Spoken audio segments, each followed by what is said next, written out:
Test 1 2, come on with that.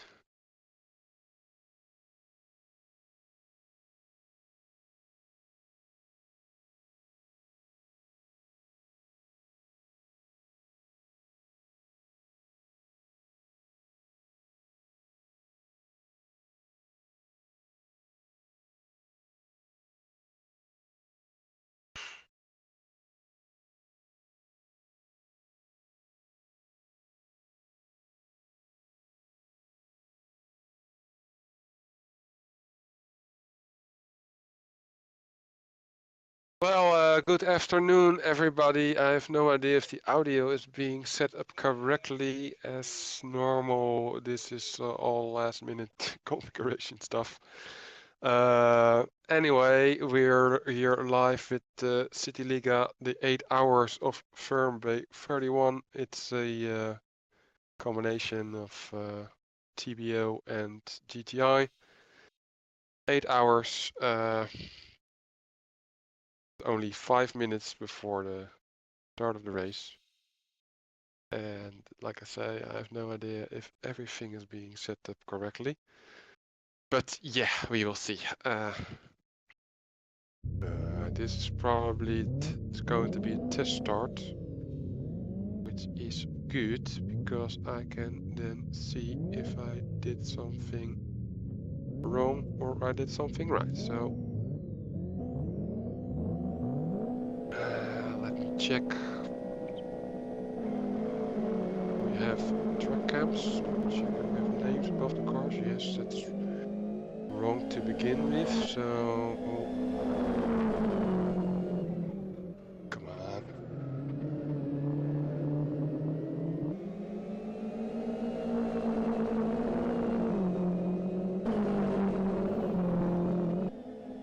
Options.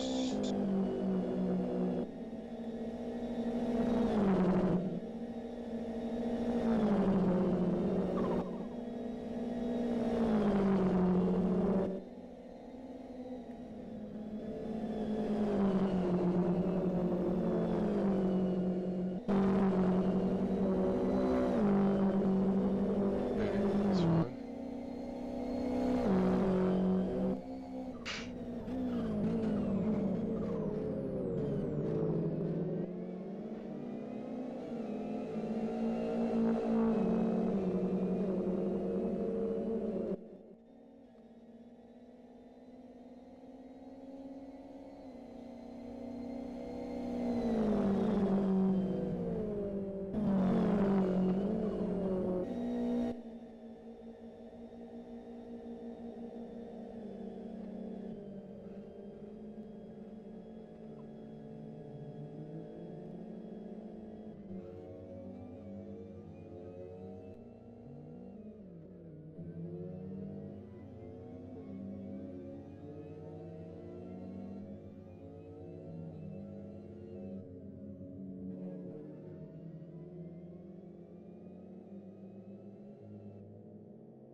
Okay, it doesn't seem that I can use track cams.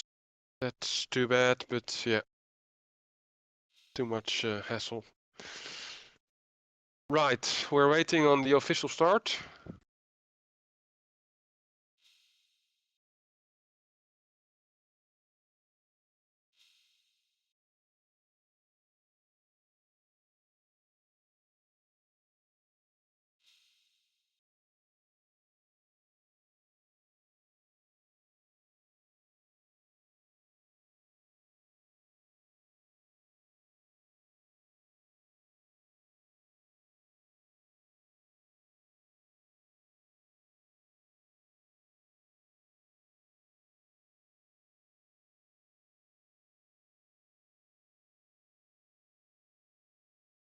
I wonder why I don't hear any LFS sound.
Okay, there is.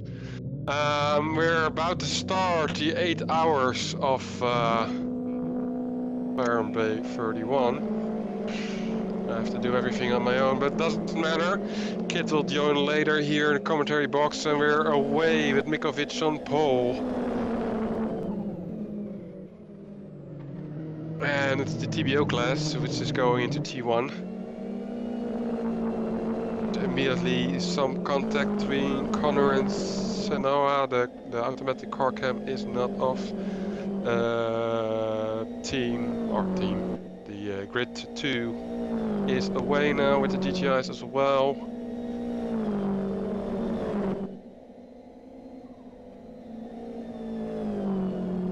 And I need to restart something like that. Okay.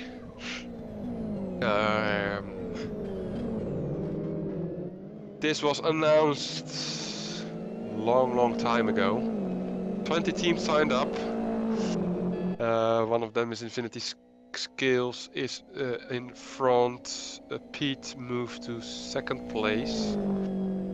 I must not call names anymore. I got used to the names. It's the normal CityLiga, but this is our team, of course. Pete from TC Racing, second position. I need to get a little bit the hang of it. So sorry if.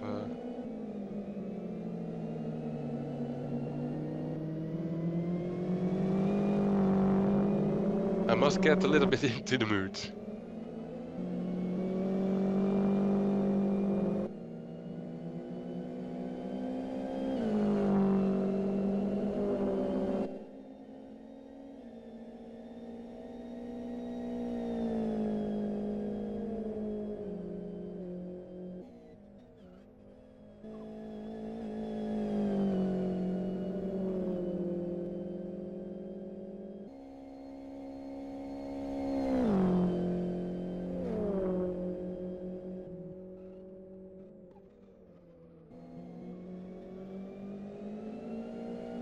For some reasons my selection of car switching doesn't work.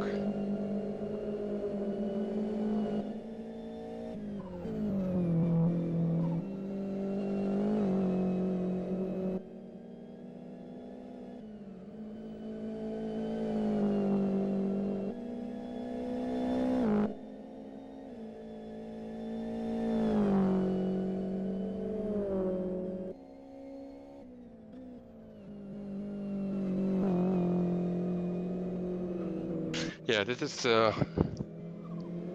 a problem.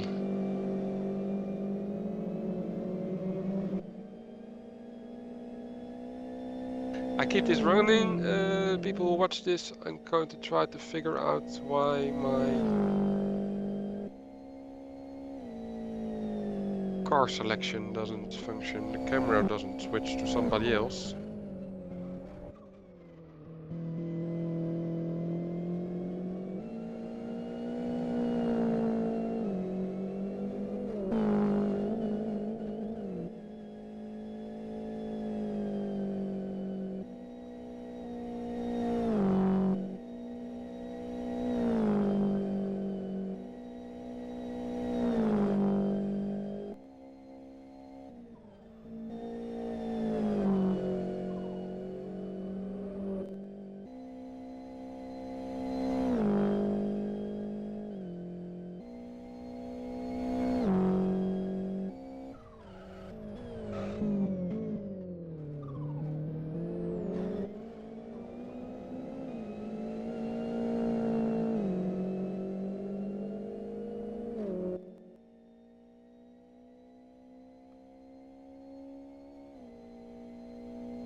left your channel.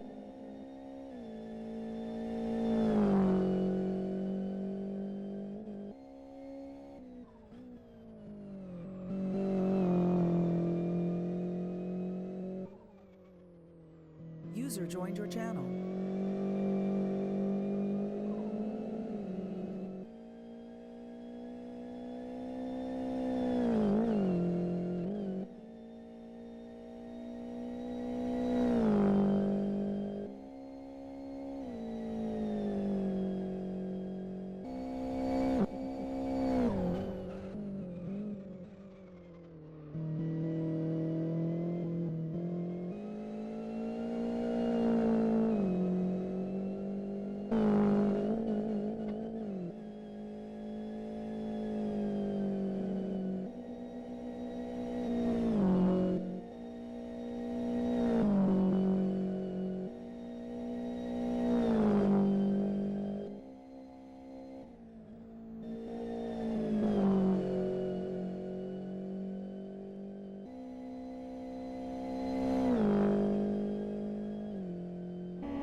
Your channel was edited.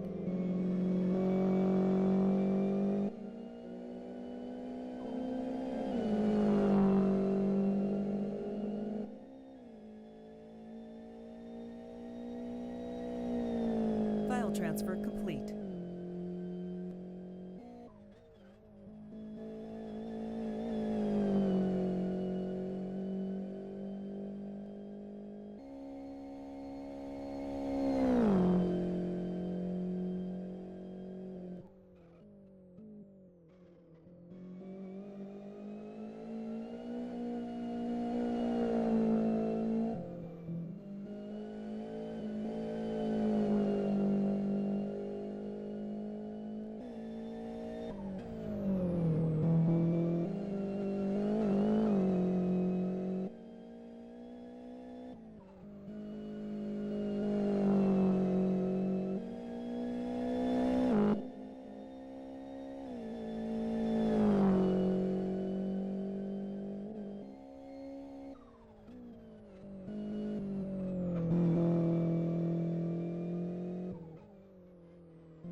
Right, okay, I seem to have fixed that. Sorry for this technical problems. Yeah, I can go in a lot of detail, but anyway,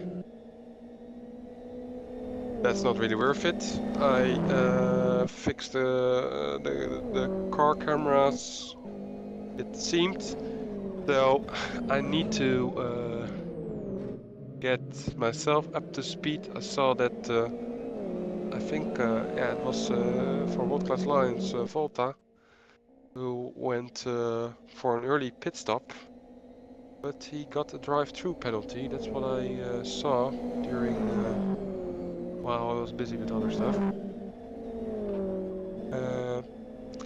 So that's a little bit of an unlucky start for World Class Lions team. We are currently with Pete in second place. Still. There probably a lot happened in the first few laps, but yeah, like I said, I needed to fix the the cameras. So yeah, I don't know. Anyway, I tried to get in the mood, which is not easy. Hopefully, Kit will join me in a short moment. Then you all are provided with commentary while I can do the technical bit. Like I said, if you have to do everything on your own, then that's almost not possible. But anyway, stop complaining. We're repeat second place. Mikovic in first. Mishu, yeah, it's actually our teams, but the names are also going to switch, of course, after 1 or 2 hours when there will be 2 driver swaps. But yeah, I because I'm so used to the names, I will stick to the names, and you have to figure out the teams yourself a little bit, I'm afraid. What can we do? We have contact with Falk and Morvai.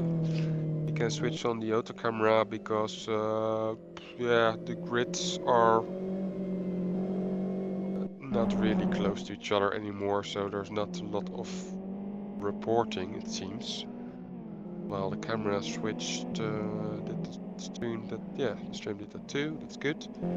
Switch to Drunk T, who was out of the track for a moment. Maybe we can switch that detection off, ground detection. That's the GTI team driver. Is in a fight with Morvai still.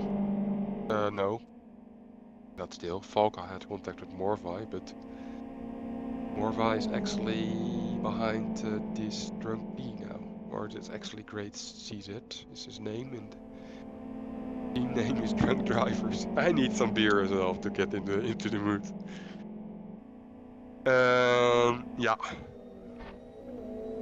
Well, we have Senai there against the wall, and as a result, Jonah crashes into Senai a bit. It was not extreme, but still. Jonah there in 5th position.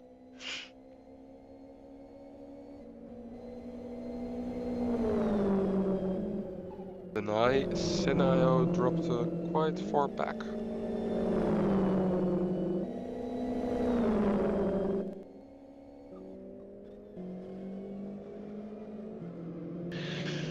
Getting a little bit nervous of the amount of watchers to the stream, 28. Well, I'm not really secure yet about everything, but yeah, still sorry.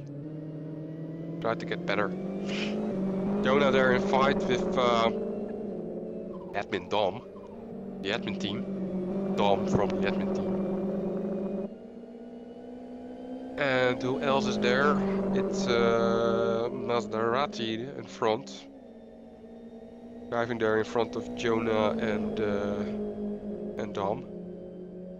And behind Jonah now Senai. Because he had that incident with that wall. Yeah, this is a nice fight.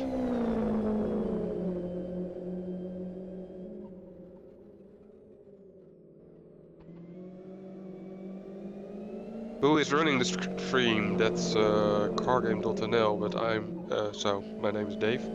Hello. And the stream is being remotely broadcasted from another computer. It's Forelli's computer to be exact. You know, Mike. And that complicates things a bit while the camera switches to Connor because he was against the wall for a moment. But we are going back to the fight with basically the battle for fourth position. Maserati, Dom, Jonas, and I. We turned the autocam off. It's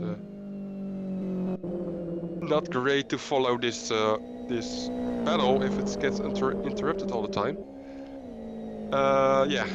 So Dave from cargame.nl is providing or running this stream, but it's remotely broadcasted from another place, which yeah, for camera control and stuff gets a little bit more complicated. I was busy the last weeks to optimize that, but running out of time. Back to this fight. Jonah still chasing their Dom in his XRT. Maybe we can switch to an onboard. That might be cool. How does that look on the stream, I wonder? Oh, we have that mode. Yeah, forgot to configure that. Yeah, then we have the this view is then better. Like I said, I was running out of time to fix everything properly.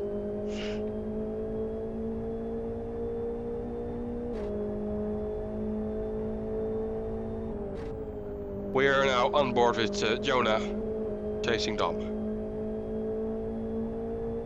Maybe when there's more time, when Kit 222 from Czech joins the commentary, I can focus for a moment on fixing the onboard cam. So it's an 8-hour race. It's a long way, so we can do some stuff. No worries.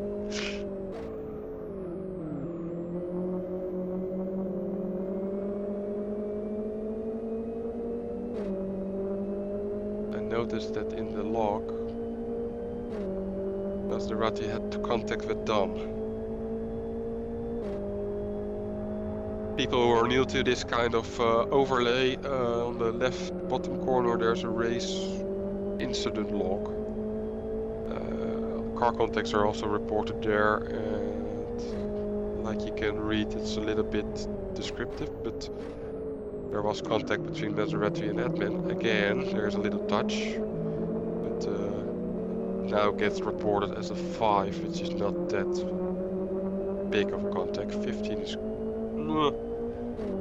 quite a heavy touch. While Jonah there is right next to Dom, but Dom moves in front again. Let's see this. Or are we going to do TV camera, or are we sticking with this view? We're sticking with this view.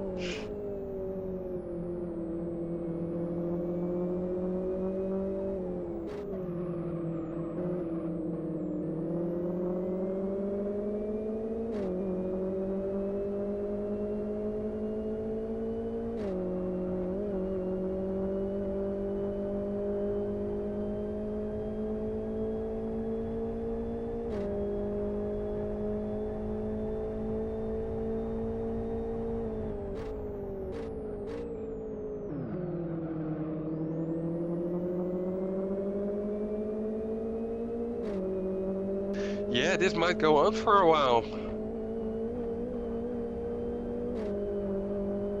Somebody needs to make a mistake. While Drunk D, Great CZ gets reported a lot of times. Let's see, from like, oh, he's on his side. Let's switch to, look at him. He probably took the chicane. Not 100% correct, and Great CZ, Great Czech, so to say, is not so great at the moment, not feeling so great at the moment. He's on his side. I have no idea what the rules are going to be. We're going back to Jonah, the fight with Jonah and Dom, who are monitoring what the action with Drunk D is going to be. Where is he? He pitted. Is the allowed to do. I don't know. He pitted and he left the pits again. Yeah, okay. Very unlucky for him. I wonder if the administration is going to alter the amount of laps. So the insym is back in order again. I think he gets a lap. A lap distracted from his total laps because he pitted. Maybe I think it's 1 lap penalty because 1 lap is for 5 minutes in GTI. Really a lot of time. Let me check. Yeah, something like that. So 1 lap penalty is already quite high. But we will see. We will see what it's going to be. He has now 1 lap in front of him, but I think that will change later. Anyway, Jonah and Dom and Maserati. The gaps between those have increased a bit.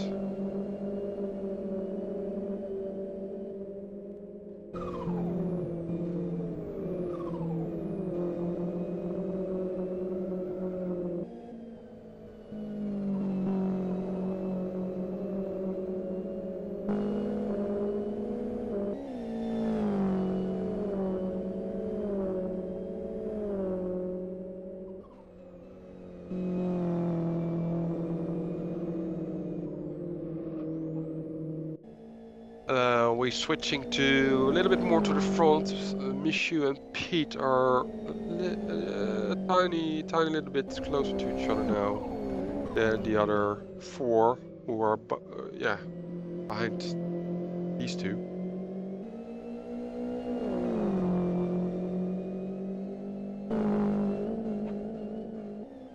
Michu is also driving an FXO, of course with in this case a 4% restriction, but that's less restriction than there was at the previous TBO race. There was normal CityLiga, there was also TBO race, but that was with FXO with 6%, but that XRT had 2% restriction.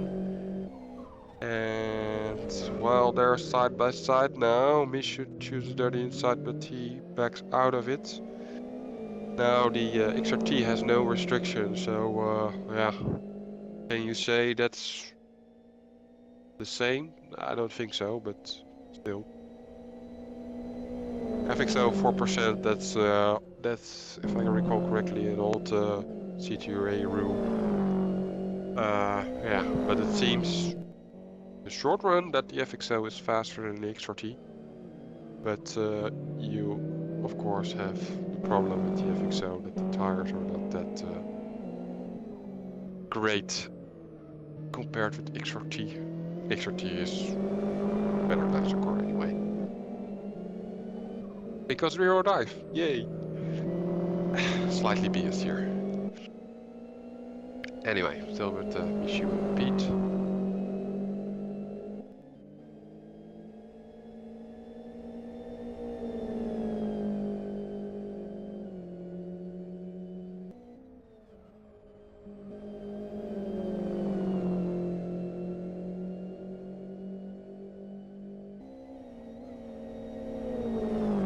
Yeah, about custom views, I will make later a custom view. Like I said, there are 5 different cars on the track, and that takes some time. And yeah, I will do that later.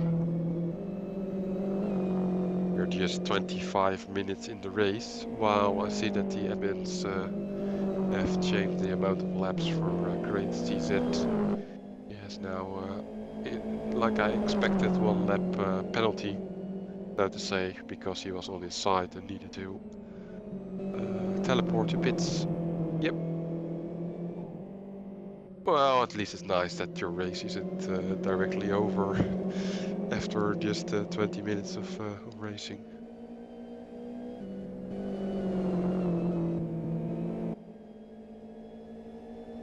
Yeah, I want to have a beer, but it's here quite early in Western Europe for that. It's not 4 o'clock yet.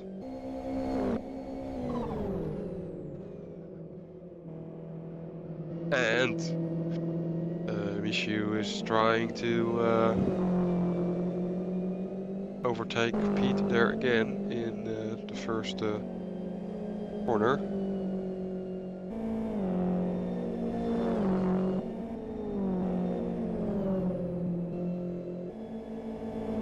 But Pete is not giving up that easily. He tries his best to, but he has there, and oh, there is this. Who is this in this?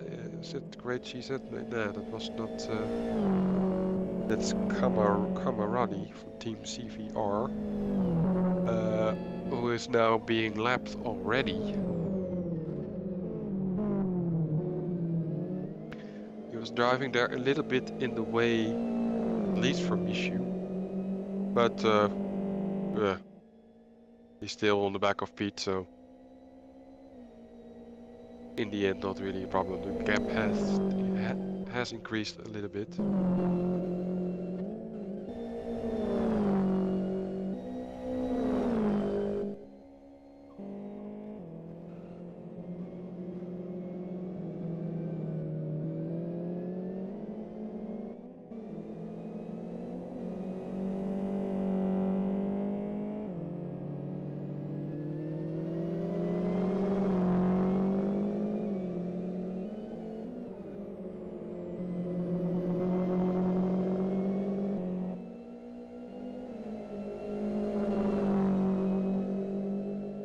Yeah.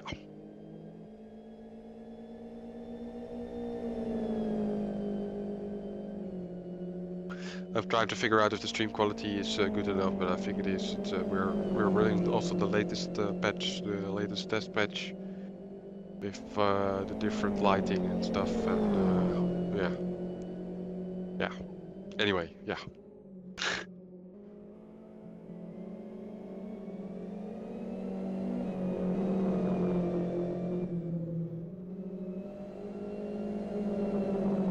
And it came to my attention that GRT climbs from Team GRT.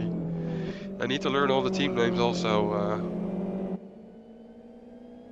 Do that a little bit later. I have a file here.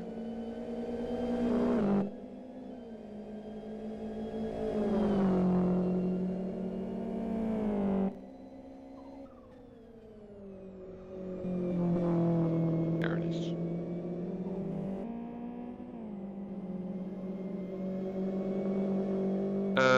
Come on.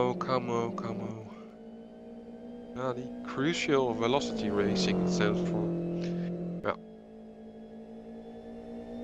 Team CVR. Impossible to remember. Michu is on the back of Pete again. And again on the inside, but I brakes too. I had a later braking point, but overshoots, and in the end he's again on the back of Pete instead of in front of Pete. Yeah. Happens. What else is going on? Well, you can see that for yourself on the mini map. The group of 4 behind, well, were sort of close together, but yeah, not really close. This is still the well, we have there somebody from Volta, from the GTI. Pete and Michu are still only ones who are fighting for a position, and not just a position, second position in the TBO group.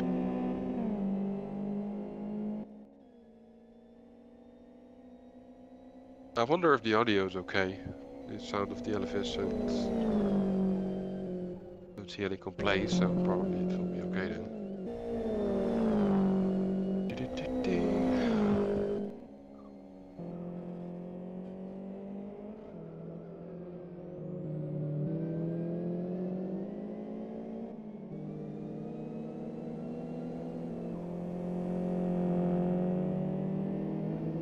Yeah, we can. We have Troy available for interviews, and he said to me earlier that he likes to be interviewed. because driving DTI and going to be a long day, he said. Let's see, can we switch to Troy?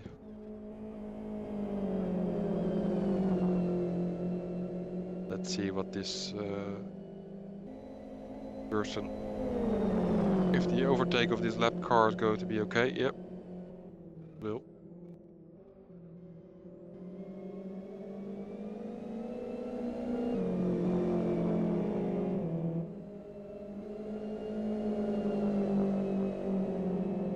Yeah, do we have Pete as well on the stream? No, we don't have him.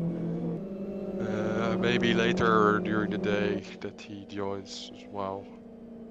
One of his later stints, or while he's not driving, maybe that's also possible. But yeah, let's take a look what Troy is doing. Troy is driving there in first position, quite far ahead already of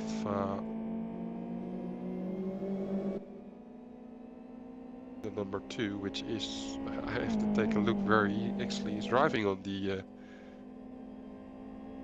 in the field. I think this is him. No, there. Troy is now. Oh yeah, was okay. About 8 or 10 seconds.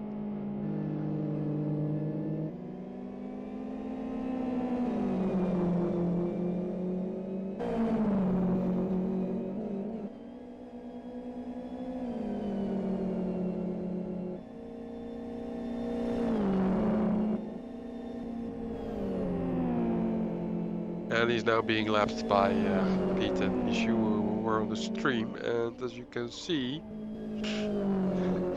while I switched to Troy, Michu overtook Pete there. Yeah, when you're not expected, something like that happens. But anyway, we're getting Troy here into this commentary thingy. User was moved to your channel. Hello, Troy. Hey, Dave. Good afternoon for a change. I wanted to say good evening, but it's dark already outside, but not that dark. Yeah, good afternoon. Are you enjoying yourself in your XFG? In your happy holiday skin? Yep, yeah, it's not bad so far. I was expecting a lonely race already because the XRG and the XFG... Give me a sec. Yeah, no problem. We know that you're driving. XRG and XFG got completely different tactics, I guess, because the XFG has a bit smaller tank and the XRG a bigger tank, so it's mostly possible for the XRG to do the 8 hours in one fuel stop less. So basically we need to gain a complete stop with the XFG. And then it will probably be a lonely race right up until the end, when things should be close again. Luckily, the pit lane of the firm bay is not that long, so yes, that's plus for us. Not losing so much time there. But the XRG has 30 kilos of ballast. Yes, that is true. That not enough in your eyes? I think it's close. The XRG is a bit slower, but as I said, can do one stop less, so yep. It could work out pretty well in the end. Well, we have to see how it goes. Are you planning a double stint? Are you planning even a triple stint while you're being overtaken by... getting too old for that.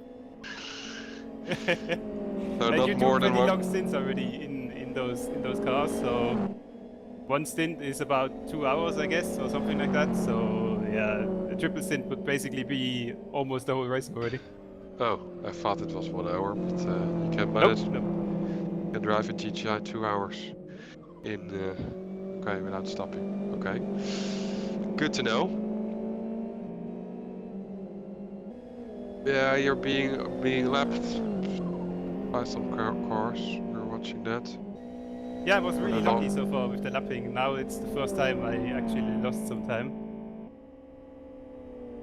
But yeah, it was okay. Are you going to win? And why did you select GTI to begin with above TBO? Well, Or we were actually quite certain to go GTIs because we're lazy, basically, because you we can do other knew stuff. we Well, knew in the GTIs we were competitive without any training, so we were basically not doing much training and just enjoying the race. That is the main goal, and that was much easier in the smaller class. so in these 2 hours you gathered yourself with some refreshments, some food laying around for your driving chair. What is the situation? How are you sitting there behind your wheel? Nah, just some water, no food. I ate Okay. something before the race, but I guess I get too distracted if I munch chips or whatever all the time. So just some water. Okay. So it's lazy driving in GTI, but not that lazy. Yes. But we know that you streamed yourself from your driver position before. Are you doing that again? Or do we have no streaming today? I got the stream on, but I didn't have time to place the camera, so I probably do that for the second stint. And right now it's just without camera, basically, just the screen cap. Okay. Well, at the moment I'm alone. I probably will be, well, Kit said that he will join later here. When he has some more questions or maybe even the same questions, doesn't matter. Then you get dragged into this place again. Yep, For no now, problem. I need to get into this race as well. I got some trouble with setting up the stream and everything and blah blah Okay. blah. And yeah, I need to have some refreshment. I'm going to follow what's going on around the track, but the excitement at the moment is at TBO. But yeah, we will see. Yeah, just wanted to say, I hope you got some nice battles in the TBOs at least. But it looks like the FXO is quite quick there. From what I can see, Mikiewicz is just driving away in a crazy pace. Yeah, Mishu is also driving an FXL and he just with some struggle overtook Pete, who's driving XRT. But I have to see, we have to see in the long run how the tires are coping or doing. Yeah, it could In the be long similar run for to FXO. our class, because the FXO is certainly not able to do full 2 hours. So it's more like an hour and 40 or something in the FXO. And I'm quite sure in the XRT you can do 2 hours too. So could get interesting there too. Yeah, we will follow the developments and yeah. If I have something to ask or when Kit joins and have some questions, then Yep, you feel get free. back here.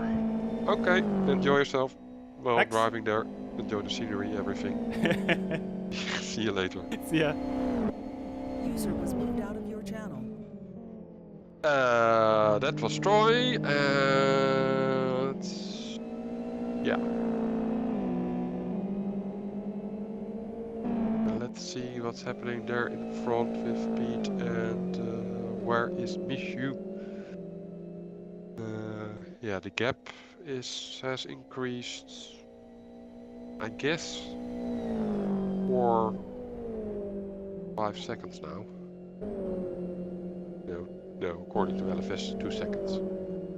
It looks more, but the gap is 2 seconds. Okay. Yeah.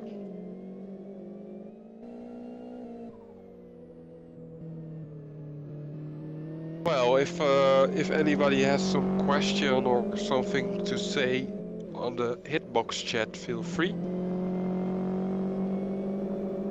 I will leave the camera on these two for a sec while I'm going to the refrigerator to check what the condition of the beer is. Maybe don't. Oh yeah, I have really a lot of beer here. Nice.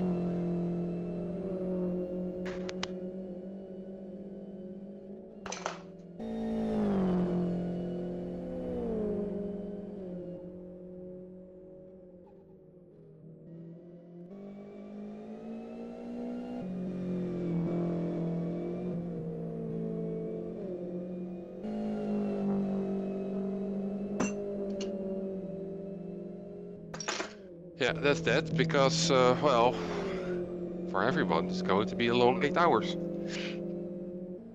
We had in June, we had the 10-hour race, and did also the stream. I was thinking, well, 10 hours, it's easy doable, but, well, it was less easy than I expected. But 8 hours is a nice, I think it's a nice value.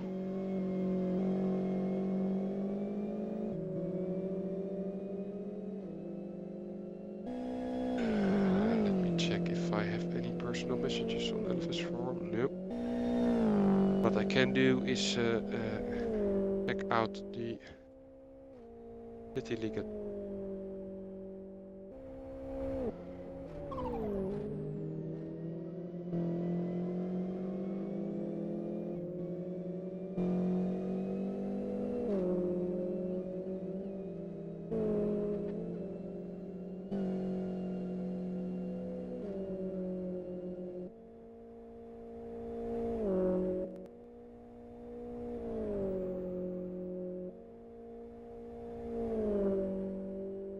Yeah, they're connected just in case.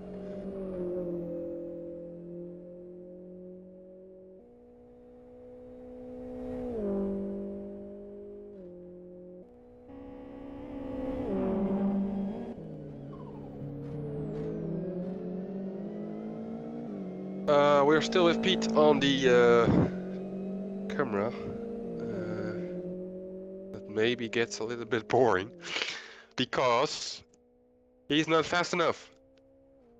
He is, the gap is now 3.3 seconds. We're talking about a lap later, so a loss of 1.5 seconds almost.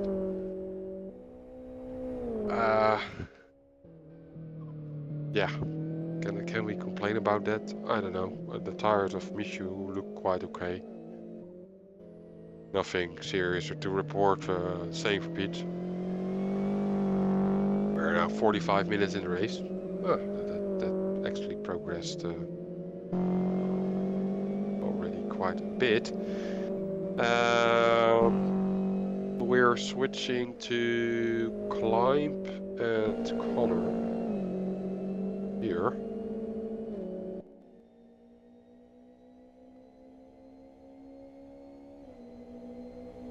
This is quite a lot down the TBO field. Battle for 9th position. Sort of a battle, because the gap is moment half a second, I guess. But it's getting slimmer and slimmer because, well, Climbs is driving FXO, and like we just talked about with Troy, and I had the feeling myself also FXO has a little bit of power advancement. Tire advancement, I don't know. Top advancement, I also don't know. We just have to all see. The admin team, as usual, thought a lot about balancing and everything, so maybe in the end quite good.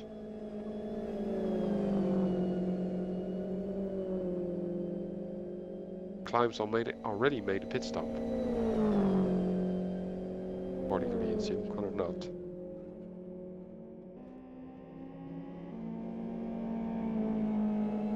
Not sure why. Ah, we have Falcon here doing a pit stop. Repaired his car. He only repaired his car. He didn't view, he didn't replace his tires. Probably had some damage then from something. And decided that he couldn't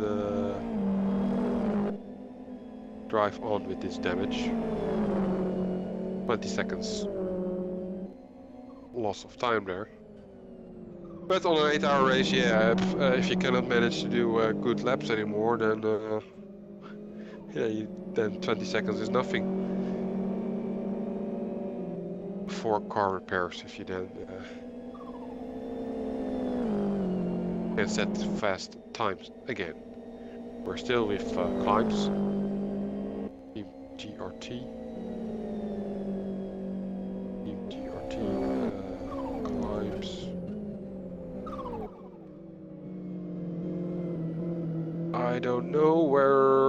TRT stand for Google Hub 1 is the team name, but TRT. No idea. Not that important. He's getting closer to Connor. I expect he is a lot faster than Connor in his XRT. So I expect this lap see an overtake. Connor there also too much on the sand.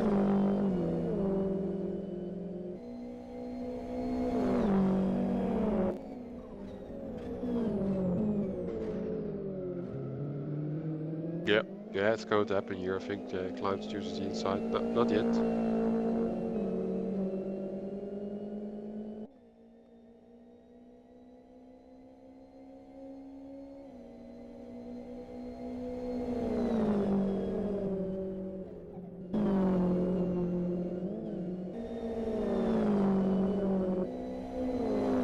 I had the feeling that he took that chicane a bit too slow.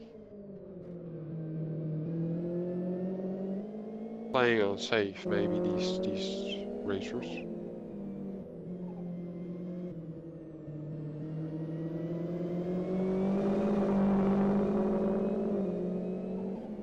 Well, we also have Sanai. Yeah, I don't know how to pronounce it correctly. Forgive me, I'm not that good at pronouncing all these international names, but I'm just doing something. Why not? Sanai there is watching this from a short distance. Well, second distance, I think. Basically, I have Connor there, it's an XRT chased by Climbs in FXL and then an XRT again. Yeah, Sanai can catch up quite a lot now. As drives mover. Now Sanai is from MHR, that's the Spanish team.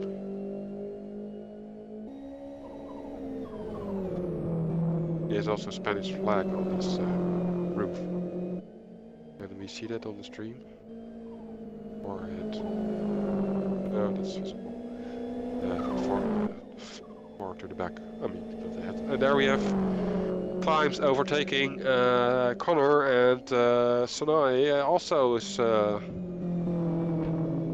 trying to take advantage of the mistake of Connor, but Connor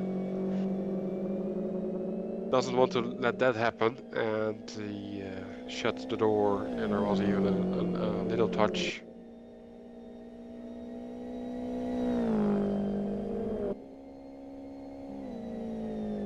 But now I can catch up again.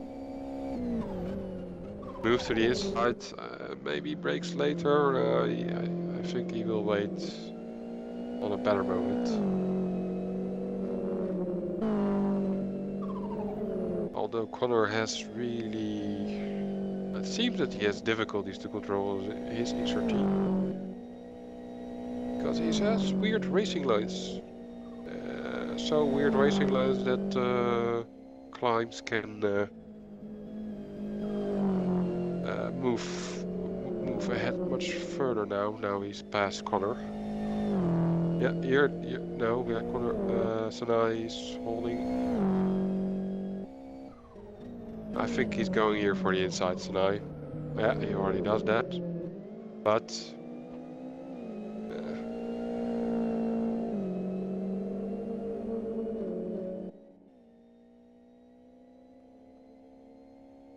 Connor doesn't give up easily. Wait, are we still with...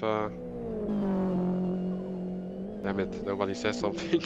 I have the wrong person on the stream. Yeah.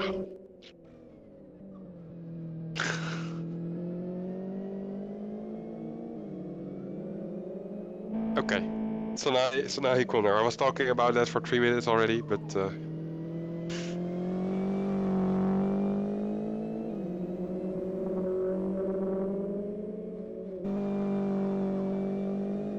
The overtake already happened. Okay, maybe it's for me really time for a beer, because I can concentrate then better. I opened the beer, but I didn't start drinking. sounded like an alcoholic in English.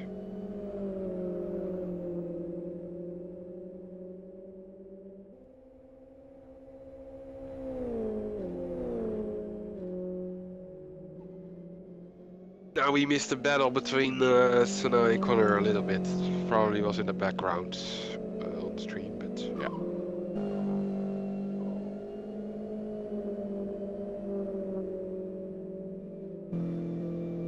Now he's pulling away and he does a 228 split while Climbs is doing a 227, so Climbs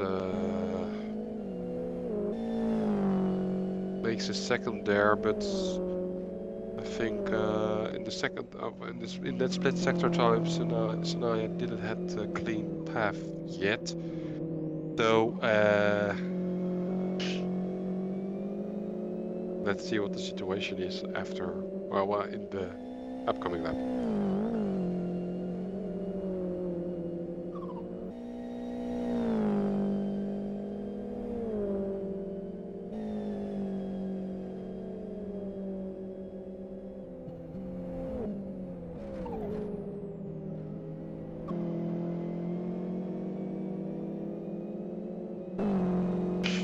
Climbs is half a second quicker. Now is going to overtake here somebody who is in GTI. It's Volker, according to his skin, from Team HOR, Heroes of Racing.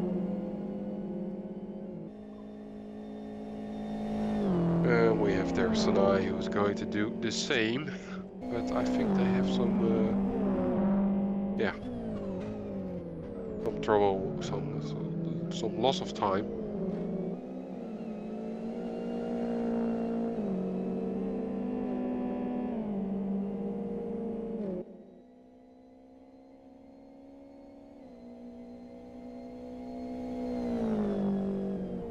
Split 101 for Sanaa, and Climbs is 7/10 of a second slower. So Sanaa can catch up. That is his name, so Sanaa. Need to practice that. If possible. Yeah.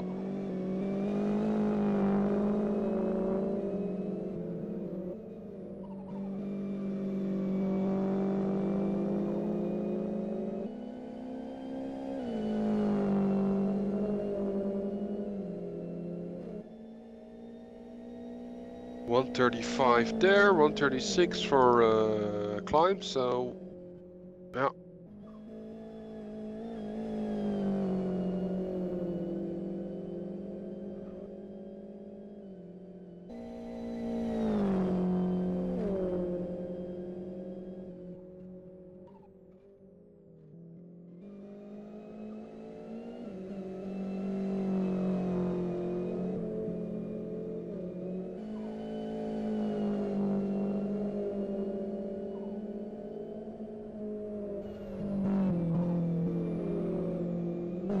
Minute to 6.5, half a second difference.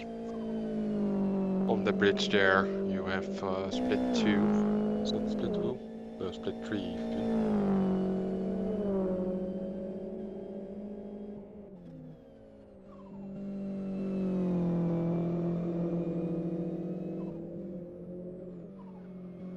Is there something else going on the track? Well, if you can see on the minimap that these are the two which are closest to each other.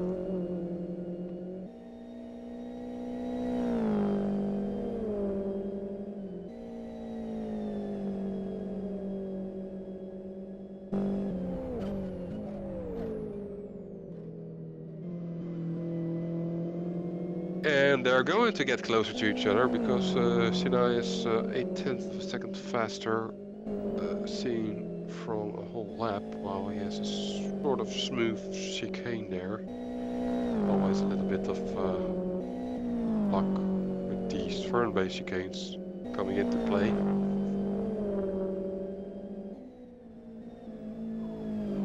have an insanely fast chicane, but well, we have a little bit of contact between Jonah and Manbrot. Manbrot is something from GTI and Jonah is driving TBO, so a little bit of unlucky lapping there, I think. Talking about the race log, car incident monitor, everything.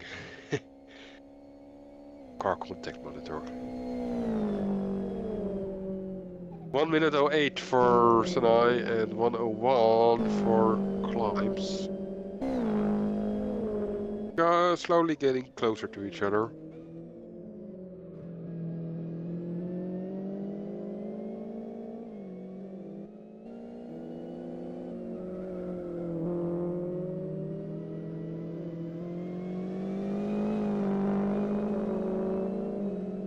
We're going to switch to the onboard of Sinai. Why not? This one it is.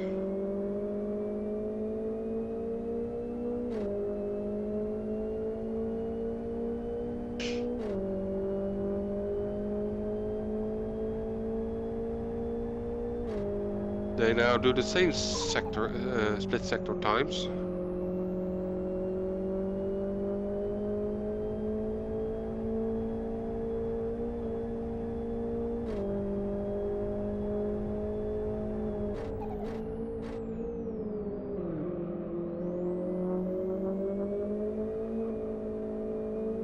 It was reported they're out of track, but it was only minor. Nothing going on there.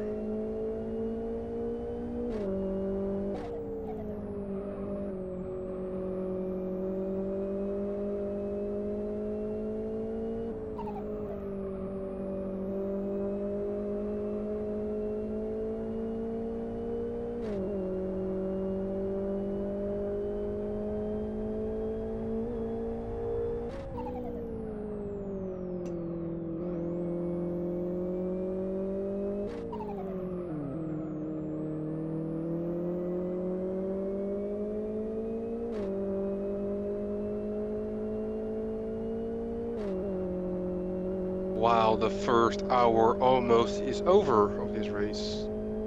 59 minutes. Wow, Climbs and Sinai are crossing start to finish for lap 19. Wow, we already have somebody from the CVR team, Crucial Velocity Racing, if I recall that correctly.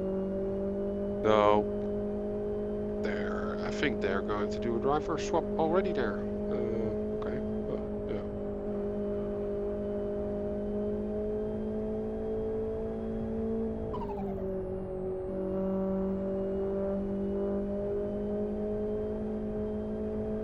That's not really needed, as Troy was mentioning earlier in his onboard live interview. You can do almost 2 hours. 1 hour 40 minutes he was mentioning. But Team CVR has apparently a different tactic.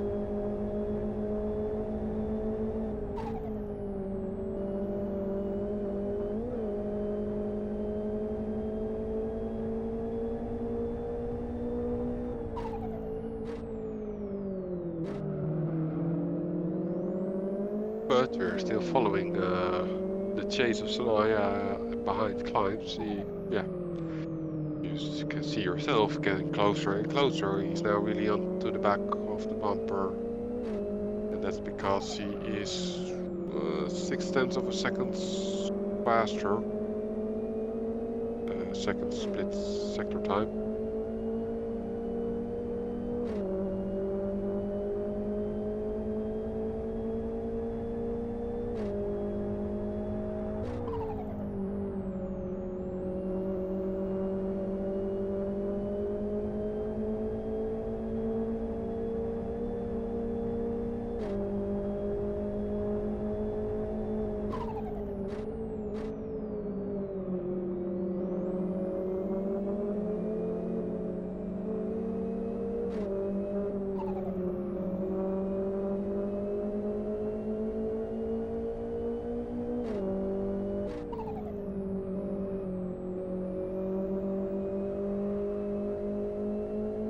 Yeah, CVR, Team CVR 47 Camaradi is now entering the pits.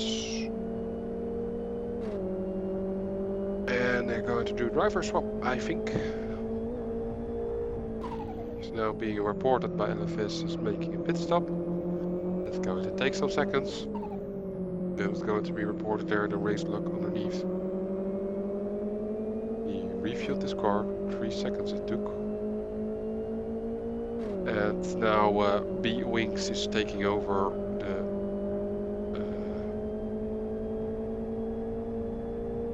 steering wheel.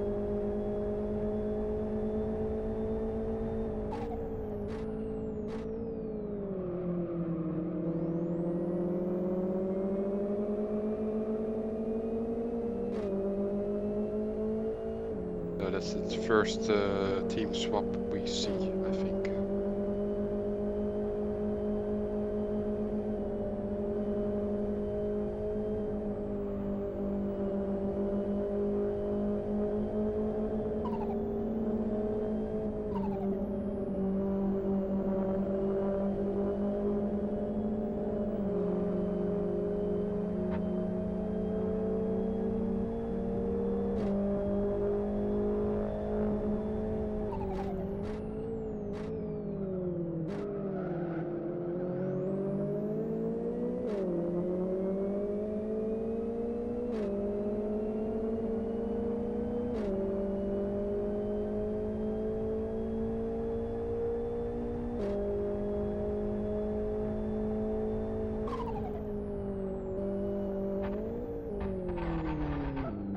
Hey. I very unlucky there for Sanai. Immediately pits and going to the track, I was thinking, but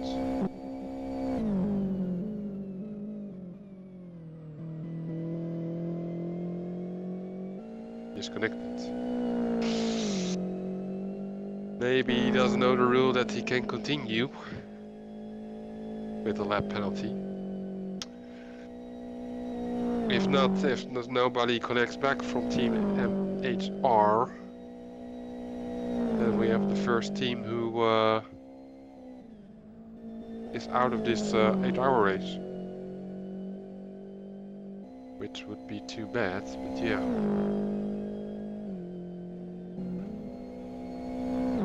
It's too bad anyway that this chicane can be so unlucky. It's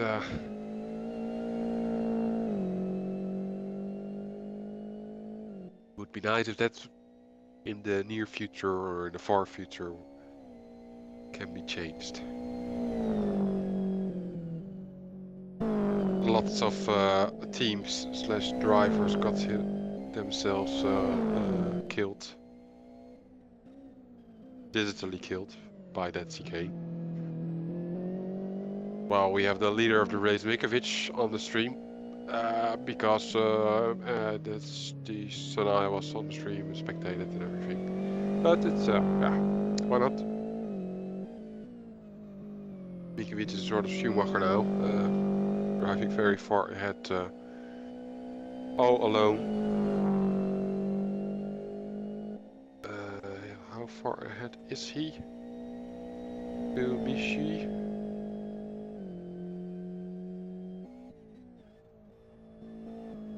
Let's say far. I think 20 seconds or something. More.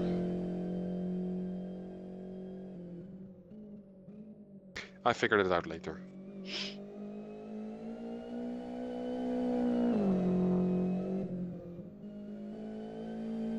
Oh, B-Wings, Wings from Team CVR apparently got a drive-through penalty. Oh, crossing the pit exit lane, okay. I missed that. It was announced in team chat. You have a pit exit lane, and you're not allowed to cross that, but yeah, some people forget about that, and then, yeah, you get a penalty when you do that. And that's what happened, a drive-through penalty in this case.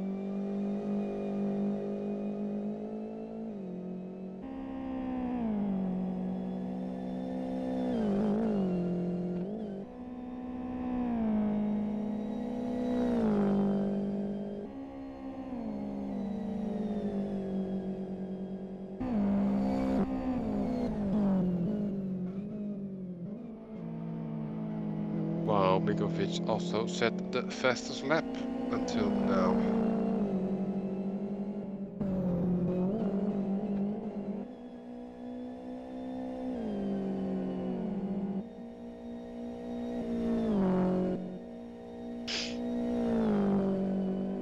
Do we have fights? No, we don't have fights, but we have Troy in his GTI.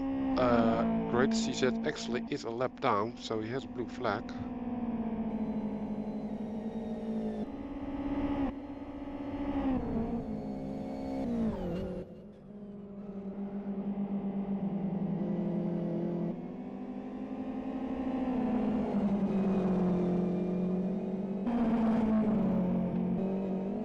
Mitzi is there also.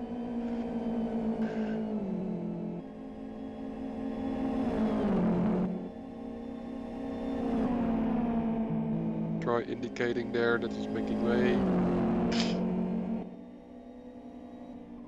Yeah. Everything fine. So much track and yeah.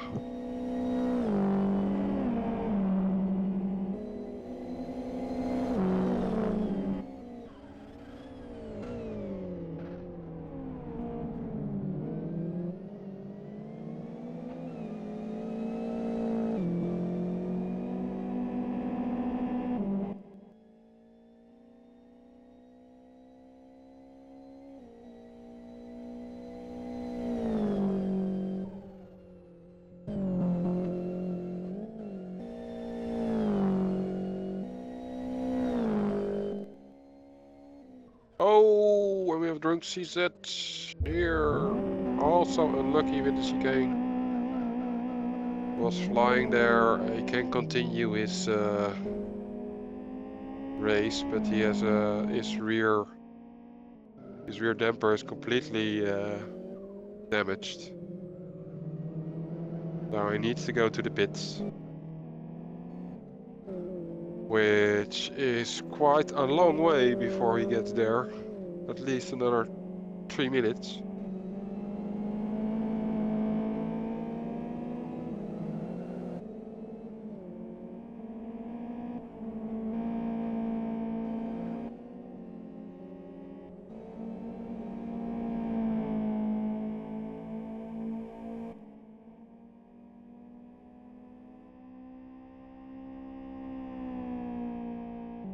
This is quite easy between brackets, but it is the right rear. So this corner is not that heavy, but after that it gets a little bit more difficult to control the car. Well, he is also getting a blue flag because Maserati is behind him, and not only Maserati but also Edmund Dome, Volta. Maserati already passed. CZ. Dom is next. Yeah, this is going okay. Volta, yep, nice.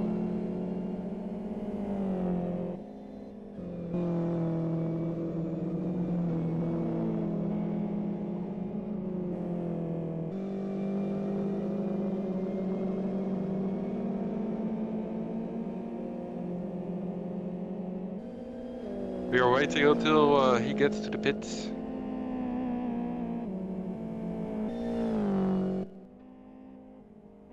Which is going to happen now.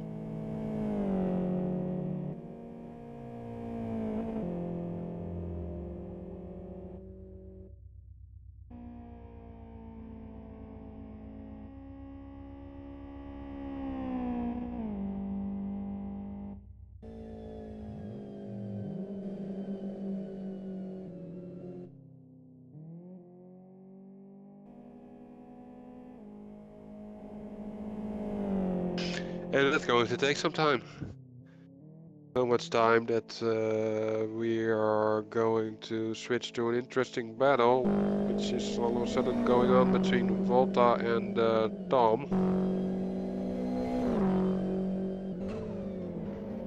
Balta there chooses the inside. And Dom not really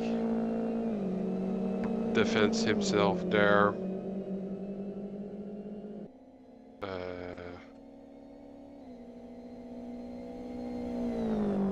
Or is he? Now is there on the outside of the chicane? No, it's going to be okay. Ooh! Again, another victim of this chicane. Balta.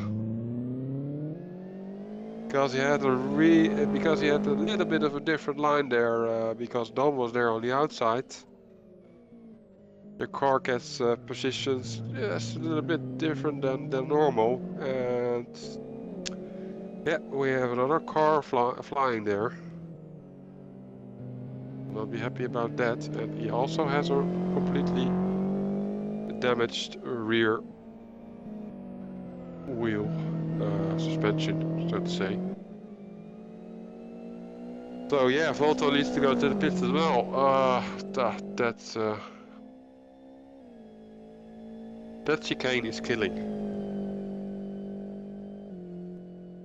Not for Milkovic. Milkovic again sets a fast lap. 3 minutes 8:71. Oh, sorry. It wasn't a burp.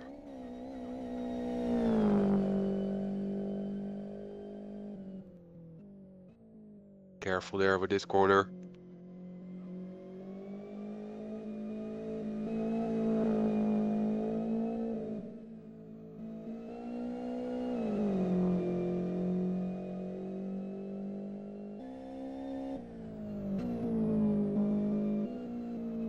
Somebody from Team CMR connected. Team 603.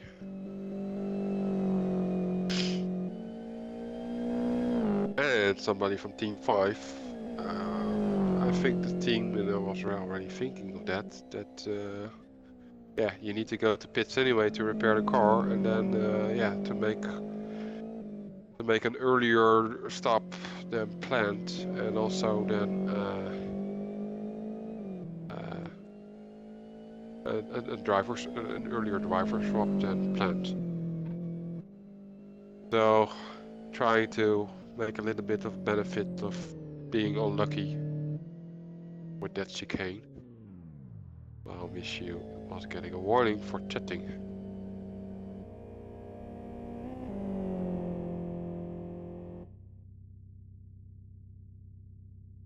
That's going to take some time, that repair. But there's not something else going on the track which really needs direct attention. So we're sticking with this pit stop and the team swap of Team 5.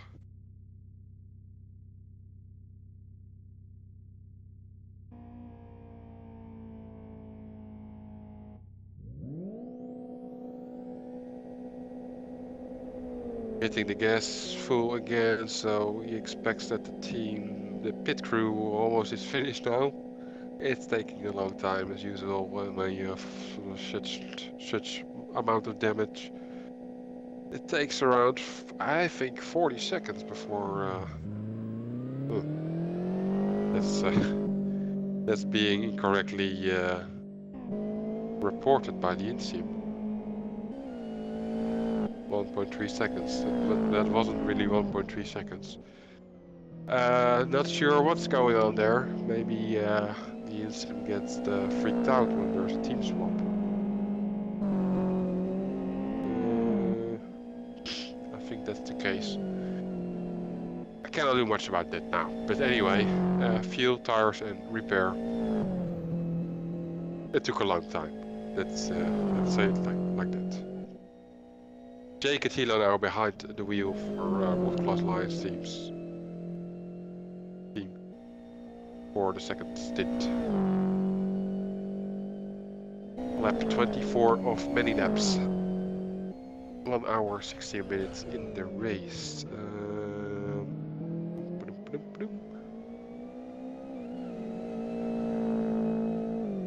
Yeah.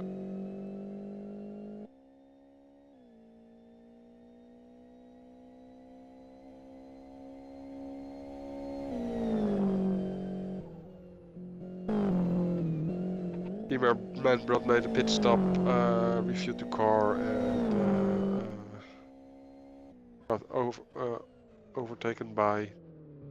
Here we got overtaken by Goodholes, but again there's a inaccurate report of the pit stop time due to the swap of driver. But like I said, it's not that important right now.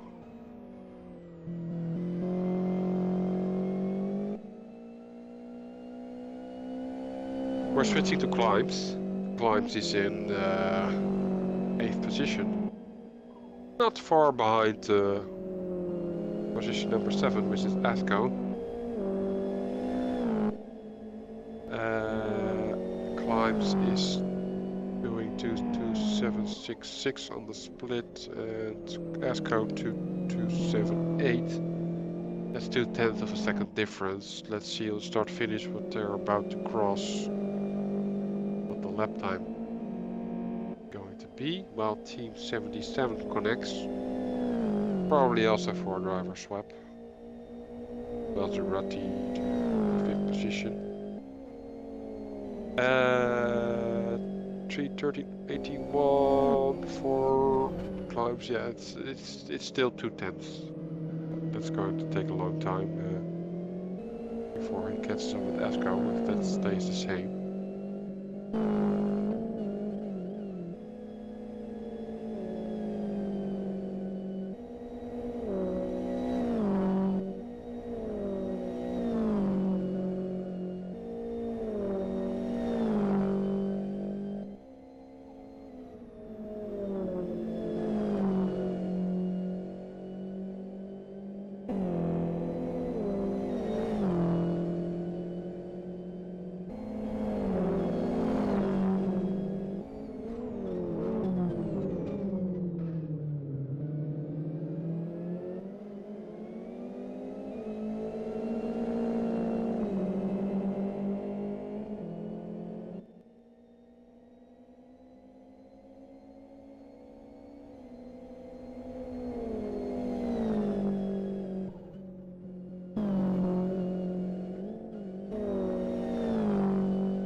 I switched on the autocam again because well we're following climbs in ASCO, but I think it's going to take a while.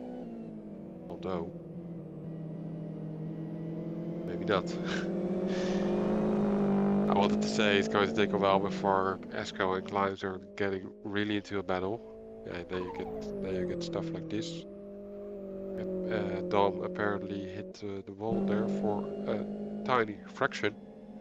I will put off the wall thingy also. Only car contacts.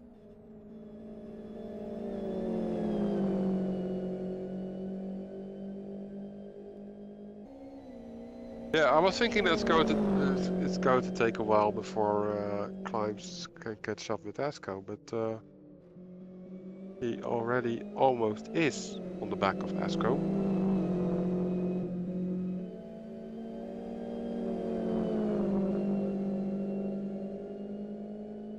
He has a damaged car, climbs, but it's mostly optical. I think it was because of a touch with the wall. While Team 52 connects for driver swap, DC Racing. But also disconnects, maybe a little bit too early.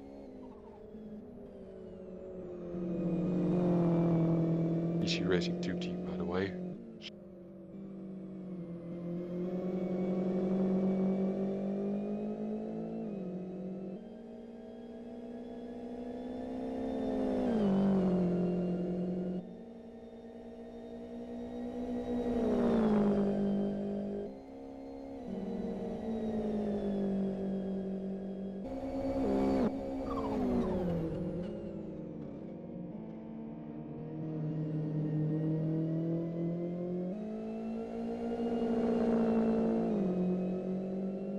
And there we have team 18, second position. Rooney connected, yeah, Rooney connected for Michu.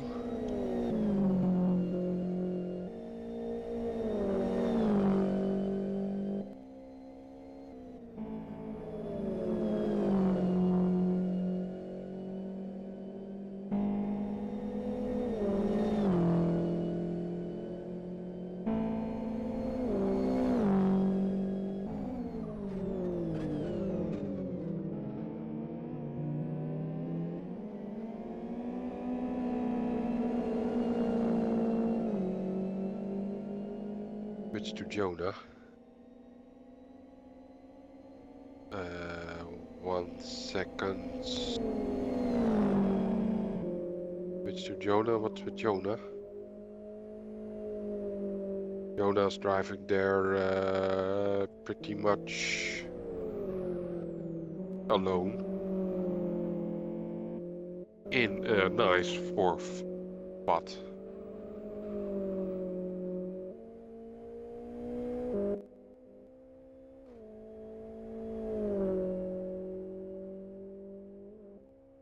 I don't see anyone from Team 85 connected, so I'm not sure why the request for Jonah is there, but I think he's driving a smooth race, but we need to follow the upcoming battle between Climbs and Esco, maybe the upcoming battle. Although Esco all of a sudden is faster than Climbs. At least in the second split it is. I think that's the second split, yeah.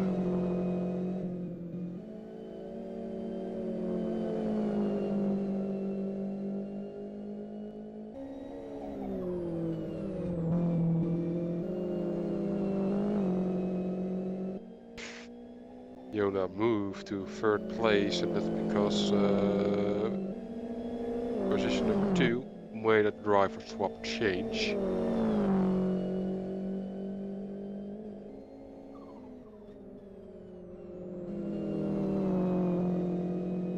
We're still with Climbs and Esco.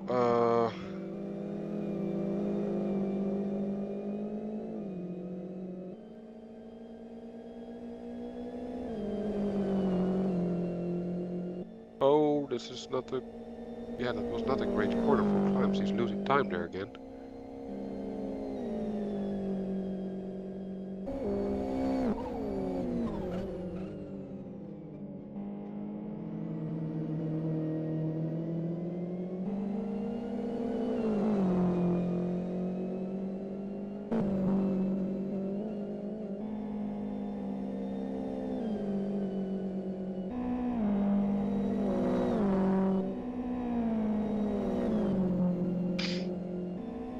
Falcon driving there in front of Esco, blocking. Esco needs to brake a lot.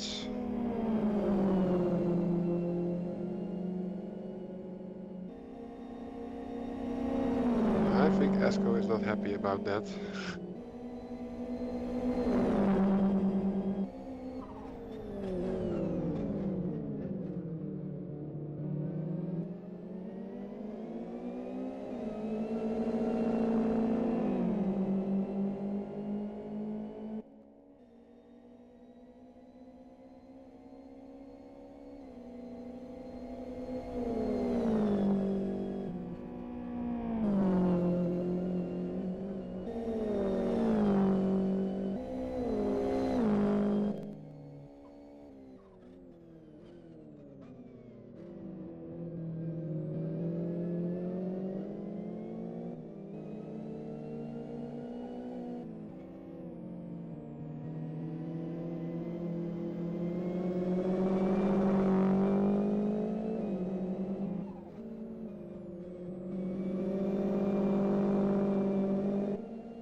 We have Roland making a pit stop that was already reported in the NFS chat, while Climbs is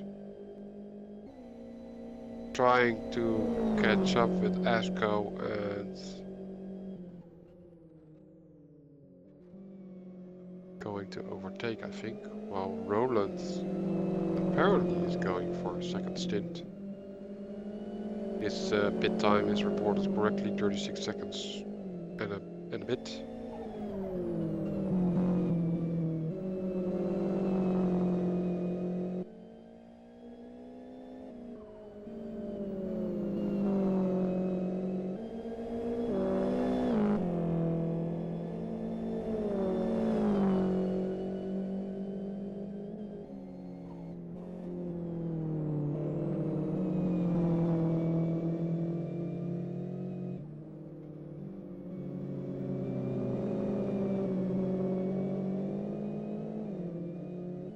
Good tools moving out of the way for both drivers.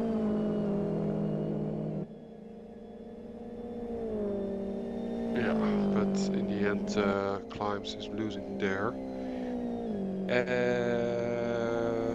Yeah, but let's put on Jonah on the stream then, why not?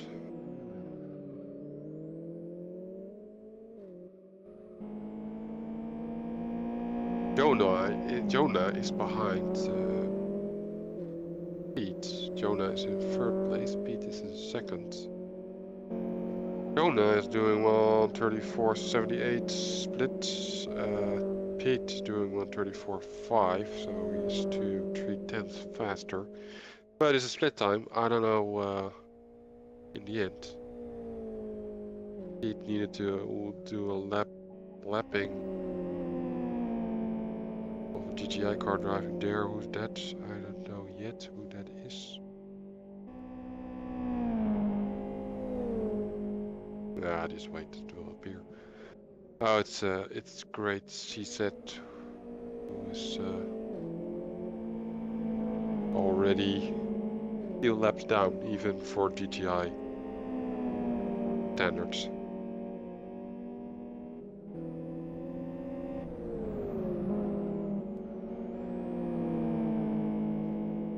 Causing a little bit of delay again for Jonah.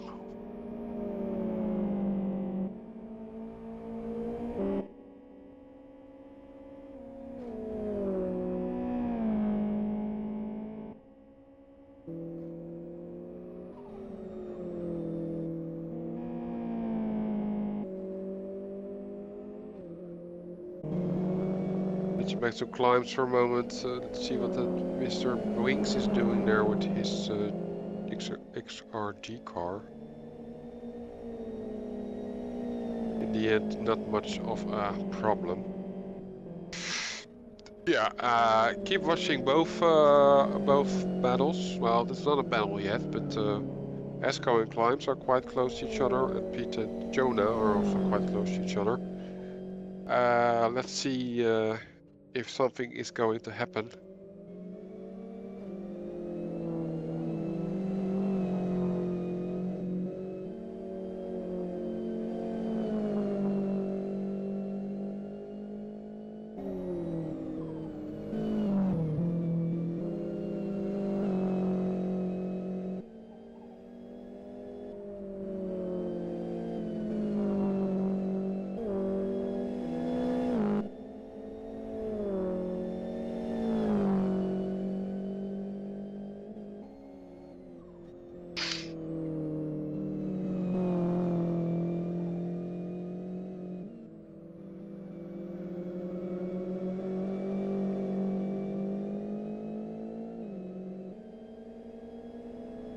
Switching back to Jonah because he's 0.7 of a second faster, and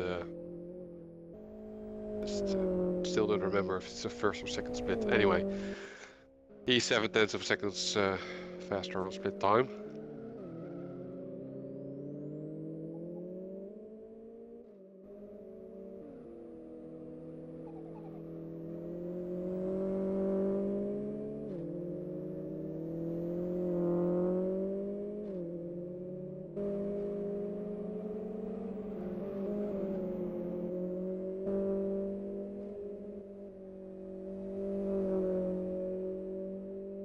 Well, we have Esco and Climbs in the pits. They were battling with each other, and they're going to be replaced by Matthew and Brillwing.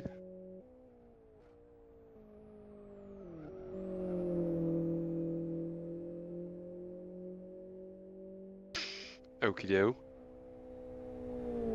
Again, because of the driver swap, for some reason the pit time is not correct, but yeah.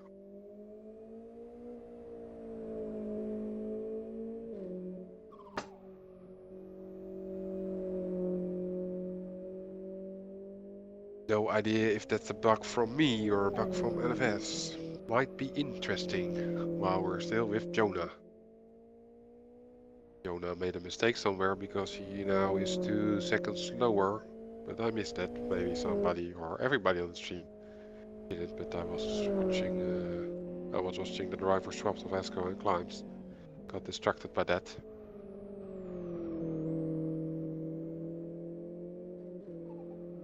So Jonah is losing, or Team Gen or Genuine Racing is losing contact with second place, at least for the moment.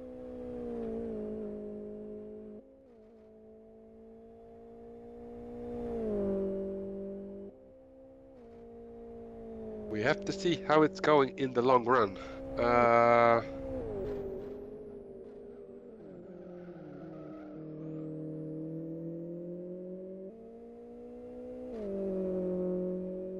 The pit stop of Brilwing, well, Team GRT, better to say, Brilwing, it was, what was the previous driver name? I already forgot. Climbs, yeah. Climbs, Team 37, so to say, is now much more behind Team XR Racing, XR from Maffey and Pasco.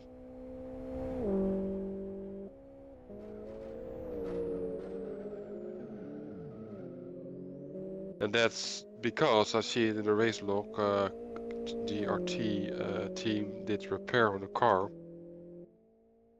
So that explains the bigger gap now. There's now not, after the pit stop, now not a battle going on anymore between those two teams.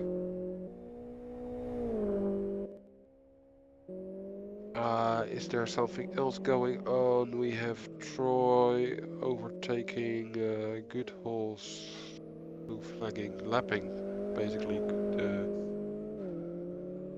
car 603.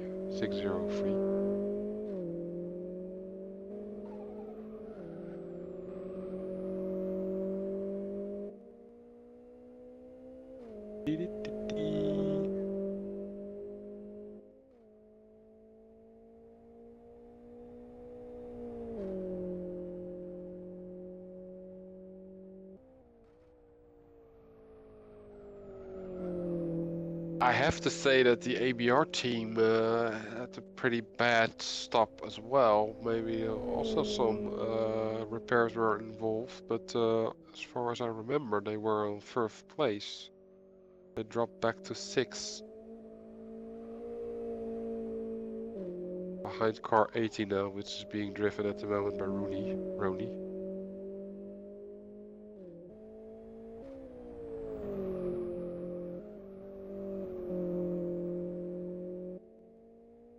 Yeah, we have to see how that goes.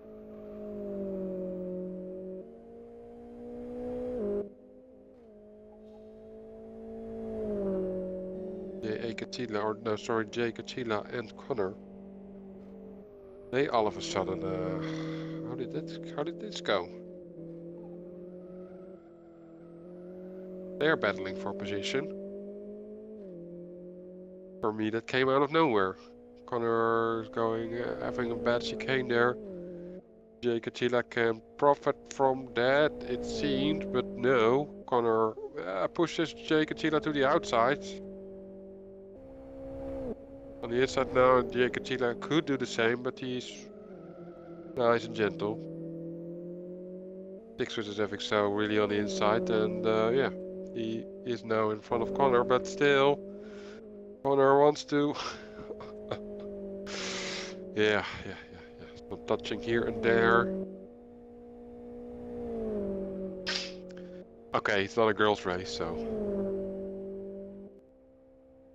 Well, as far as I know, there are no girls participating in this race.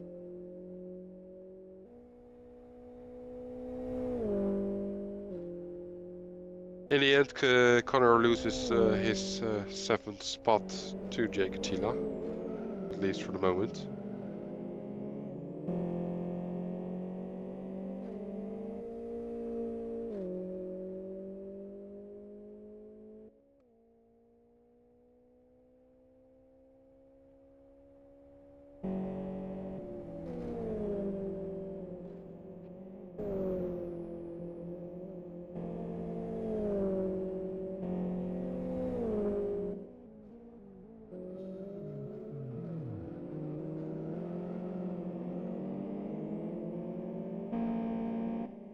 Jonah needs to go to the pits, being reported on the chat. His microphone doesn't work, so he uses the chat, and now he gets a warning for the chat, but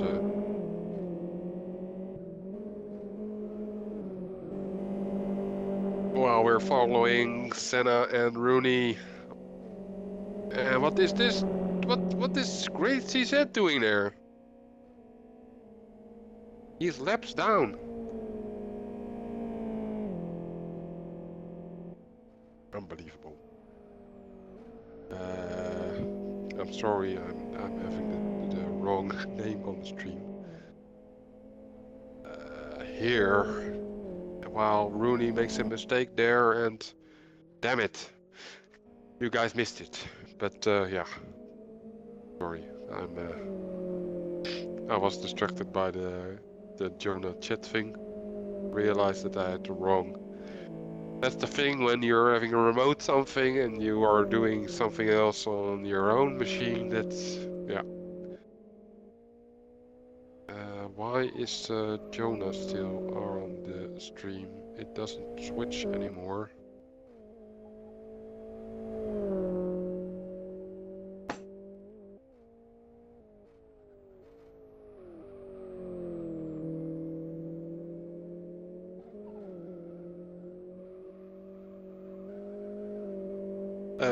Apparently that's some kind of a bug then.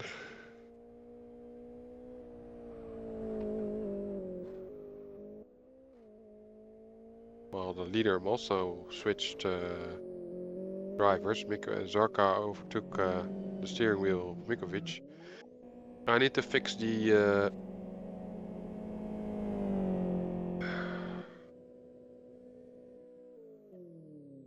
I need to fix the camera control, so might be an interruption.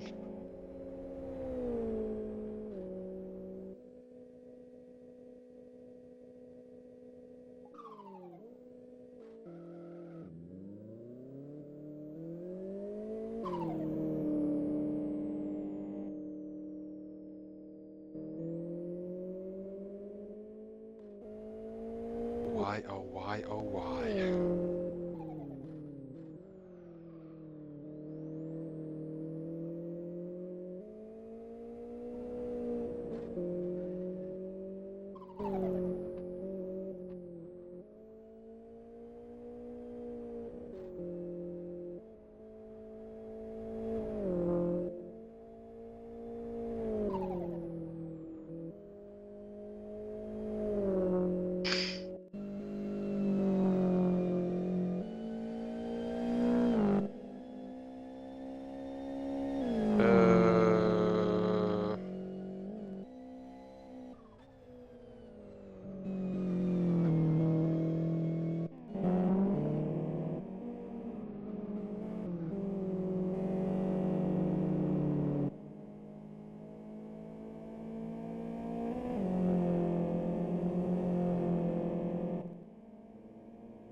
Somebody's timing out. Well, he has a little bit of a laggy connection, so to say. Great CZ.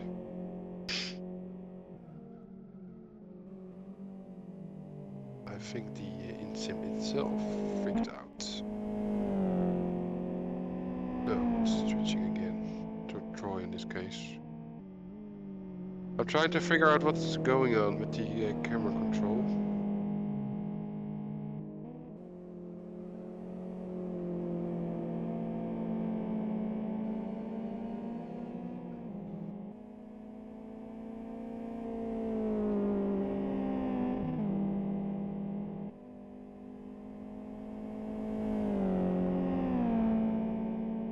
Why is it not listening to me?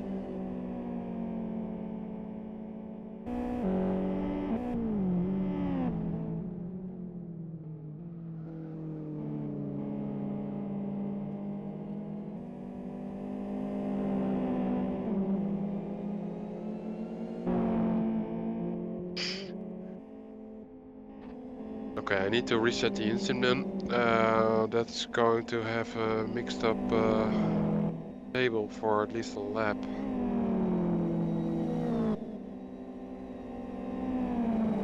But I have no other solution, so yeah.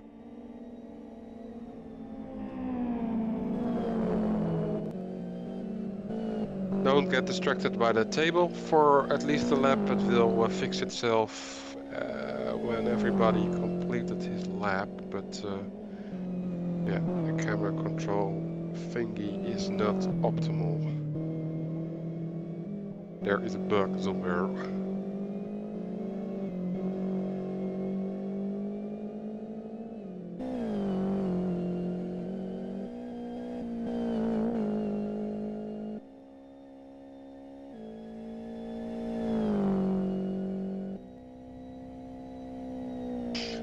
We are with Rooney, who's currently in 6th position.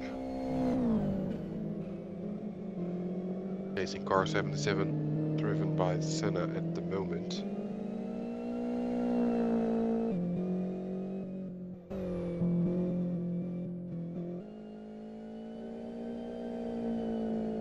While the table slowly is fixing itself.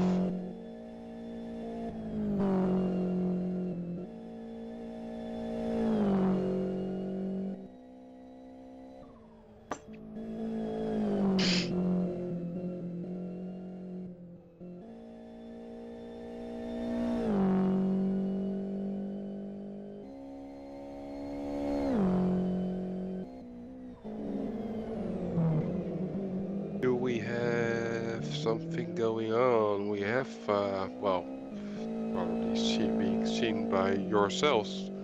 You have some driver swaps, Pete and Elvis, Mouseman. It is did a driver swap, and we had the admin team, Dom, Ronald, and Dom switched to from steering wheel.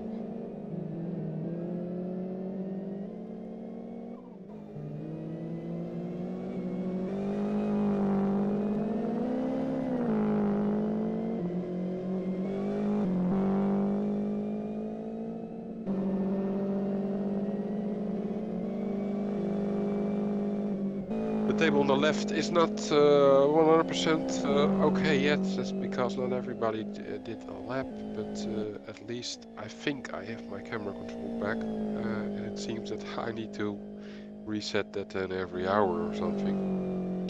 Yeah. That's the beauty of development, bugs here and there, and I got no time to test it all into real race, let's say.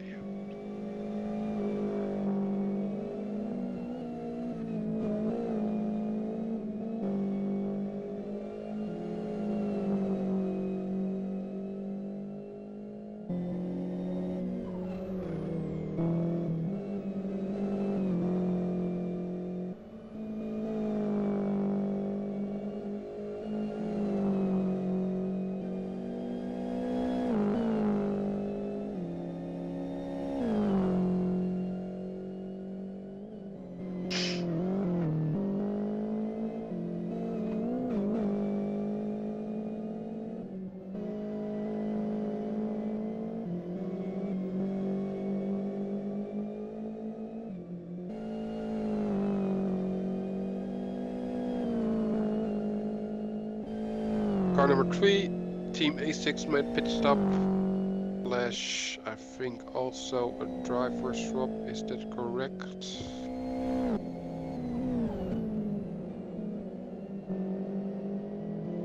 No. Okay. He went for a second stint. Well, that's brave. There was, by the way, a big crash reported by Jake Attila and Great CZ. Great CZ is not doing that great, in my opinion.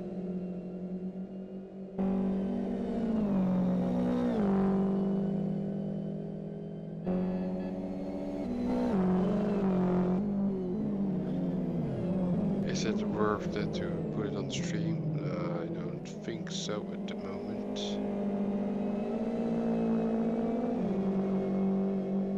Yeah, you can see that, by the way, I didn't had any damage from that contact. If it was a right report, but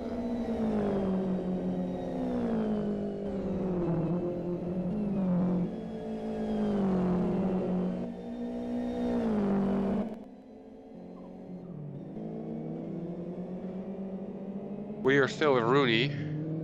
Rooney.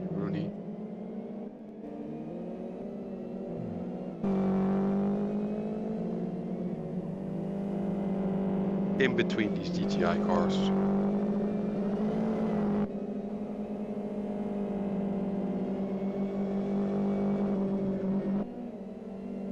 Wow, great, he said again, was reported against the wall, and I can confirm that his car is looking now different than before. Maybe he's a little bit too long behind the steering wheel. Loss of concentration. What's going on here? Oh, that's Rooney still. Busy with Morvine, who was driving an XRG.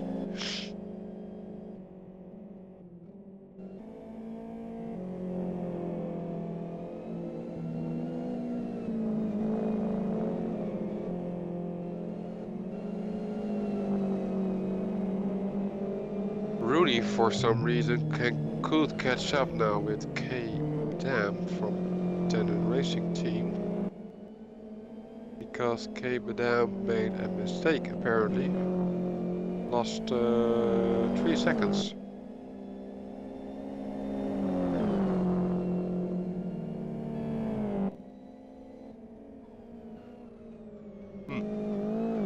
Must put it on the stream, of course. Yeah, almost forgot it. Really behind K. Dam now.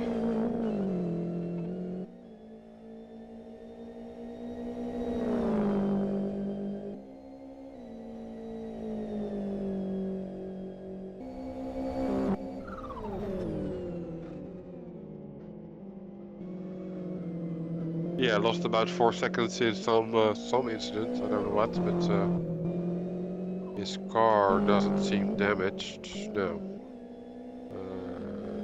No, not really.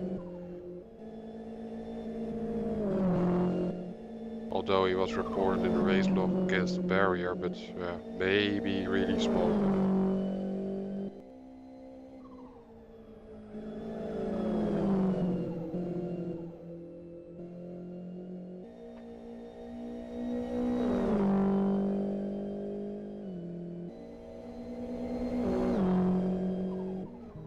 I didn't pay attention to it, but I have the feeling that the tires didn't got changed during that pit stop slash driver swap, because the tires, well, maybe they did, but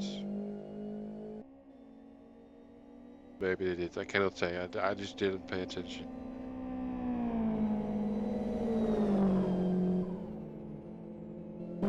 But they already have the correct temperature. That chicane was not really very nice for KBM, and Senna can take advantage of that, but he smashes into Kovunen. That's really unlucky for Kovunen, who's driving there nicely in his DJI, and then he gets rammed on his side by an FXO. As a result, KBM is now in front of Senna again.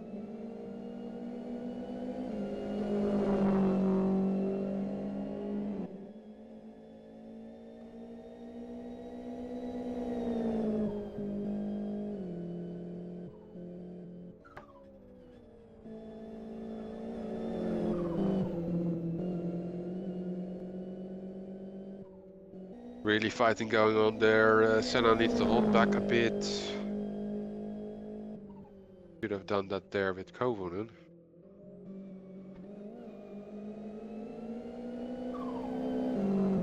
But yeah.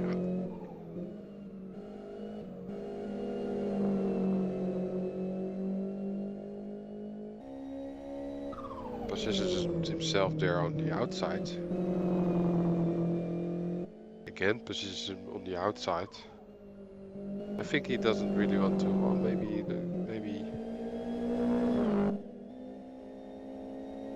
It's better to wait for actions on the start-finish instead of here.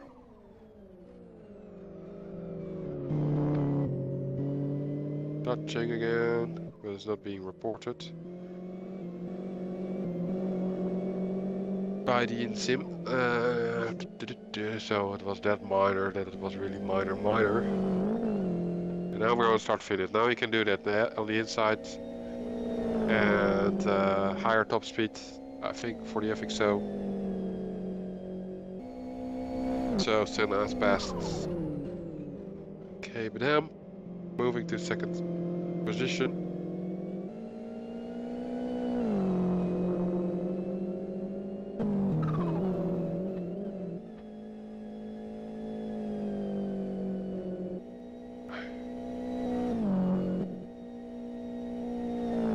And immediately can pull away.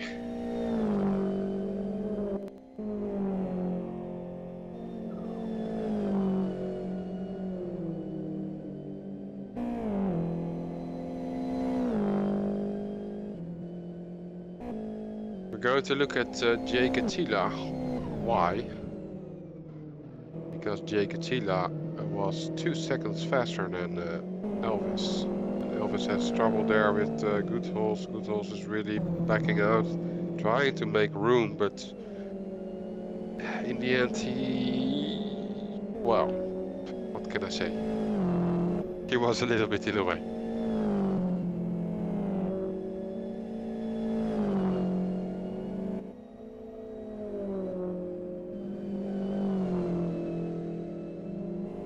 So yeah, Jake Attila was faster overall on last lap, but it seems that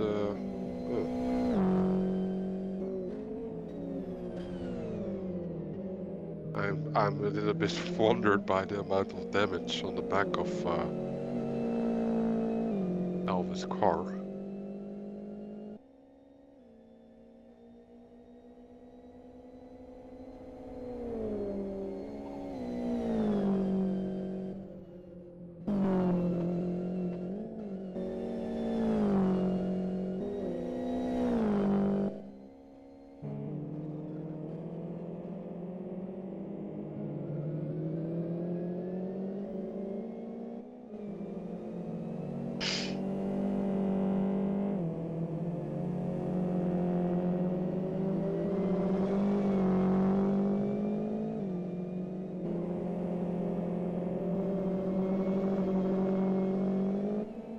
Jake Attila can catch up again there on the back of Elvis, about 1 second faster, and L3VO is not really a problem, I think, for both drivers. No, they can pass without too much problem. Like I said, Jake Attila again 1 second faster, catching up. Battle for 6th place. While we have Morvar driving there in front of Elvis and Jake Attila in his XRG. Different car class. I think he can move out of the way. Yeah, on the bridge he's moving out of the way.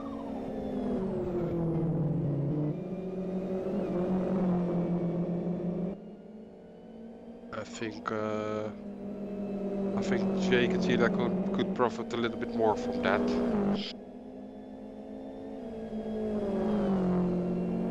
Okay, KBM makes a pit stop. That's sort of weird because there was just a driver swap, but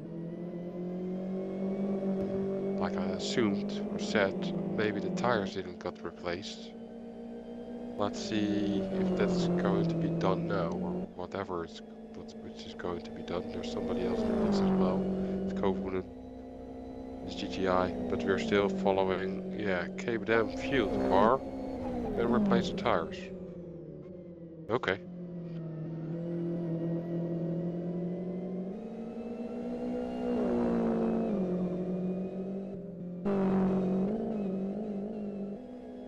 In the meantime, Jake Attila is now really close to Elvis. more than 1 second lap faster.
Yeah, I'm silent for a second because I'm not sure, but I think I'm sure.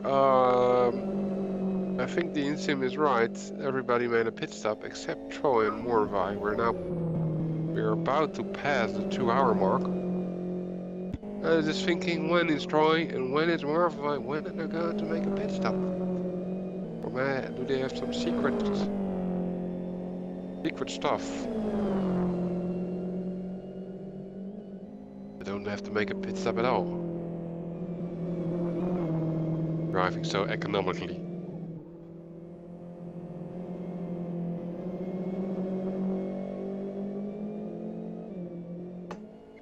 Yes, we have Jekatila now already on the back of Elvis, but we have Wings also there in his XRG, but that's going to be okay.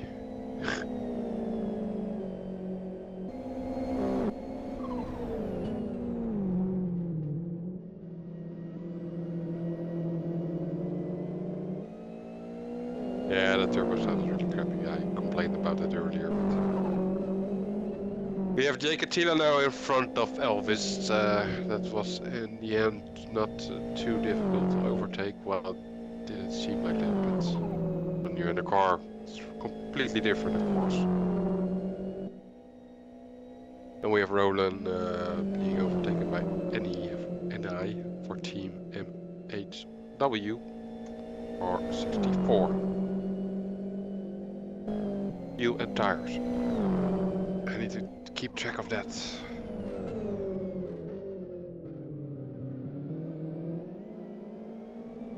Jekatilo went in front of Elvis, but Elvis not easily giving up there.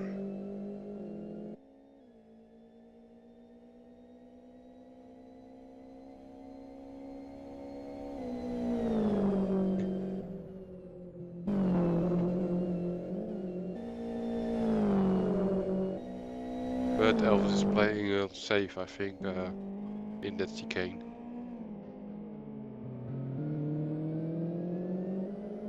Which is a wise choice. We saw earlier a lot of people receiving a lot of damage while Rooney gets reported quite a lot for... it just was just on the grass.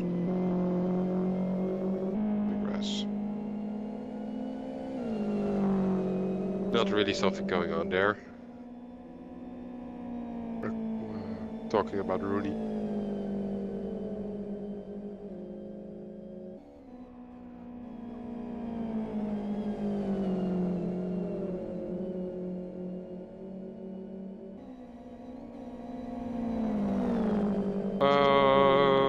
Yeah. Jekatila needs to back... oh, sorry, Elvis needs to back out now.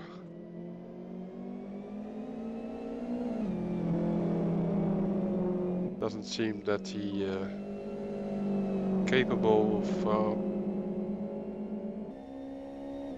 being busy with fighting back for that 5th place.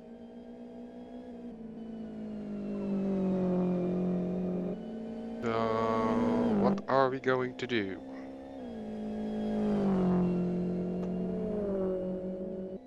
I don't know.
I put the leader of the race on the stream, Zarka, but that's more because I'm trying to figure out why my camera controls are again not functioning 100%, but I think it has something to do with capitalization of names. LFS accounts in this case. I'll switch to Rooney.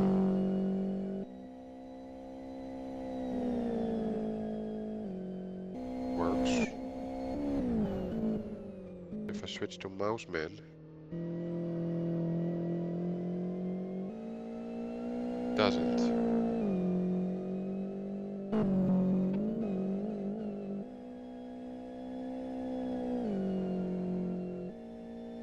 Switch to Troy.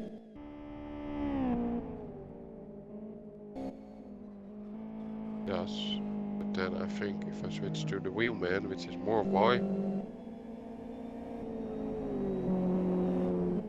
it does. Okay. Very weird.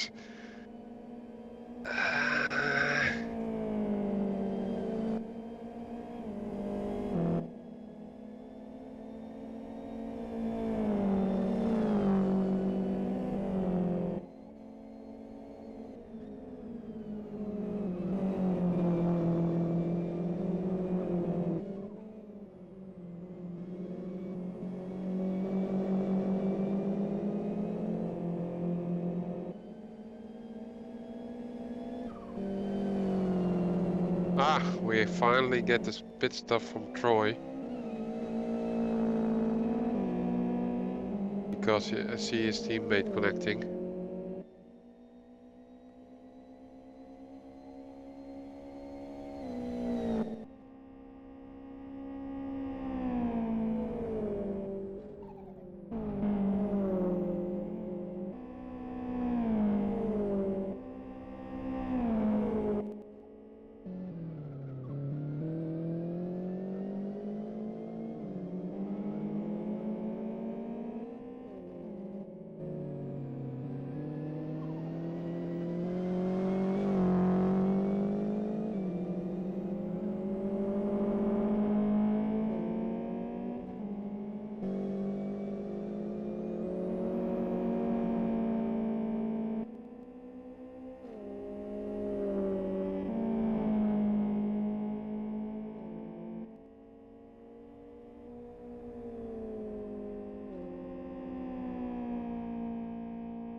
In the meantime, I'm just silent. I don't understand why Mouseman is not working, or at least why Mouseman, beauty of programming, that in his case his name gets decapitalized. I don't understand.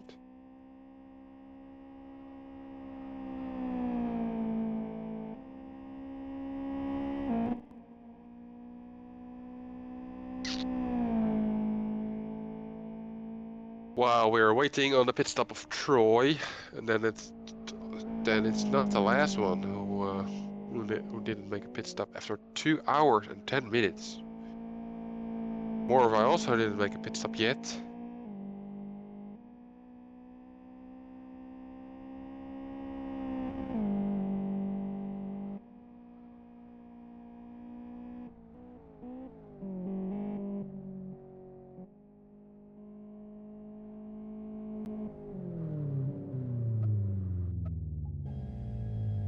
There we go.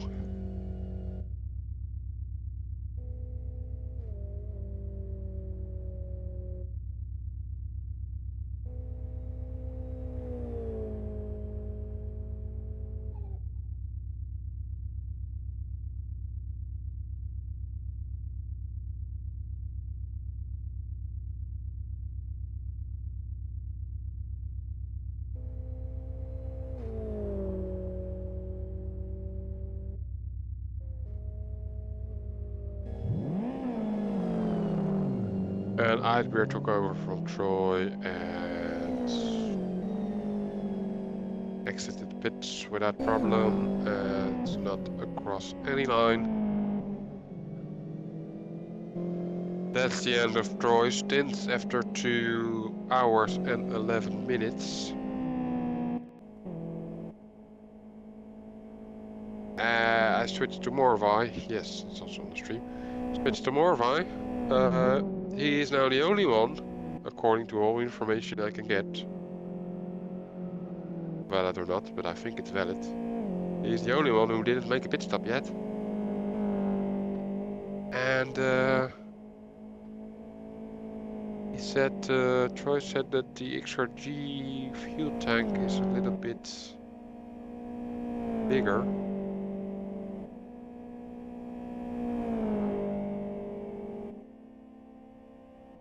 So that probably is the reason.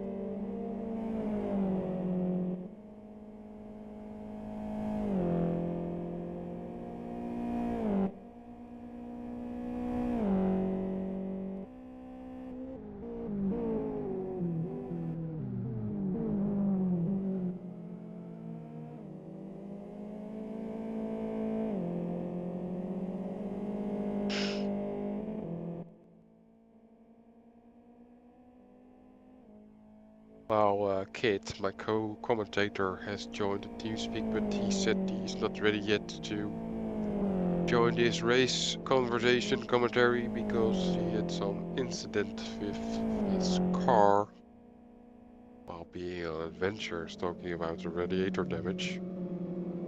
I don't know. I have some radiator damage slash fuel tank problems because I need to go to the toilet. So, yeah, I'll be away for a second or even a little bit more.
So that's that, and I'm back.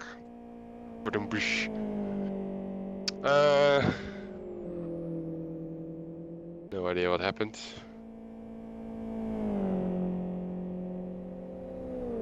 I still didn't pit. And what's this situation here? What do we have here?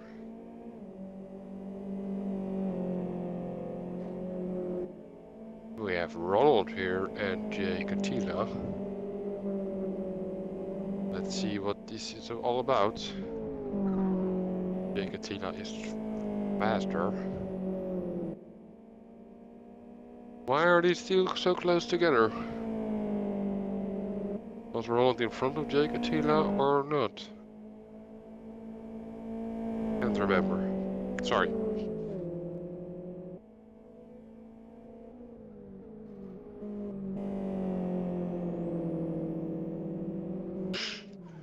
Okay.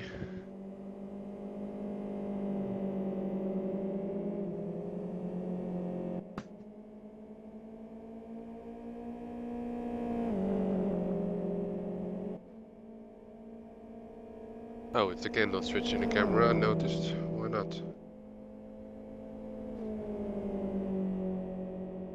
Weird stuff going on.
User was moved to your channel. Yeah. I did that without pre-announcing, but I asked if Pete, who just did 1.5 hour, even more I think, 1 hour and 40 minutes, didn't, with his XRT, or the team's XRT of TC Racing 1. Good evening, no, still afternoon here. Good afternoon, Pete. Hey, good afternoon. How are you doing? Or how did you do? What is your feeling? Yeah, it was alright until I got a puncture. You got a puncture? Yeah. I completely missed that. On the lap I was gonna come to the pits, I got a puncture just before the first split, which meant I had to nurse the car around the entire lap, which was annoying, but there you go. Yeah, happens. But what I was wondering about, do we have the car, do we have Mouseman on? Oh, I have car camera control problems. I cannot put Mouseman on the stream at this moment.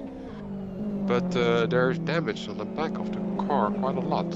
How did that happen? When the puncture happened, instead of going, it was in the braking zone at the end of the bridge, just before the first split. And instead of just crashing straight into the wall forwards, I decided to spin it around and take most of the impact on the rear. So awesome. That's what happened.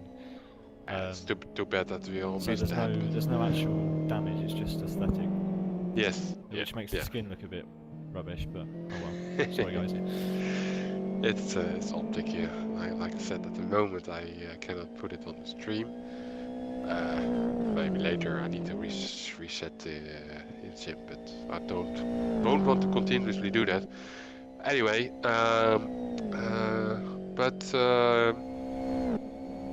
you with the team are still in sixth place. It Yeah, isn't we can make too up the bad. places. I think it should be possible. It's just annoying to lose like 40 seconds to a puncture, but it's my own fault. Yeah, of course, but we seen a lot of crashes and things going wrong at the famous chicane. I think it's the famous chicane.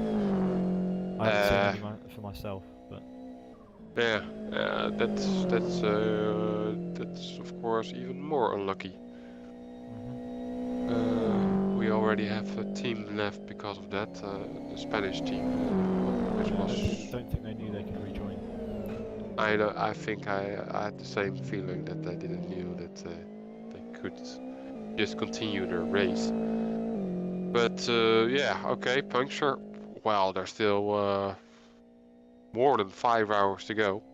Oh yeah, it's a drawback, but it's a setback, so it's not it's not race over. It's a whole race. So yeah, the puncture incident. What is your feeling about the choice of car, the XRT? You happy about it in the end, or? Yeah, I think so. Because the FXO stints are going to be slightly shorter, I think it's still the best choice. But at the end of the day, we just chose the car we wanted to drive. It wasn't really an educated choice of which we thought we could do better in. It was just, what do you want to drive? I'll take the XRT. So. Just a better car feeling with the XRT. Yeah, I would have needed to have done a lot of practice if I'd have driven the FXO. I didn't really have that much time to practice for this. So. Right, because the XRT would be more sensible. Yeah, seems logical. Well, the thing is that the first 4 cars now in the race are FXOs, Zarka, Senna, Rona, and Catilla. Yeah, we were in second until I binned it. So that's true. That's true. Yeah. I guess we'll probably end up clawing a few places back, I reckon, but not too many, because the FXOs just find pace quite fast, really. Even though the stint length's shorter, they still find pace really early on. Everyone in the FXO team seems to be doing fairly good laps. Well, still more than 5 hours to go. A lot of things can happen. I didn't take a good look at the team. Your team in this case, are you driving with 2 or with 3? TC Racing 1 is just me and Elvis, and okay. TC Racing 2 is Simon, Connor, and Elmo. Alright, Simon is now behind the wheel, and Connor just finished his stint. I had another question, but oh yeah. Are you up to interviews during driving, or is it? Well, I'm doing 3 stints, so I guess I'm probably going to be on my TeamSpeak for that. So maybe it's best I join you in my next break, because I'll only have one more break. I'm doing 3 stints. So in other words. Sorry, yeah. In other words. You don't want my break. you don't want to be interviewed while you're driving. It'll be tricky for me to switch TeamSpeak, so you don't want to have another mistake. Yeah, that's clear. Yeah. Yeah. No, okay. No problem. We're just checking out. Well, I'm checking out, but try to explain to the rest of the people who are watching the stream what's going on. Because 29 people are watching it. Nice. Okay, that's it for now. I wish you more luck for your second stint, and that the tires will. Yeah, have you earlier next stint, I think. So that's the reason. It was not a flat spot or something which caused. During practice, I was able to do 34 laps last stint, but clearly, since the stint, I was pushing a lot harder in the race, probably. Which somehow scrubbed 3 laps worth of life out of the tyres. I wasn't expecting them to go so quickly, so it was just a case of not doing enough stint practice. right, but it was completely my fault. it was not because of some It earlier wasn't because of a incident. flat spot. It was just through excessive pushing, I think. All right.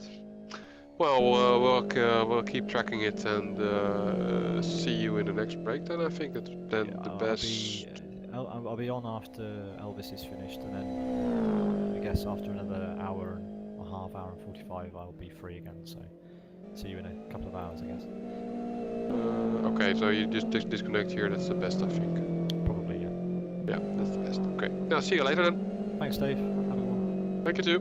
Good luck with the race. Cheers. Bye. Bye bye. User disconnected from your channel.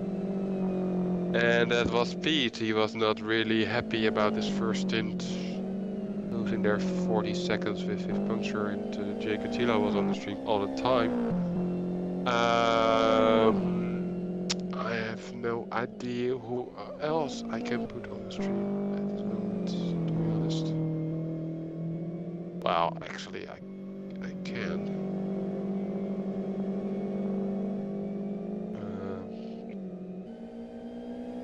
No, we'll keep tracking Jay Catila because Rooney made. Is it Rooney or Rooney? Let's say Rooney. That sounds cooler. Rooney made a mistake, and he's 5 seconds slower in his last lap. So Jay Catila could catch up a lot.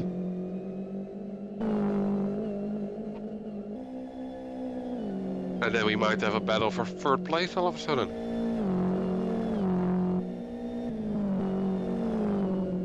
Okay, but then joint spectators and free choice to race. What happened there?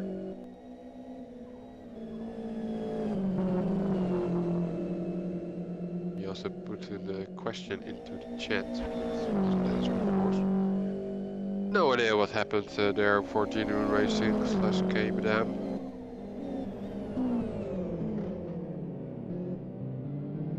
Happened during the questioning of Pete.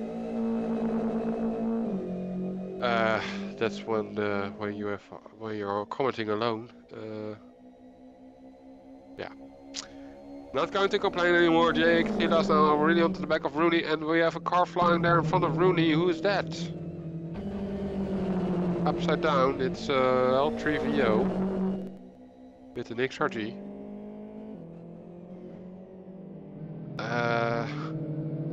And while that happened, he's teleporting himself to the pitch and rejoins the race with XRG. While that happened, Jay Catila could overtake the third position from Rooney. Yeah. So one lap nothing happened, and the other lap lots of things happened.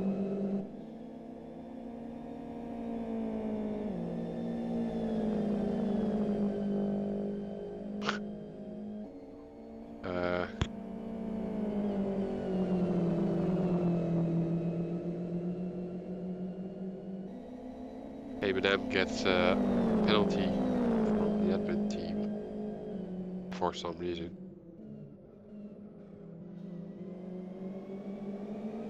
Because of chatting.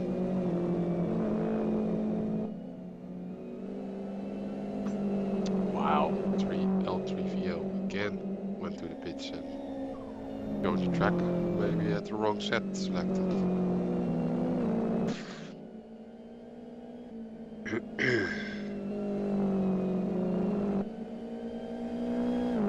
Lazar for Team 53, which is the Morvai team. So Morvai finally is going to pit after 2.5 hours.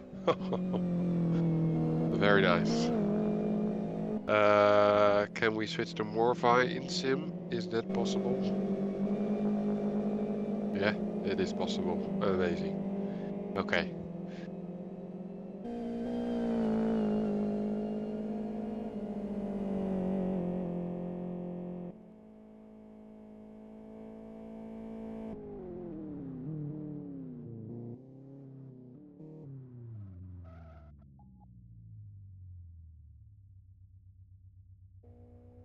After 2.5 hours. So with 8 hours, 2 5, and you're still half an hour short, so it's not really beneficial to, I don't know. Team strategies and tactics and everything.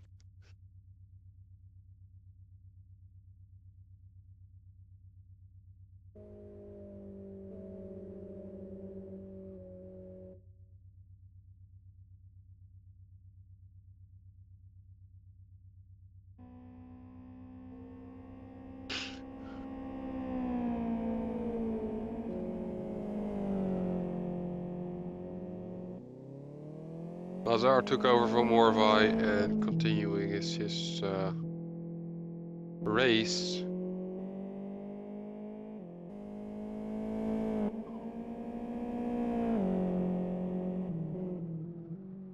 So everybody did a pit stop now, but the thing is that as race control admin, you can when somebody teleports to the pits, joins the track again.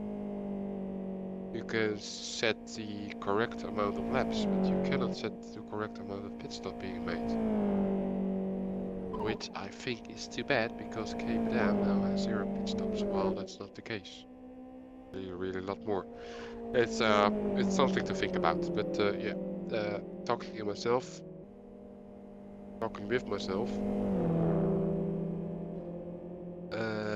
What is going on the track?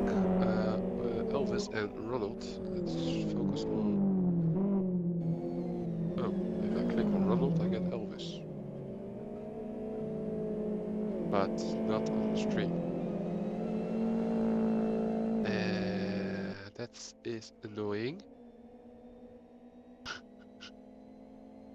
I'm going to fix these guys. I have no clue. Yeah, restarting the instance again, but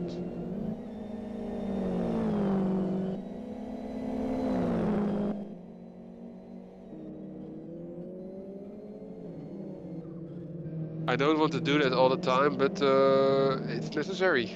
It's just necessary.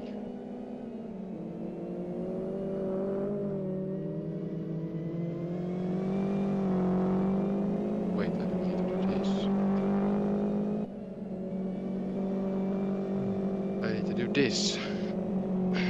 And then this. And then it's on the stream as well. The hell?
Too late. Elvis went in front of Ronald.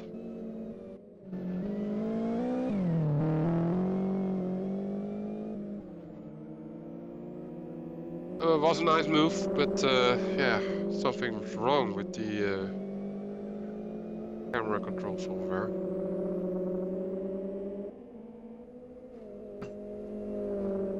I think it has something to do with this takeover shizzle, which is properly being managed by Prism, by the way. Kudos to that, but the other end, the remote tool, which is being written by me in C++, it just sucks completely. Yeah. I hate that language, okay? Anyway. Not much I can do about it at this moment. Something for next time. But yeah.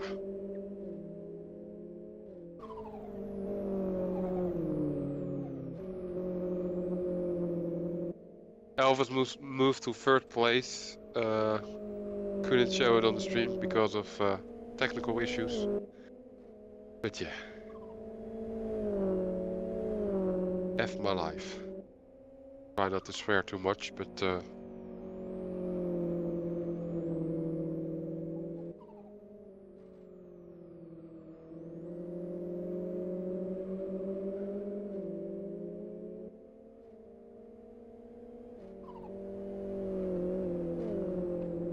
I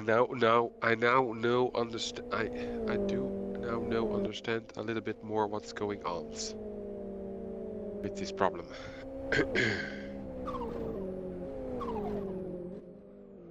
And I got warned already before by good holes, but yeah. I thought everything I had managed everything, but yeah, if you do not test it, then or cannot test it in this case, couldn't test it. There was a test race there was a CityLiga test race on the 9th, I think, of December, 3 days ago. But I had no time to address that or to test the camera control software. Anyway, we missed a great battle for third place between Elvis and Ronald. Yeah, still 5 hours to go, or more than 5 hours to go. Wow, we have somebody in the pits. Jekatila. Wow, okay, Badam is serving his drive-through penalty. Jekatila is making a pit stop, but oh yeah, he's going to be replaced by Volta when his pit stop is finished. And I think, if I'm right, Elvis is now on the stream. If I click now on Volta,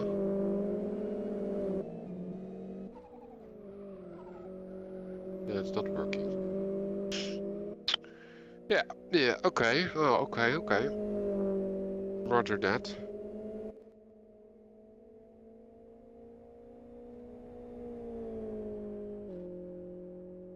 Something to keep in mind then.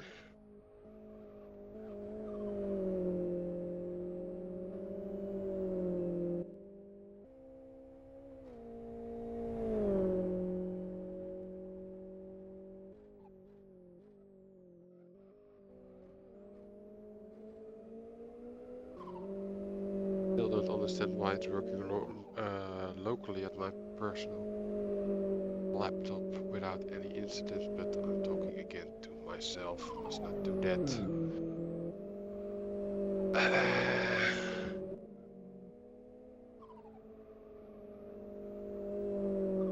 J.A. Katila and Lazar. Finally, we have a battle. Here. Is it on the stream as well? Yes, it is. J.A. Katila and Lazar. I am not sure if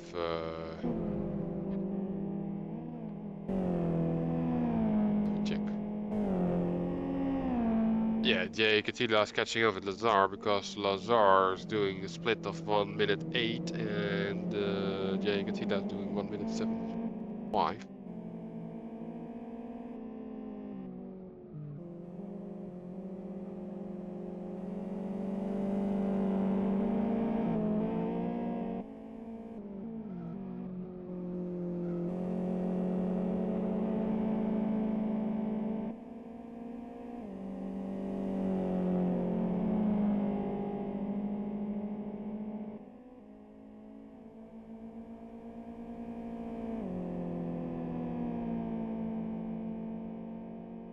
he was catching up, but second split is 2/10 slower. Going to be a lot slower because J.A. Godzilla is making a mistake. So no.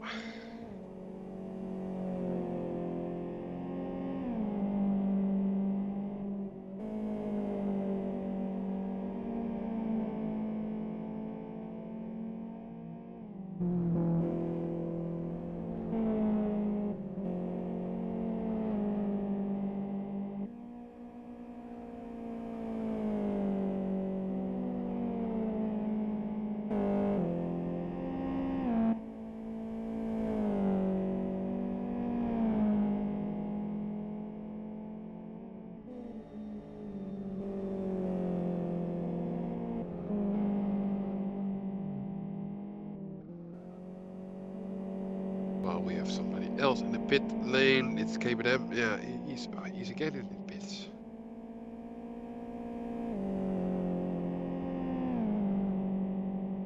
Why is he in the pit so much? He teleported himself to the pits, you know, making a pit stop.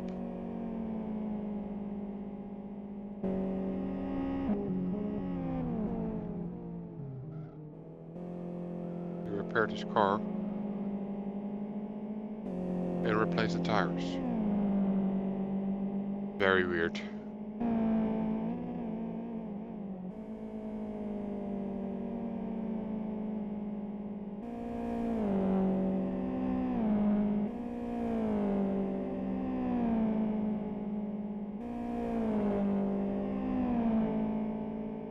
And also disappeared.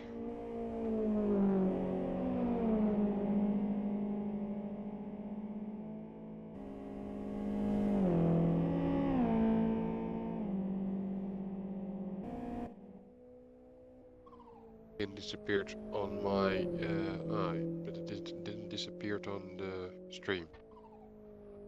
That's amazing. How is that possible?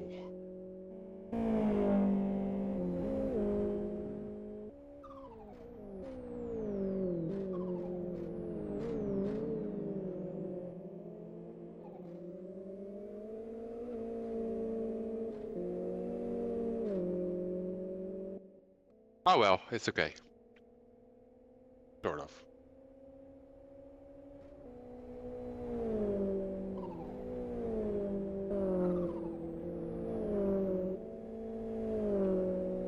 But because of all these pit stops, drive-through penalties, teleporting, Team Genuine Racing now is driving on last position in TVO class. Wow, Mishu connected again for his second stint. Going to take over from Black, I think.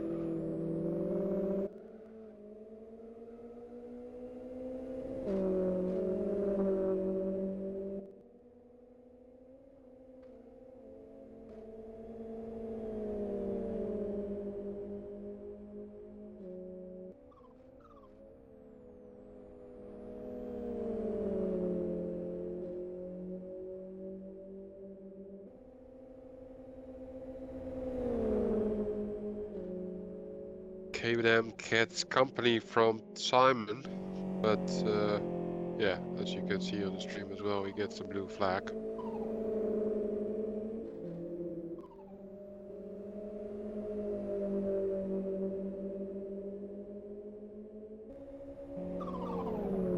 Because KBM is now a lap down, even 2 laps down.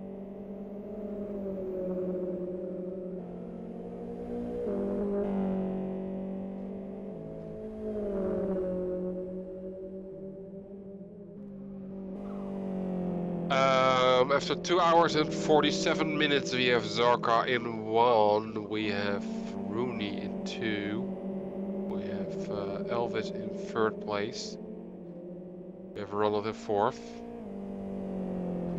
we have in 5th place we have Black, being absolute beginners. Matthew and 6. They're actually quite close to each other, this Black and Matthew. That deserves some attention. And we have Brillwing in 7th place. Also not that far behind of Matthew. He's trying to get past Ice Beer. He's driving GTI cars class. We have an 8th place Volta, and yeah, I'm not going to mention more. We're going to switch to Matthew, who is really out of the track.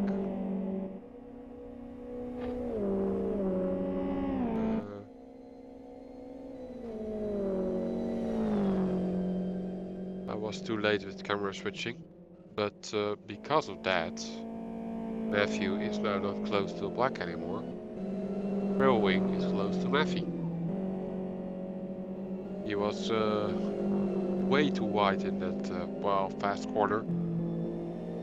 The grass a lot with his XRT. And why? Seems like just a normal mistake, not something going on with the tires or with the suspension of the car. No damage, nothing. So mistake. Anyway, Brillwing there, Brillwing, Matthew, and there in front it's Pace with the XRG.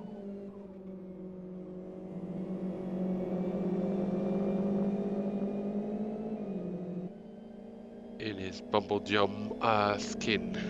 What is it? I don't know. Really a lot of heavy colors. Brillwing now on the back of Matthew. Positioning himself for an overtake on the straight. Maybe chooses the inside. He does that, but no. Now that was a little bit. That would have been a little bit too ambitious. But you have time. There's time. Yeah, you can take so much time to mow the grass. Yeah, you can do that. Okay. That costs time.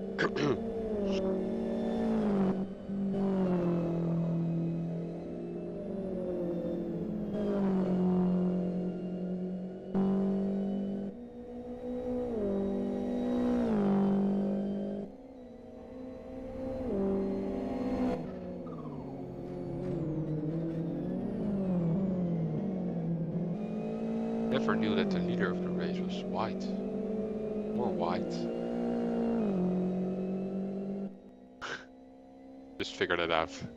Zarka's arrow is a little bit brighter than the rest of the arrows. First time I see that in 5 years. Okay.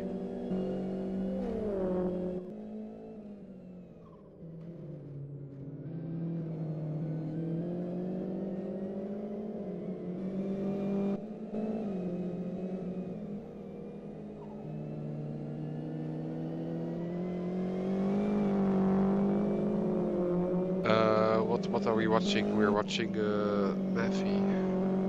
Is that correct? Yeah, that is correct. Matthew is in the middle of Brillwing, who needed to back out because of this small mistake, but Matthew is catching up with Mishu again.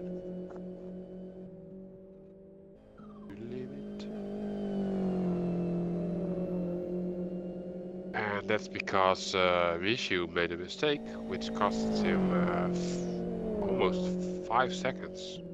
4.5 seconds. In this lap. Yeah. Really cold tires also, we just made a driver swap. Just started the stint. As far as I could see.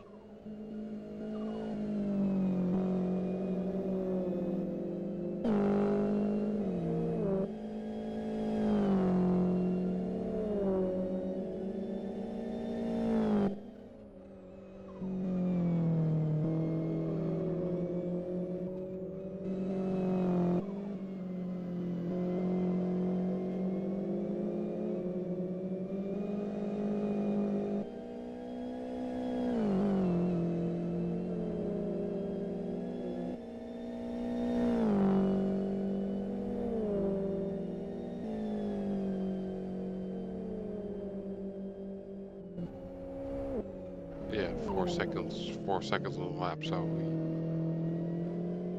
had a half a second advantage in the last sector.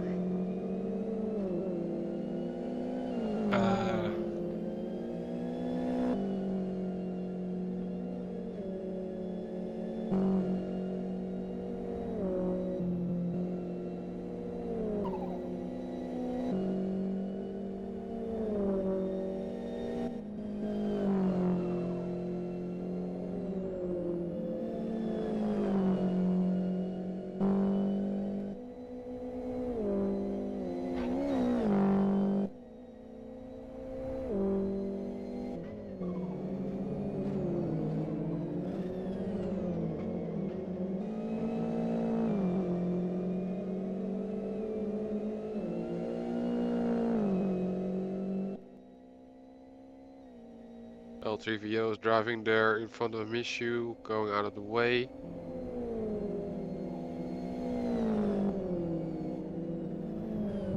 Does not do any crazy stuff in the chicane.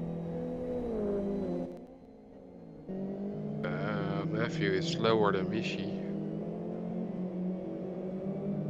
On the split, but even after the split, it looked that Matthew, took the chicane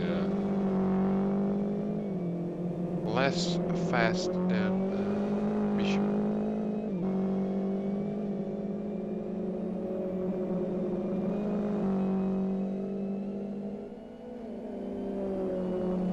That gives the opportunity to Brilwing, who is behind Matthew, to catch up a bit if L3VO goes out of the way. He does.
Mishu is really behind Black now. Why is that? Why is that? Because Black made a big mistake of 7 seconds. Yeah. And we cannot get it on the stream because of bugs.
Okay, I just need to reset that tool once in a while.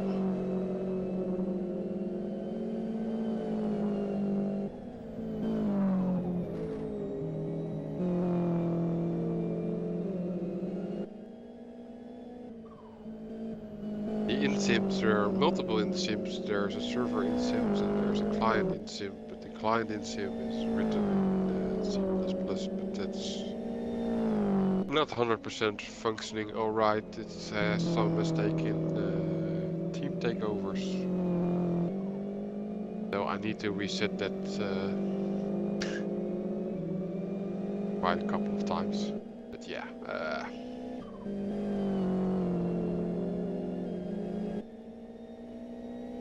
I manage. But not enough because we missed some action between Black and Maffy, but we are still with it. I now reset it. That's why I was silent for a bit. I reset it the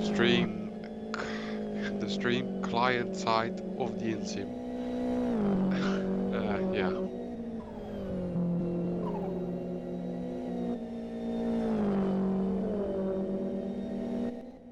Which gives my camera control back concerning to Black Amnesia. Because Black Amnesia just did a driver swap and blah blah blah. Anyway, battle. There's a battle going. There's a battle going on. Battle going on between Black and Mishi.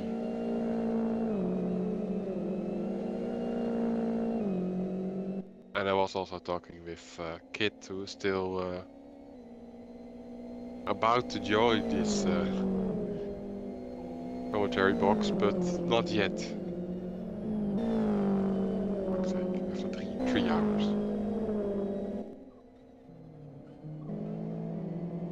Oh, but Maffy is coming closer, or is he not? The times are about the same. Well, we have who's driving there. It's great CZ again.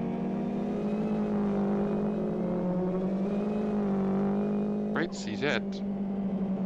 Driving for 3 hours straight already. Let me take a look. Who else is in the team? You cannot be it's Giant, of course. You have Great CZ and you have Giant CZ. Drunk driver's team, but he is already driving for 3 hours. Okay. Black and Maffy just passed him. One person.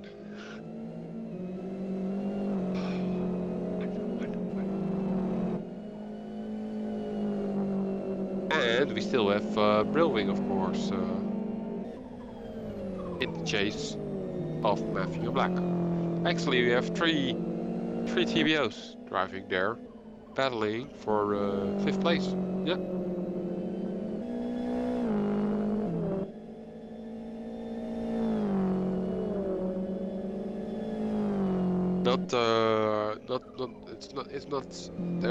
It's not really a battle yet, but it's upcoming. While car 47 switches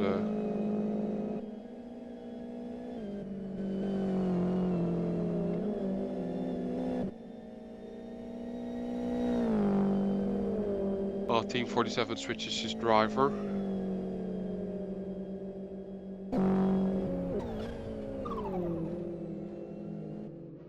Where did somebody went to? That's Brilwing, yeah. Just wanted to say that. I missed him on the media. I was thinking, hey, where is the 3rd arrow? He is making a pit stop, and is he being replaced? Yeah. Coolty will replace Brilwing for the GRT team. In the meantime, Maffy is again, or still, or how you want to say it, coming closer to, no, not closer, same split times. Oh, we have Blackie. We have Blackie connecting, so Effie is going to be replaced by Blackie, so this is not really... He's coming closer to Black, but he has to go to the pit soon. So it doesn't matter much.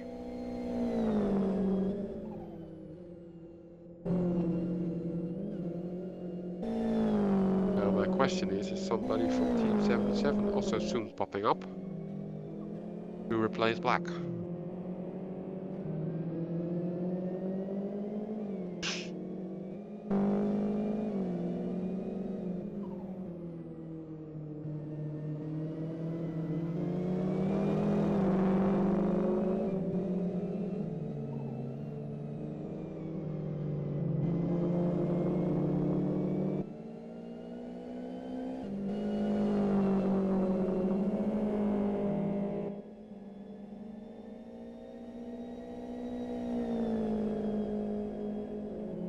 For the people who tuned in later, on the left side you have that information and the laps and pit stops and stuff. The admins can change the amount of laps when you crash and need to teleport to pits. You're allowed in this race, if you're on your side, on your roof, or if you have any problem with your car, teleport yourself to the pits and join the race again. But then you start with lap 1 again, no pit stops, and the admins can change the amount of laps back to what it was, minus the penalty. But the amount of pit stop cannot be influenced. So as a result, you see some people who teleported themselves due to some incident to the pits. They have their amount of laps corrected, but the amount of pit stops cannot be corrected. So in this case, for example, L3VO, but Great CZ as well, some others, they have just one pit stop or no pit stop at all reported, but that's because they went to teleport and back on the track, and the Amber team cannot correct that because of blah blah blah. And Mephi is going to do his pit stop and being replaced by Blackie. Yep. So that action is gone. Do we have some other action?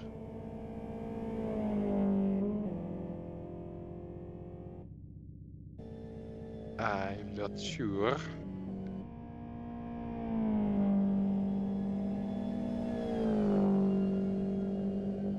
Elvis driving here. Oh, it's KBDM. It's a lap down. Okay.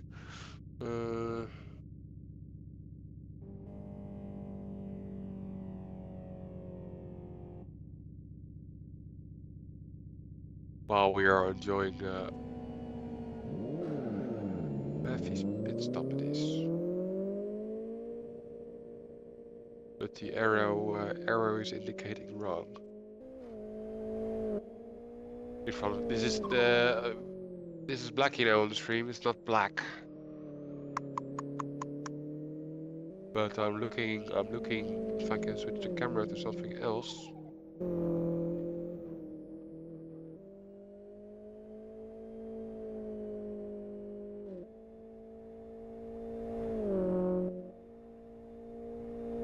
Let's see if I can put on Elvis on the stream. For not really particular reason. License plate saying Pete, but it's because the license plates cannot be transferred between drivers.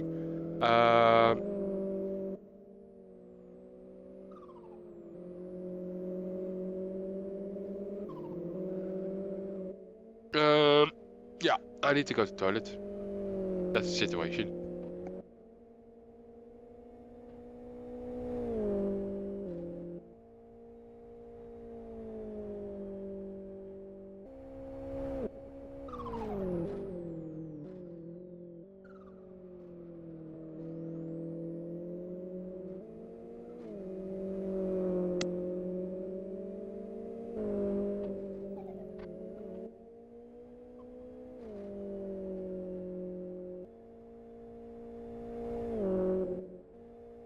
User joined your channel. Hello, Dave.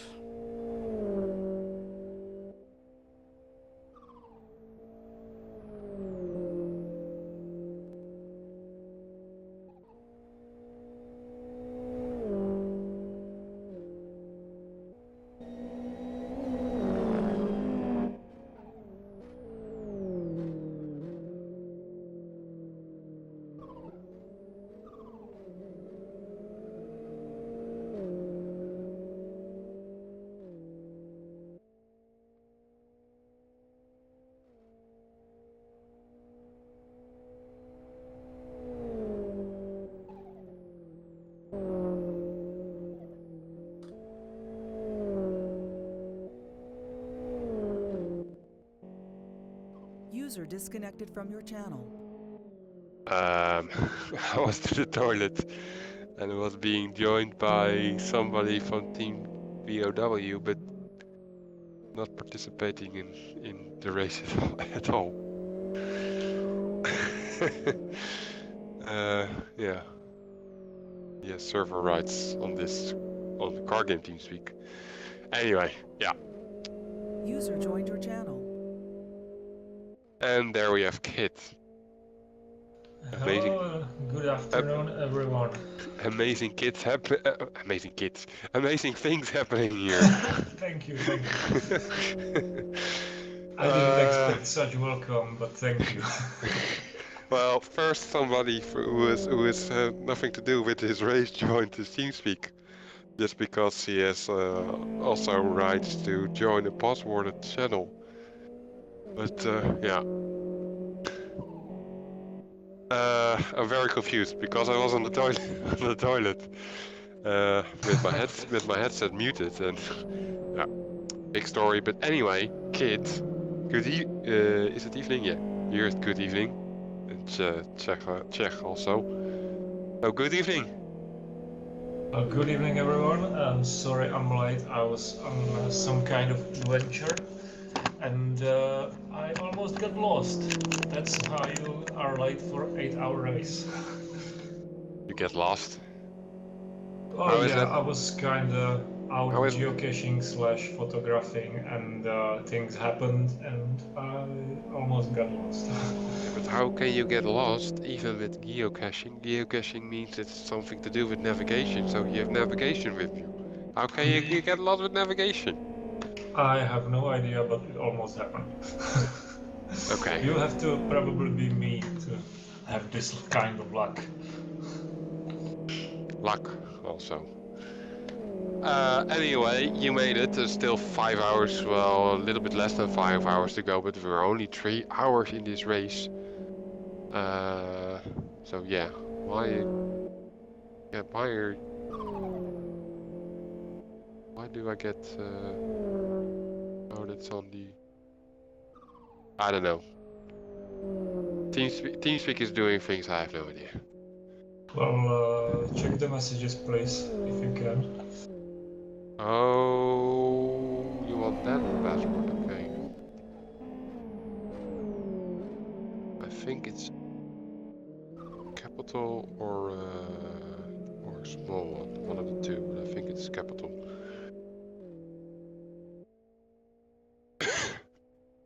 You cannot, you don't have It's LFS okay. in front of you yet. That's the thing. So, from what I know, the race hasn't been really entertaining so far, but I have checked through the remote, and I saw that at least the 5th and 6th position have some interesting battle. Well, it is entertaining, but I'm so busy with technical side and streaming side and toilet and beer and everything that it's just too much. Well, It's at too... least you're having a beer. Yeah, that's for sure, but it's just too much. So, and then my head gets confused, and I'm missing things, and things are not on the stream. Which should be on the stream. We had Pete earlier here who was telling about a puncture, and I completely missed that, but you're talking about 5th and 6th positions, Black and Volta. They both made a pit stop, and that's actually a good idea to switch to them. But I think I need to do another reset of the camera control software thingy, because no, I can do that. This is Volta. What's happening there? Seems like 5th place World Class Lions just passed the Yeah. XR. Oh, sorry, I wasn't paying attention. If you were saying it, I was just focused on something else. I am watching multiple screens, and yeah, it happened faster than I could see. Well, that's something. So yeah, Jacatila, no. A Volta is the name now. A Volta from World Class Lions now moved to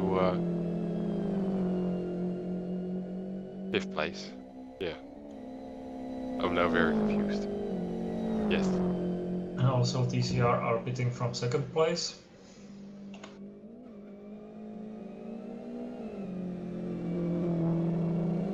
And somehow I see the admin team is in 2nd place now, in front of them. Like, how did they make it? I don't know. I didn't know they are so fast.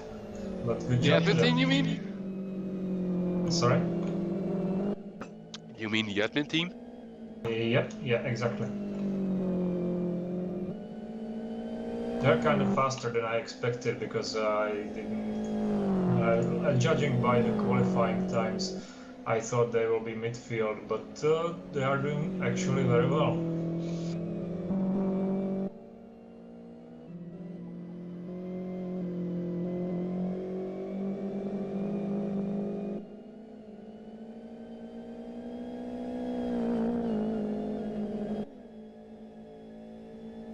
Yeah, we're still watching Volta and Black, but Volta made a quite big gap. Well, I will take my time to just at least sort through the field so I know what exactly is happening and how are things working out for different teams. So I might be still a little quiet a little while, but I think I will be ready soon. For some reason now, admin Pete. The stream table saying admin Pete instead of TCR Pete.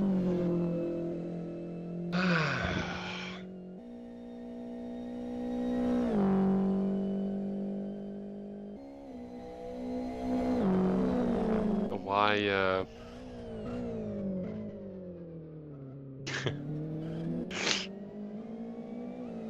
But then, I don't know.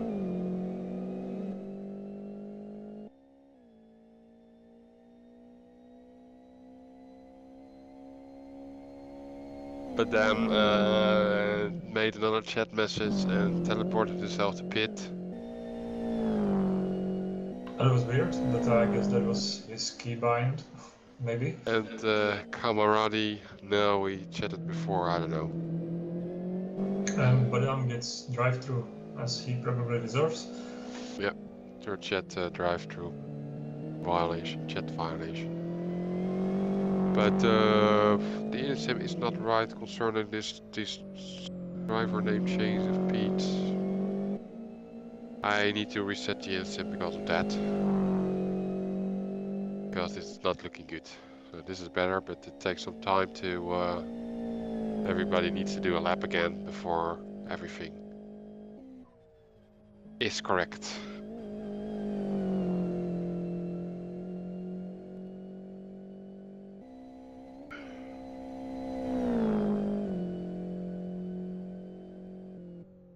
The story is that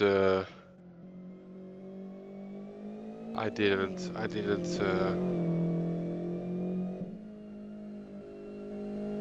count it on driver name changes during the race. I didn't thought of that would happen. Or prior to the race, that somebody is on the server and changing his name on the server. Yeah, these kind of things. No idea that would happen. Anyway.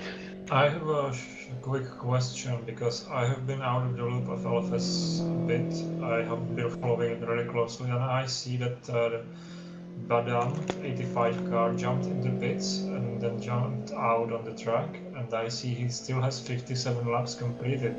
Did something change in the LFS code? Yeah, you since patch it's called patch update. Since update H, since the Western update, you can also, as a race admin, I think it's less laps and then name or something. You can give a command and then you can change the amount of laps of a driver. Ah, So okay.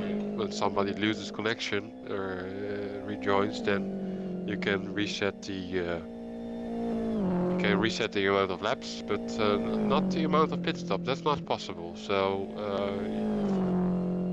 some people crashed in the chicane in the early in the race, or something else happened. They were upside down or on his side. Somebody was, I think it was great to see that was on his side. They teleported to pits. That's allowed. And you rejoin the track, and then the admin gives 1 lap penalty and the amount of laps back. But the amount of pit stop cannot be configured, so you see people driving around reported on the insim with the correct amount of laps, but not the correct amount of pit stops. But, yeah, Well, that's, at least something. That's really good. I didn't know that, and it really adds something to the LFS. yeah. After 10 years, it is. You can have some improvement. No, it's just yeah. Well, at least something. We cannot keep complaining. Maybe one day we will get the tracks, but now we have this. It's also not complaining. It's just yeah. Yeah. It's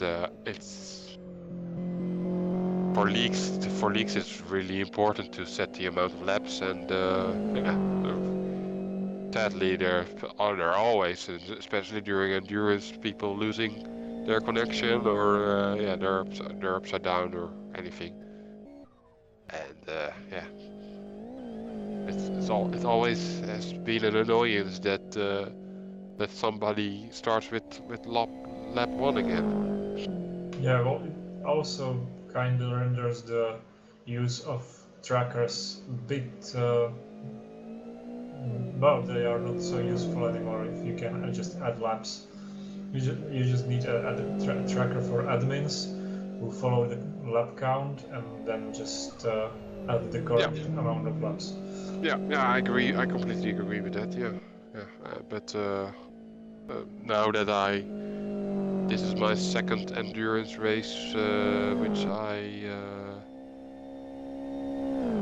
I do the broadcasting for the streaming, but also the programming bit. And what I would like to see is that the amount of pit stop, if that can be adjusted as well, that would be nice. But I will ask or suggest that later. But it's just that amount of laps can be changed. That's already very nice. Yeah, well, I actually remember one time when I was racing a 16-hour race with my friend, and we were on server full of GT2s, and we were in or GT1s, and we were in a UFR, and because of all the disconnects, we finished second on the server.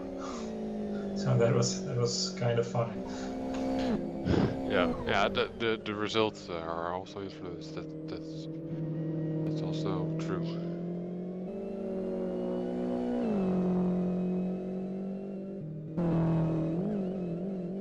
I selected black on the stream, by the way, because I noticed that he was behind another car, but that's Elmo. But Elmo is a lap down. Yeah, Elmo is a lap down.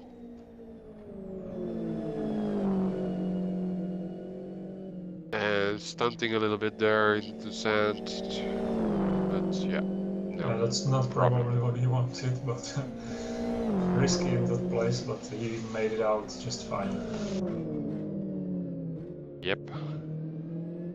And the guy who just passed him is 6th place ABR, who was passed like 10 minutes ago by Ayvalta, and he's constantly driving away from him. Looks like his pace is much better. So yeah, that's probably this fight over for this moment.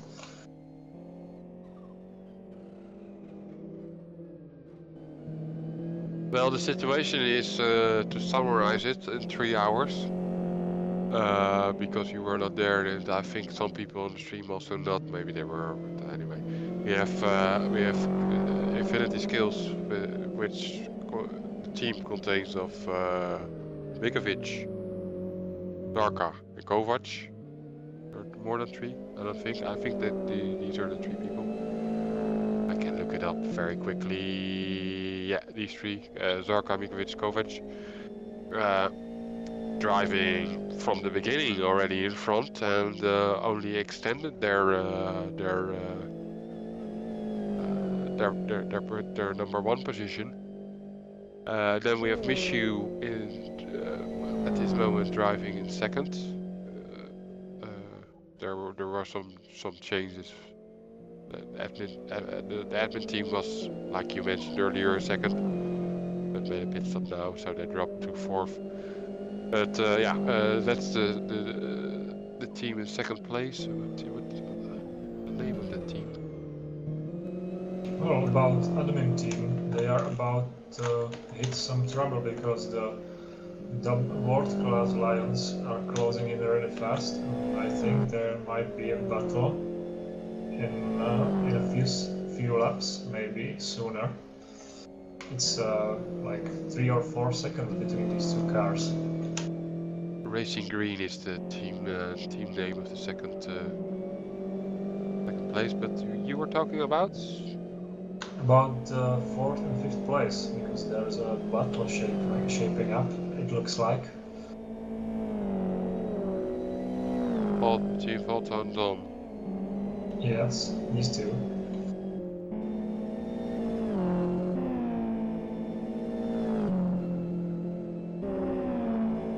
Okay, that's on the stream now. There's somebody driving in between. It's Icebear. That's the leader of the GTI class. Troy's team. Troy and Icebear driving there. In that XFG, no problem for Volta. I was talking about what happened. We have Pete in third position. Pete in his first hit had a major problem, which we didn't saw on the stream or didn't experience, but he explained while he was in his break here on the commentary box. He had a puncture somewhere half during his lap, and as a result, he lost 40 seconds to nurse his car back to the pits, as he called it in English. But yeah, third position is still very nice, I think. And we're not even halfway through this race. So Pete from his TCR Racing 1 team is there on the third spot, although he was unlucky with his puncture. Then we have Dom/Falco for the admin team, fourth place. Then we have World Class Lions with Volta, Jake Attila, and some other name I cannot remember that quickly, but nice job in the fifth place. Then we have Black, Guti for GRT at the moment, and then Blackie for XR. Elmo for TC Racing second team. Yeah, and I keep mentioning the TBO stuff, but we must not forget that we also have DJI. Well, I'm going to interrupt you here because the class Lions are already attacking the admin team. It was really fast. They are 3 seconds faster this lap, only this lap, than the admin team. Dom clearly isn't up to the pace so far, though his tires are already warm. I don't know. I think he's one of the better drivers on the admin team, but wow, Volta is fast in FXL.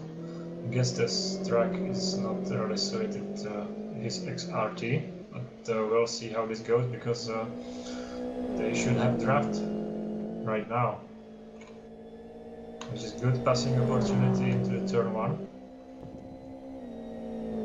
Dom is defending, so Volta goes on the outside, brakes later, and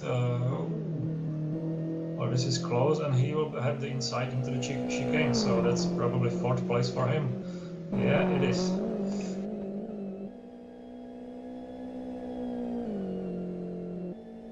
And he made it look so easy.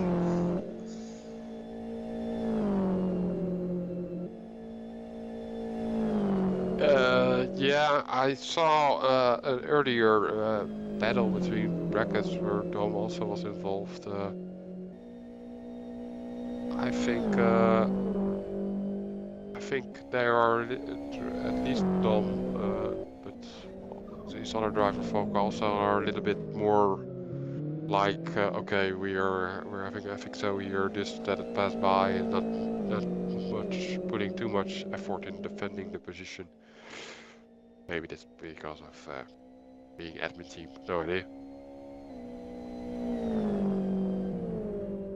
In the meantime, I'm getting messages from Car Game. I'm not really receiving that at the moment. Busy with stream.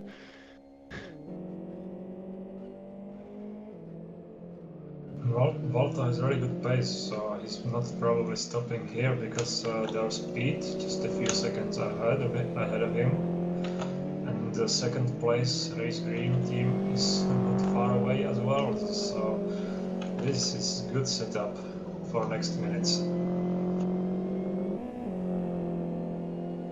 And judging by the look of their tires, they are not pitting soon.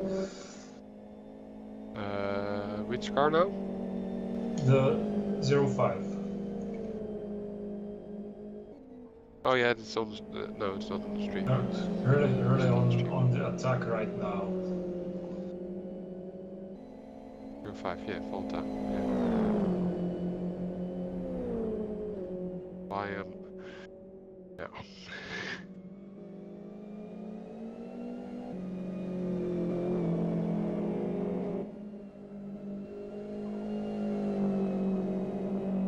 Yes, I need to. There's multiple stuff on my mind, and one of the things is that I am hungry. That's the thing with 8-hour race. You need to eat from time to time as well. Yeah, that just happens. Just do it. Just do it. Yeah, no problem. I have the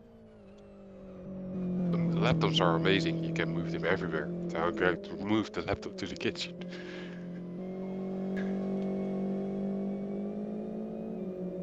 So I will try to fill you in while other things happen as well, because as you maybe know, there's just this UEFA Euro draw, the group draw for next year, and it's happening just now.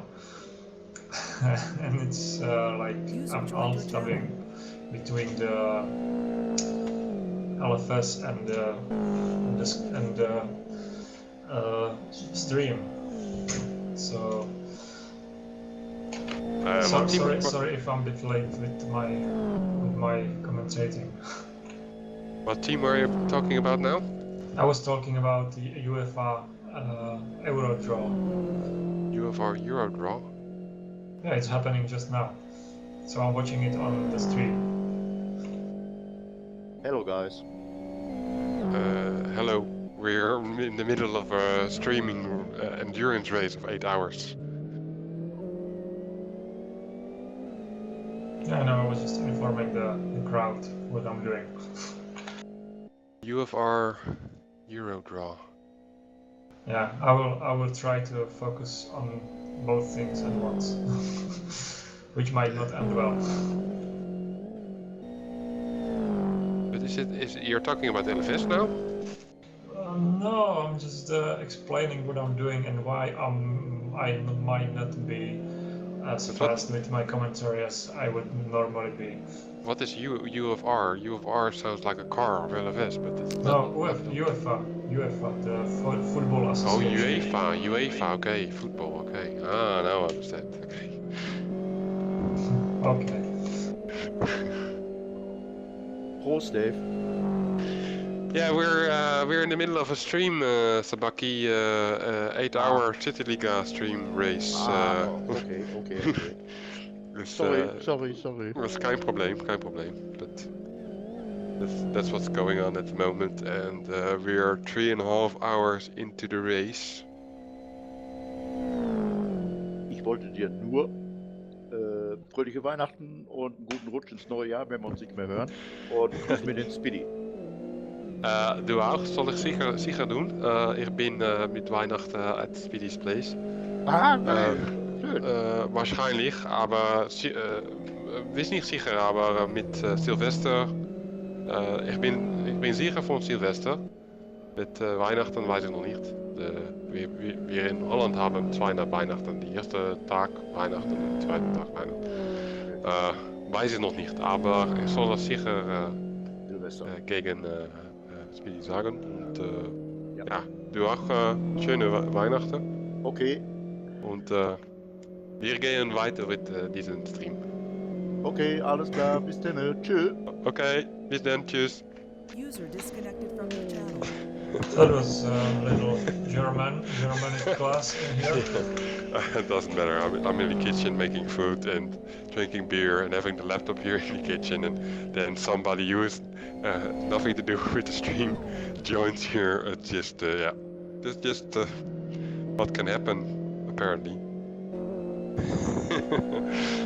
Yeah, pretty funny. Okay, well, Pretty funny. that was a little entree from the German guy, and now we continue. Yeah.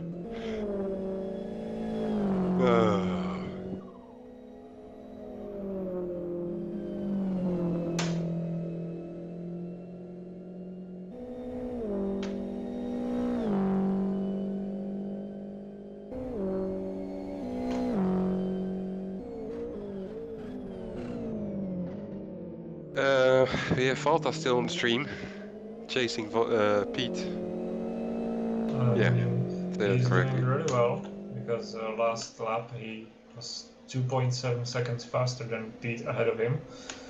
So this will be another easy job for him, and then there's some 10 seconds to second place.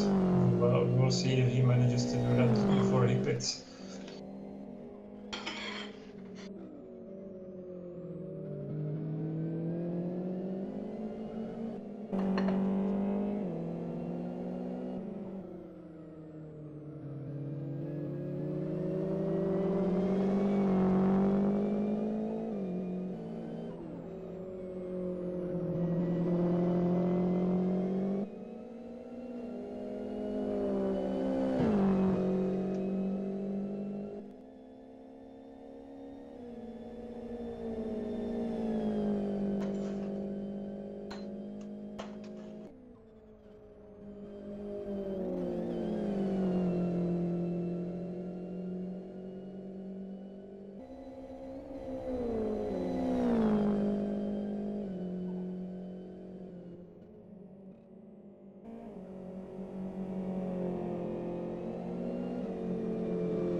Valta really catches up with Pete now. While my toast is getting ready.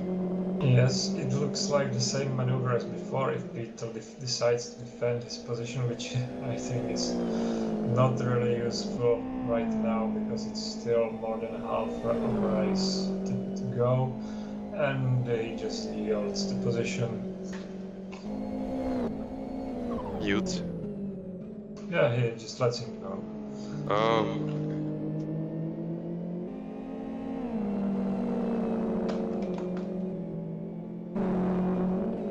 There's another, his teammate Katila in XFG who will decide to slow him down a little, but now he's out of the way.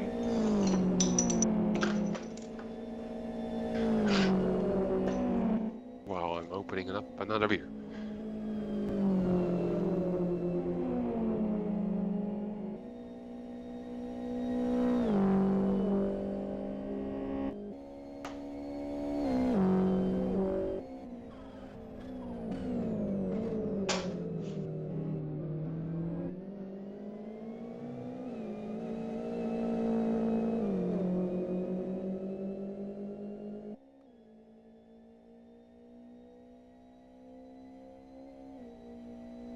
Now Valta is like this 10 seconds gap to Michu, but looks like these two are on the same pace. There will probably be no fight in near future.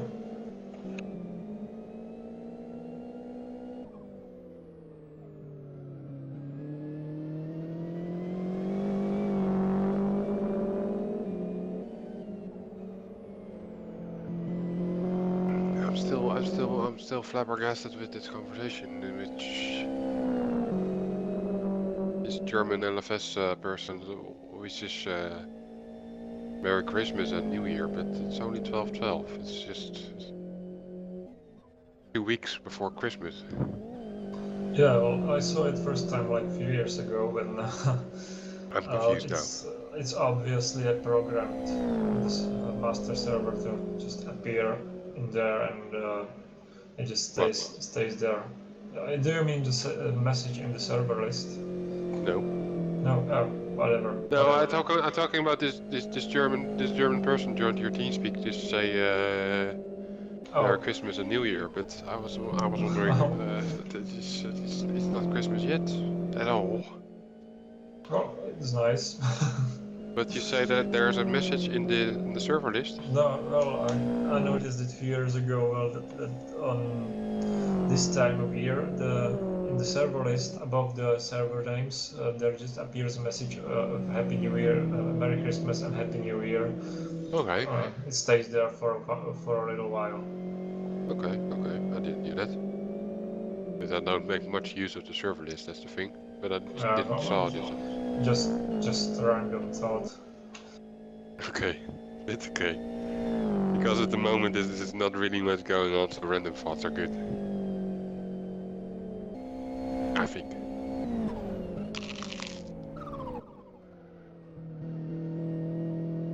Where's Troy? Where's Icebear? Oh, first, okay.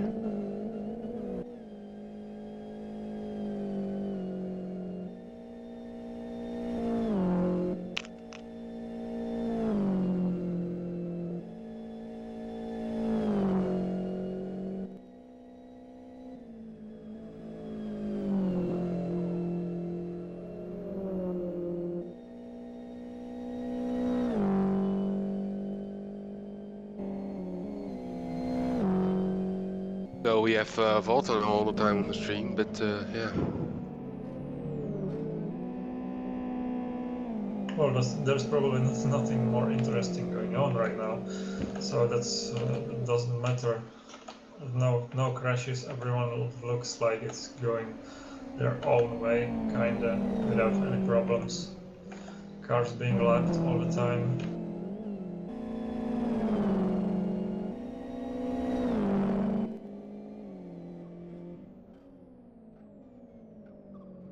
And so I was just watching this draw, and now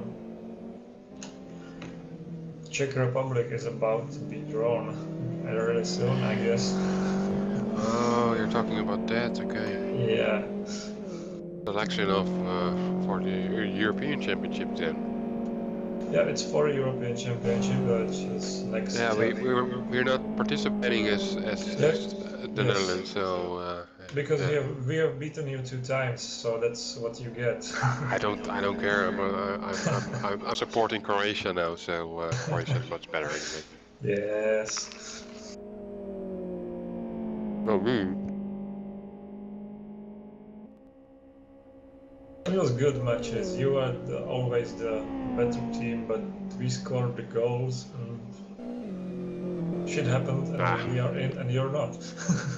The Dutch team was really rubbish. It was even 12-year-olds could do it better. Soccer play. It was a complete disgrace. But like I say, for me it doesn't matter much because in the summer I will probably be in Croatia, so then I can support the Croatian team. Yeah, I'm not surprised by your reaction because I have read many reactions by people from Netherlands and they were all the same, like, what the fuck is this coach doing? Why is he putting these players in there, and so on and so on. And yeah, well, it wasn't a really good team. even the attack can't save it. Strikers, Yeah. I mean. But I don't think we had that good team either, because the players are mostly from Czech league. There are just some from other countries, and but we have this new coach who was previously coaching Victoria Pilsen, who made it to Champions League a few times. So he made his magic happen, and we made it somehow, even with our rubbish team. And now I see we are in the Group D, so who is it? Okay.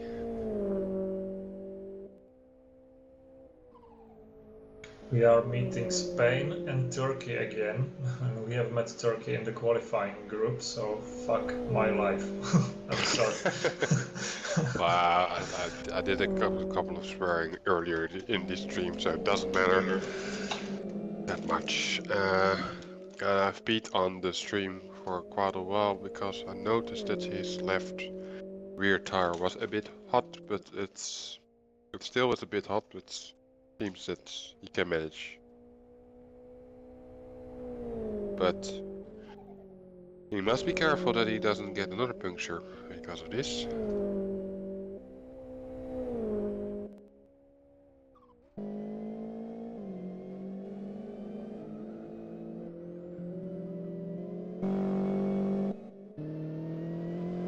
And for the rest, there's not much going on, I think.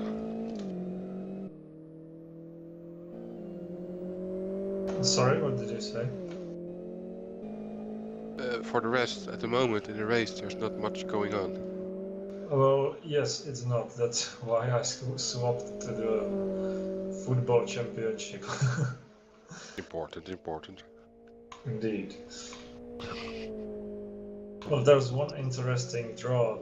There was England matched to the Wales in the group, and I actually believe that Wales will beat them, because England is really crap, and Wales might actually be better,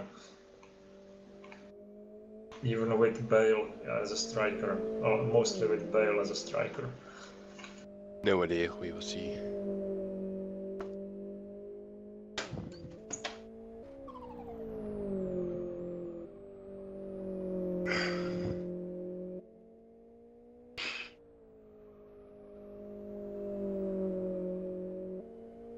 But I'm kind of mad because there was so many groups we could be drawn into. We get bloody Spain and Turkey. Like, what are the Spain. odds? Yeah.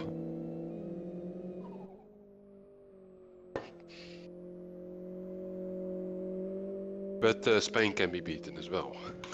Well, yes, we have them in the World Championship qualifying group, and we led a few times. We had the lead, but we had bad coach and bad team, so we lost all the games. But I believe. It's still, there's always chance. So let's see.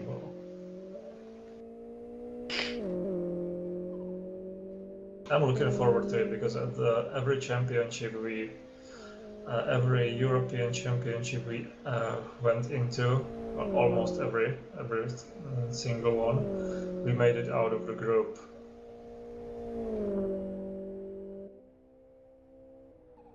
Yeah, what can I say about it?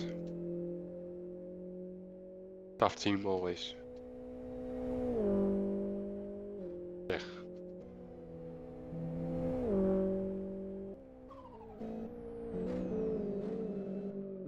Now the draw is finishing. Group A is France, Romania, Albania, and Switzerland. Troy will like this. I doubt if he cares much about football. Well, he actually does, because he provides the stream for me, and he's watching it as well. Oh, okay.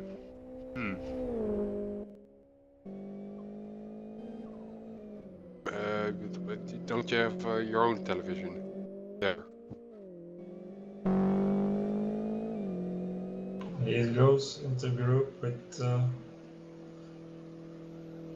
he actually has fair chance of going through. They have a chance of going through because France is our home team and Romania and Albania are like what gypsies. They will go out instantly. Yeah. No.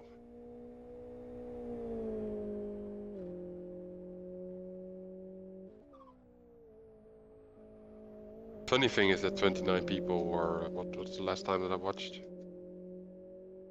28 people were watching the stream, but we're talking about football. That's what happens when the race Yeah. is kind of boring. It was very interesting, the first few hours.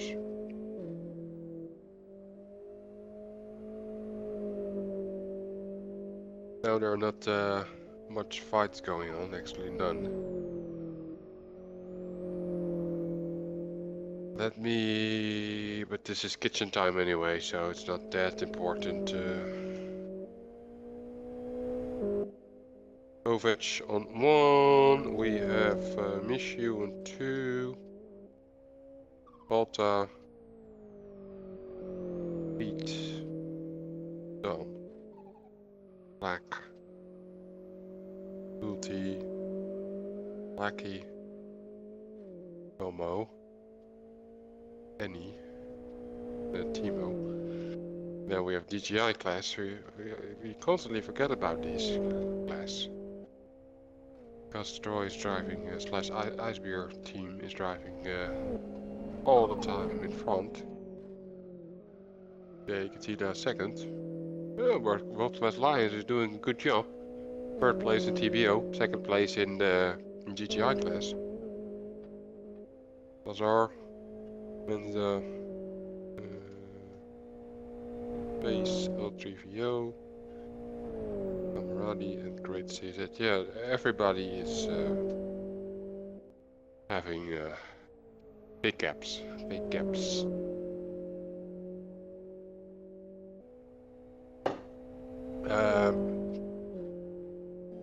Another amazing fact you should know is that hey, why did J.A. Castillo move to second place in GGI class? Lazar was driving there. Okay.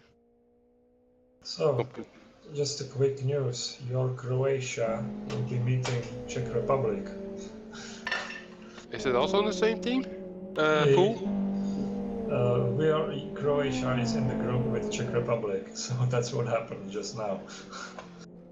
How many people? How many teams are in the same group? 4. So it is Czech, it is Croatia, it is Spain, Turkey, Spain and Turkey. Okay. No easy group indeed. We are also going out. Yeah, well, I don't know. I have no idea.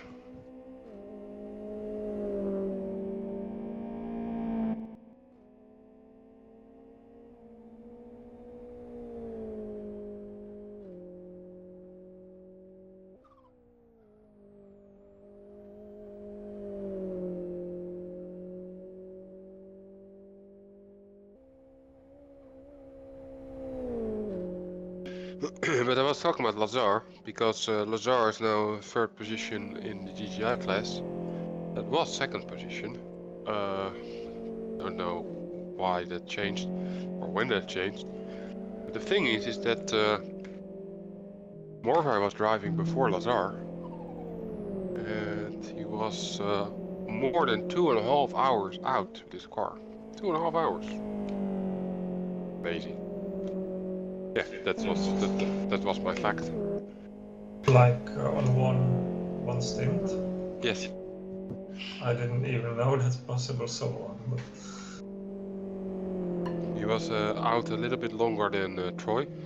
That's also because Troy is driving XFG. And Team Lazar slash... what was his other name? Morvai is driving XRD. My memory is so bad these days. Indeed, that has Troy said, a little bit bigger fuel tank, so you can do Yeah, apparently 2 more laps. Something like that.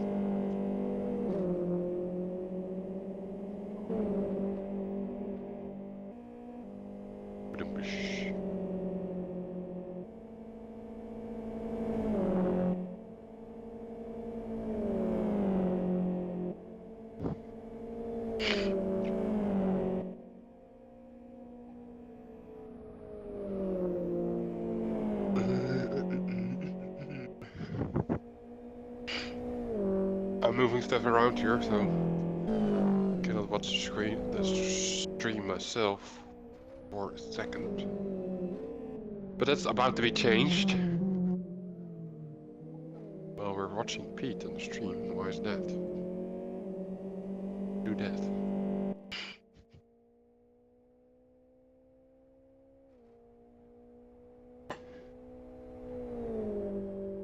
Hey, you have Timo who joined spectators.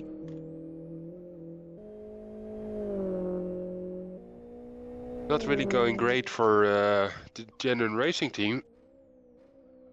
Joined the track again. With what? With XRT, yeah, okay. Something really bad happened, probably. Nah, that's going on. The KBM was driving first, and I don't know. I've seen at least 4 or 5 teleports from them. Well, you were talking about Lazar earlier, and looks like he might be a bit faster. So let's focus on them for the moment, because they might take the second position back soon. Soon, you think? The gap with Jake and Gila is still quite big.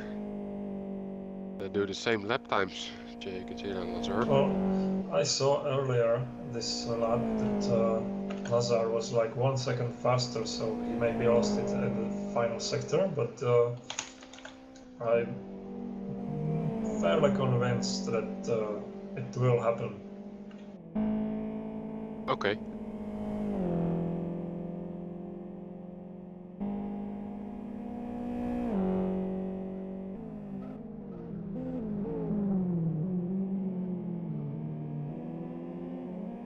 But Annie and Elmo, something is going on here.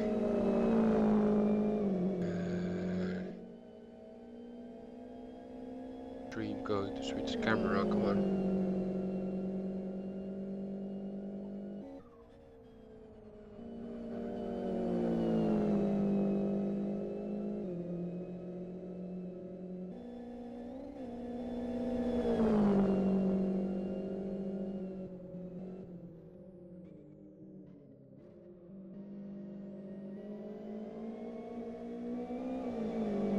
It does not.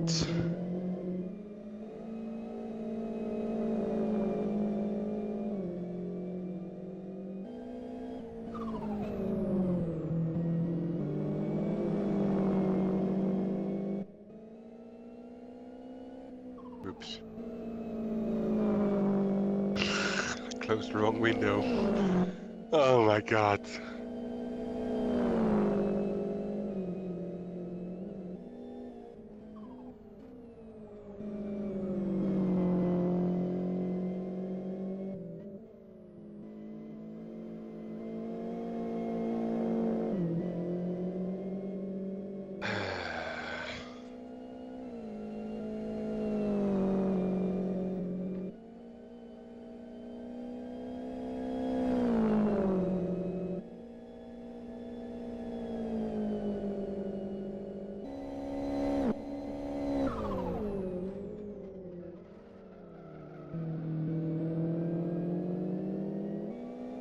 Yeah, and I was too late again, and that's just because of these technical difficulties. I needed to reset everything, close the wrong window, blah blah blah. So Annie now is in front of Elmo.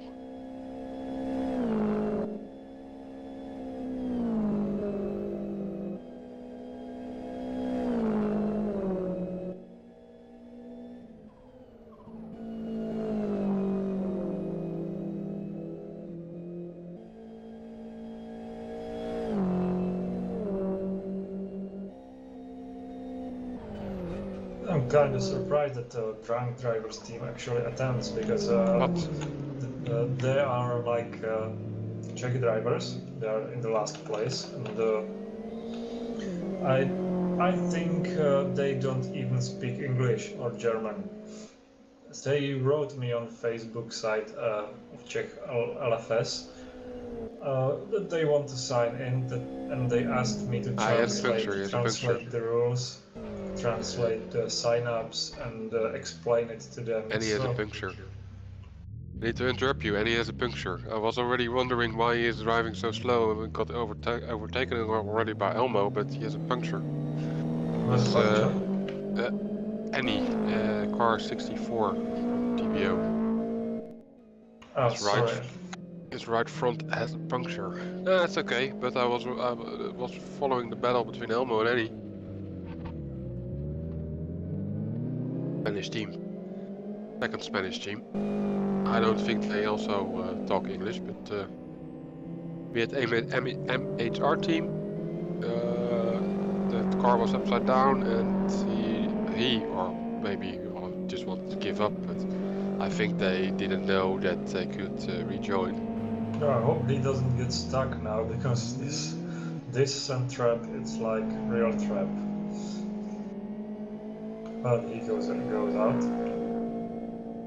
It's surprising. Well, some people, well, obviously don't know English, but if you are planning to race an English-speaking event, you should at least know the basics: how to sign up, how to communicate basic. Well, needs yes. with Well, team. okay. Maybe that's possible, but even the English people who talk English, they sometimes have no idea that they can teleport the pits and rejoin the race. They just don't know. But this is why is it not using the handbrake? Come on, use the handbrake.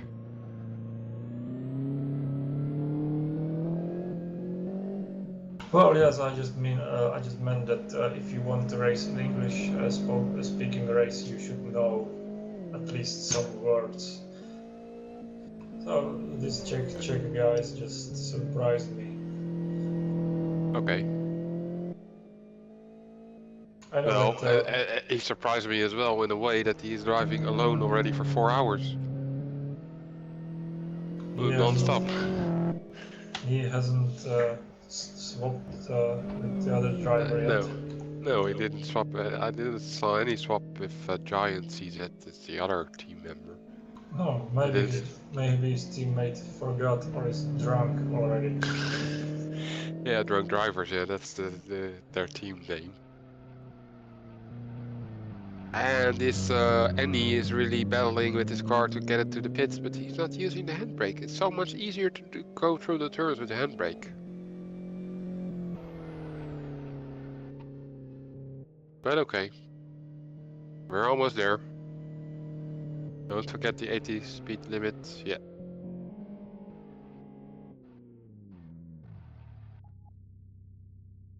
Or 50 miles an hour for the English people. Meanwhile, Catila pits as the second car in the class of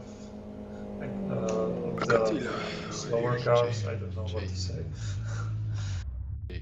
Also, Lazar moves to second position for now. And he was 2 seconds per lap faster, so I guess he will be ahead when he pits as well.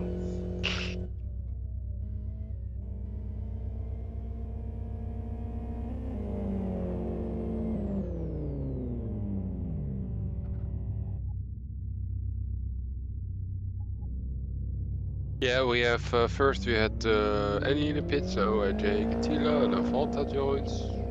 Busy in the pits.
So let's see what can we put on the stream.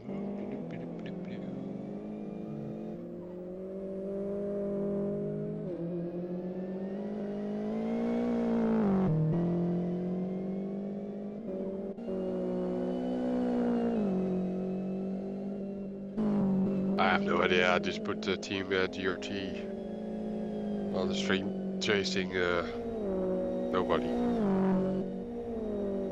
There's Elmo. I think it's Elmo. Is it Elmo? Yeah, it's Elmo. But he's a lap down. So. And as usual, he has difficulties to control his car there in that corner.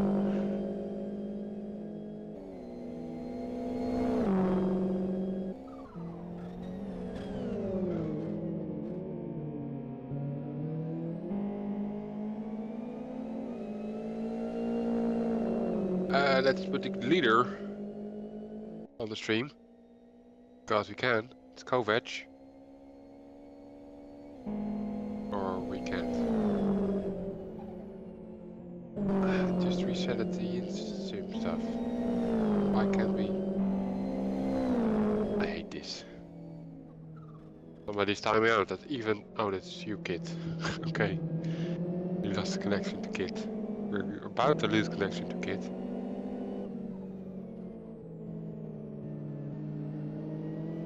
User in your channel timed out. Yep.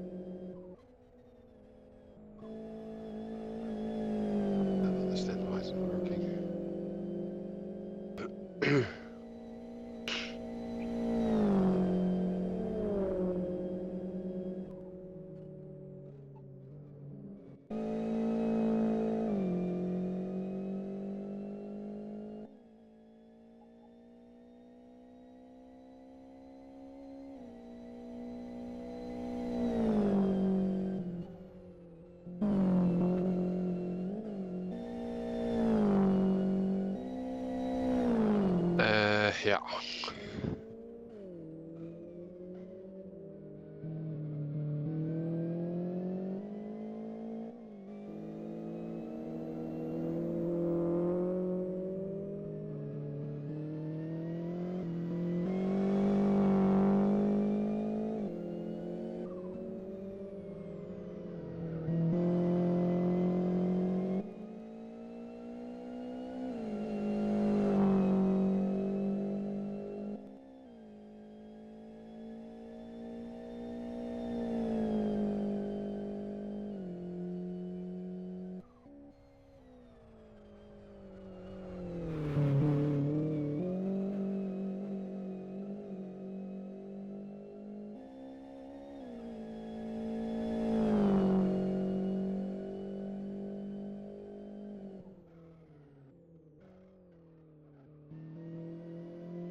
I'm all alone again, and I don't know. Hey, where is? Oh yeah, okay.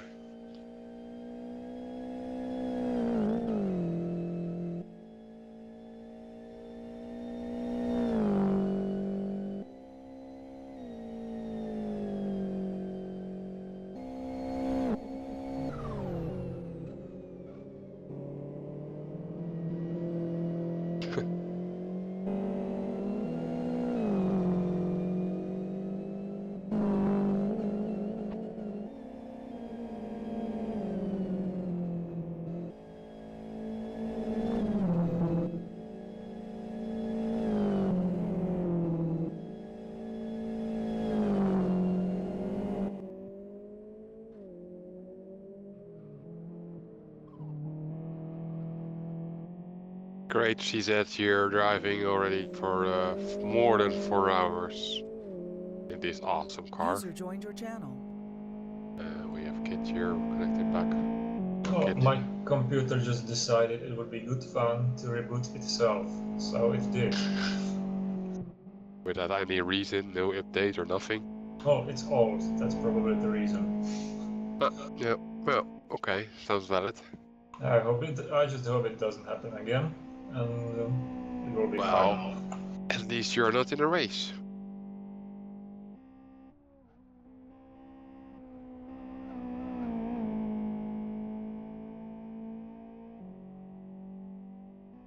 Shh.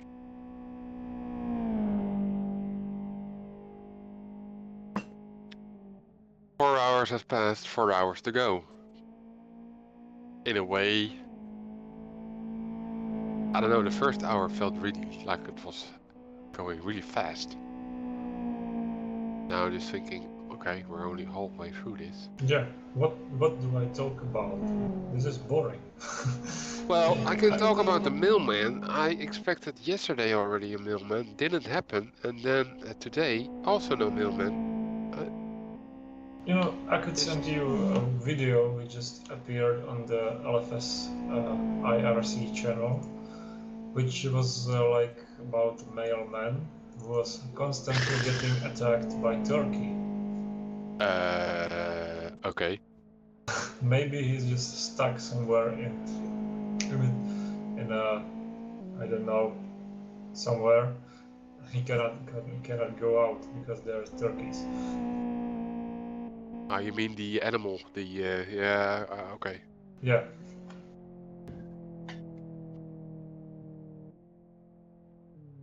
Hey, great CZ is going to pits. Wow. I see it on the stream for some reason. Wow, I can see it here also, but still. Drunk, yeah. Yeah, drunk drivers. Great CZ he's going to pits, but still. No team. He's still continue driving. 4 hours. He's going to do 6 hours. Well, he might be fine. He maybe doesn't know he has to swap drivers because he doesn't speak English. Hopefully he does, otherwise he get disqualified for driving alone for 8 hours. Well, that's an achievement at least.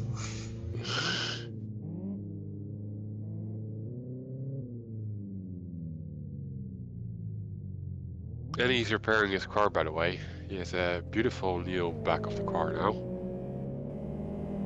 Why not? 50 seconds. Nice.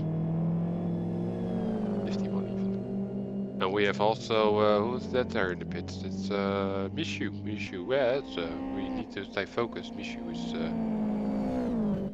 third spot. Now.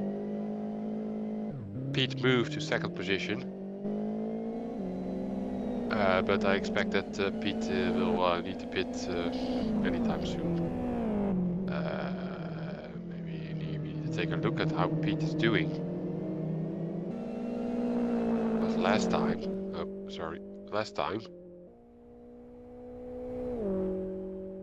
he got a puncture.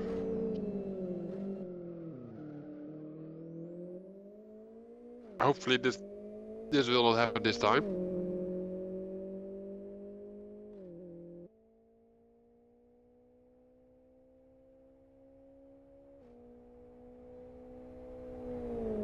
But for endurance races, it may be nice to have some kind of schematics who pitted in which lap and statistics and everything. But that's still missing.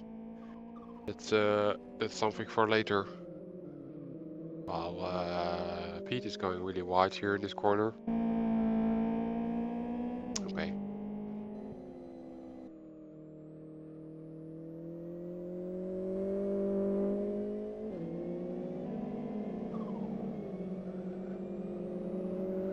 Mishu also made a pit stop. Did I already mention that? I don't know. But where did he go? Who took over? Oh, Rooney. Now 5th position. We're still with Pete. Because there's not really something else going on the track, I think. And I expect some pit stop there.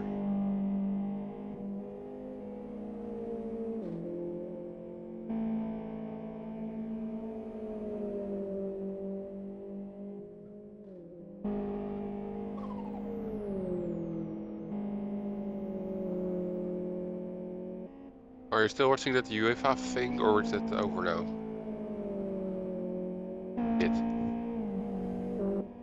Sorry, no, the stream already ended. Okay. It was really fast. They just made a big show out of it. There was David Guetta. David It was Guetta. like Oh my god. bloody comedy.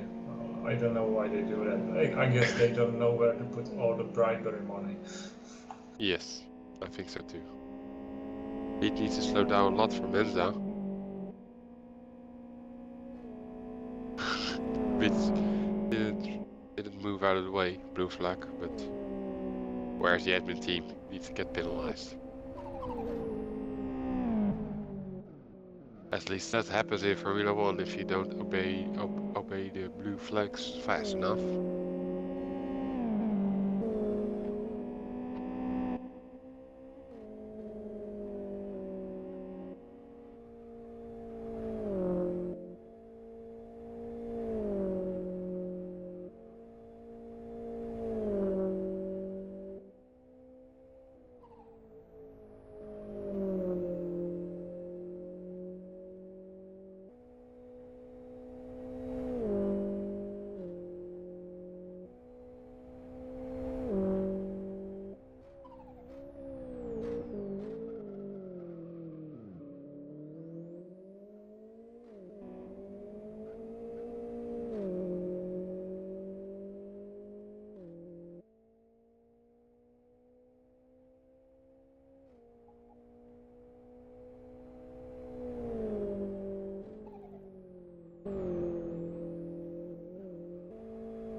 I'm You're still looking at the following. tires of sorry, I'm looking at the tires of some of the top front drivers. If I'm correct, they can last up to 90 minutes, and if that's the case, Ronnie has a lot of catching to do because they should have 2 more pit stops, one at 5 hours and 45 minutes and one at 7 hours 15 minutes, and then it's just short sprint to the finish. And well, the World Class Lions have similar strategy. The admin team is on the track a little bit longer, so they might even be one pit. They might have the same strategy, same as the second place TCR team. So if Ronnie wants to get back to that second position, it's a lot of driving to do at this moment. Yeah, you're already talking about the finish. Well, we're at 50% of the race. Yeah, but it's always interesting to explore the possibilities of what might happen. Yes, you're analyzing a lot, yeah. More than me. I'm just wondering what Pete is going to do there. I'm just wondering what Pete is going to do there on that second position. His tires look quite okay, to be honest. Not really thin. Might be me, but rear tires look okayish.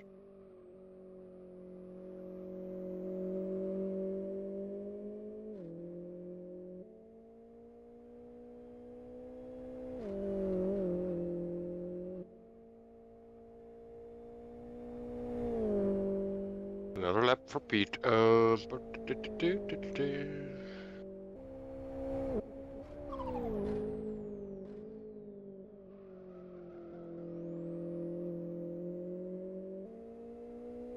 Well, this is a track.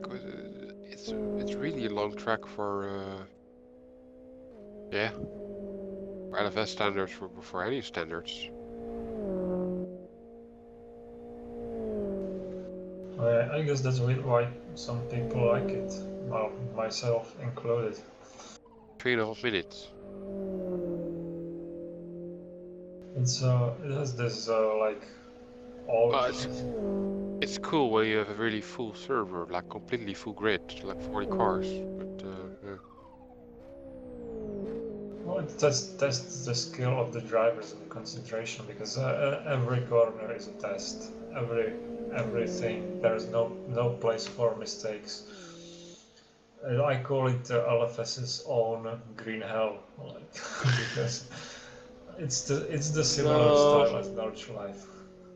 I know of another firmware combination which I think is cooler, but I think it's F21 or F25 or something like that. But that's shorter than this one. That's true.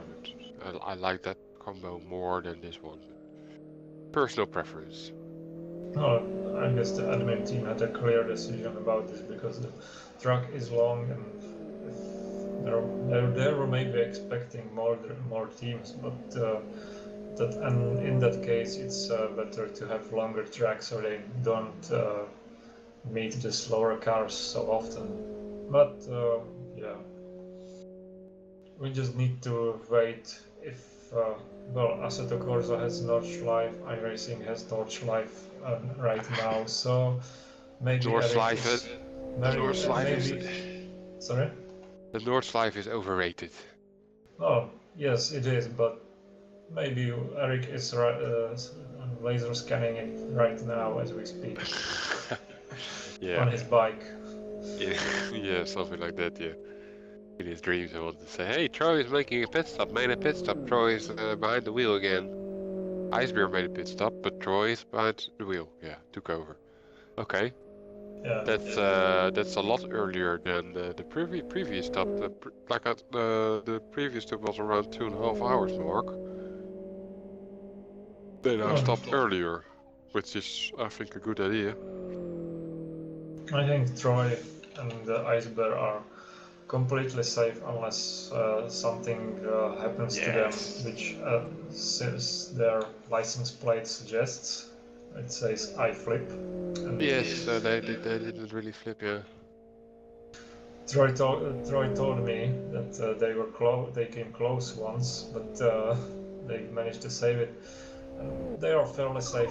He told me also that the guy in second place screwed up somehow, and something happened, and now they are clearly ahead of everyone. Even after a pit stop, he has more than half a lap a gap to second place Lazar.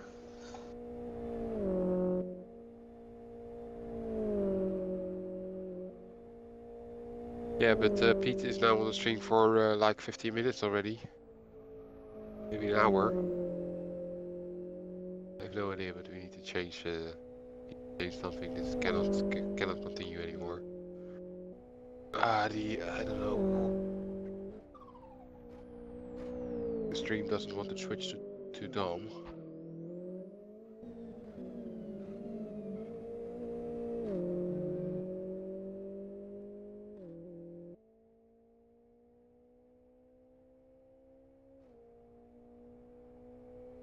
No idea why.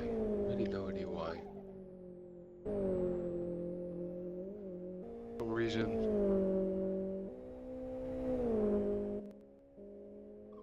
I don't know.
Right now I'm looking at Ronnie and checking if his lap times or sprint times are any better against the drivers ahead of him, and he is slower, so maybe his teammate will do the job after that, but as it is, doesn't look like Ronnie is anywhere close, or at least closing on Katila, Dom and Pete.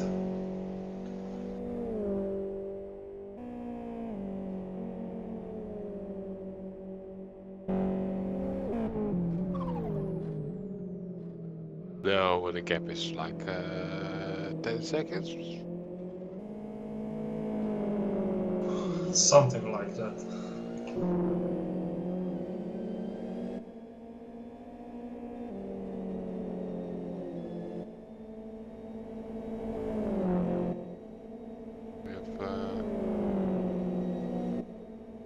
We had an incident with Timo, General Racing. The chicane didn't work out really well for him, but he rejoined the race, recovered from that little crash.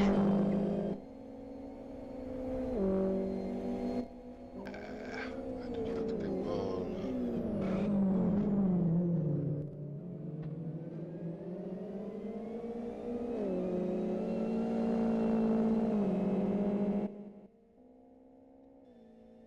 Just for fun, I don't know if the autocam switches.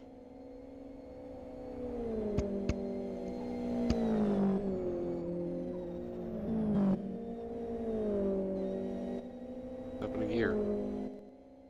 Somebody's timing out. Flappy it is. No, it's not really timing out, he has connection issues. He's back. Flappy car 64.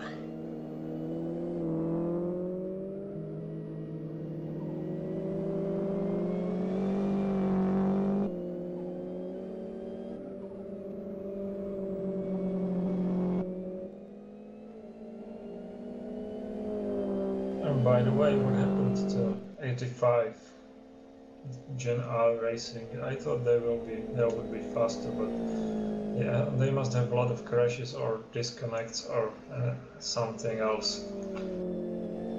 Yeah, and maybe it's best for me not to comment on it. Do you know anything about it? Well, they have some guest drivers. Oh, I see. Yeah. I'm just checking the qualifying tracker, and yes, well, there's 9 seconds difference between fastest and slowest driver. Yep.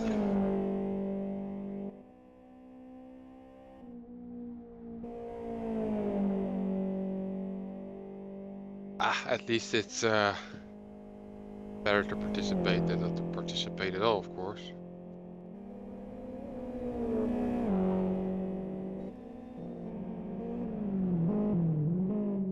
But let's say it's not the best performance I've seen from that team. They can show us some drifting skill, like Timo did just seconds ago, because he was wide in the first chicane, and that was some solid drifting right there.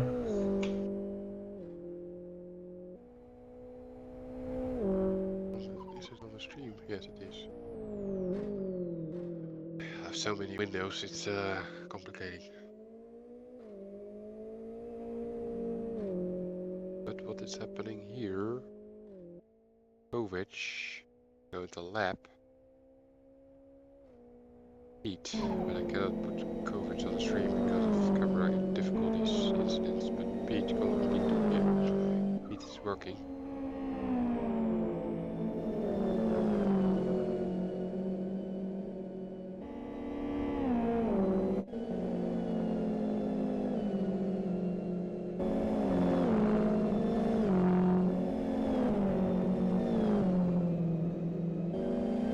I have really no idea what it is with the camera stuff, but Troy is driving there, Lucky is driving there, Pete is driving there, and the leader of the race, Kovic, is driving there. I have no idea what it is with the camera stuff, but for some reason some LFS accounts work, other LFS accounts doesn't. But that's because I couldn't do any testing in the field before I made changes. He is stunting there, trying to avoid the leader of the race, Kovac. He's now a lap down. Yeah, well, first and second are separated by 1 lap. Exactly, just now in that lap. Amazing. Amazing, amazing.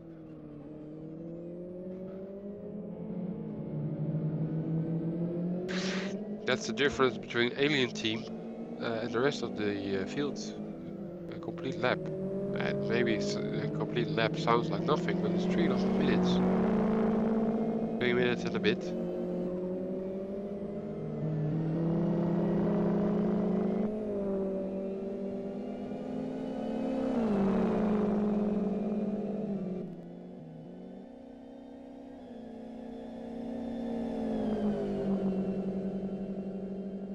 They can do 4 pit stops now and they're still in front. Infinity skills.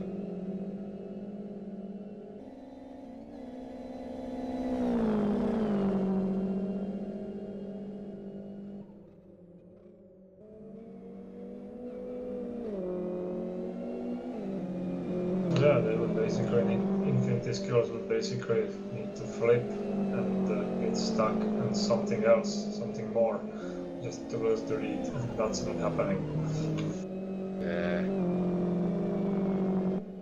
Camera switched to Senna, by the way, because Senna was out of the track for a moment.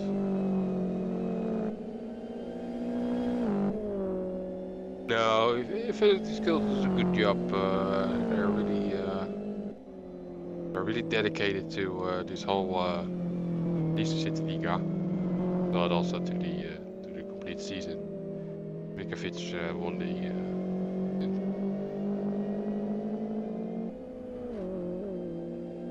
The team is doing a great job.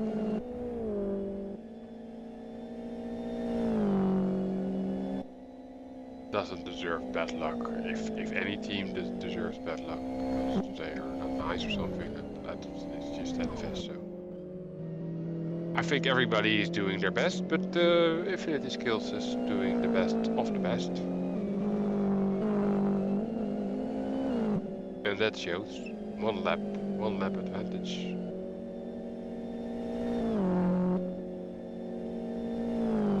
We have on the stream, so we have on the stream.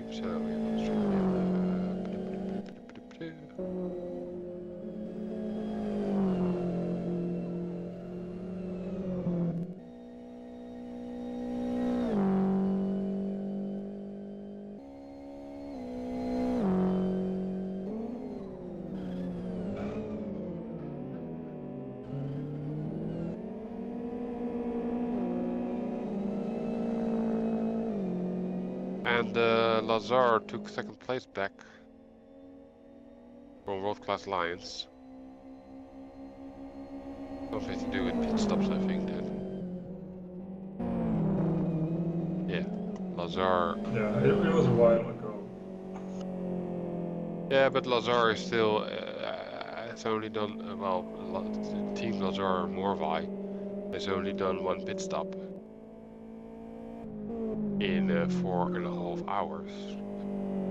They were the last one to pit after 2.5 hours.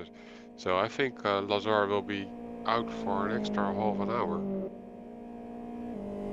which is okay, but then you still need to pit one more time because you cannot make the third stint completely. They need to adjust their tactics, otherwise, yeah.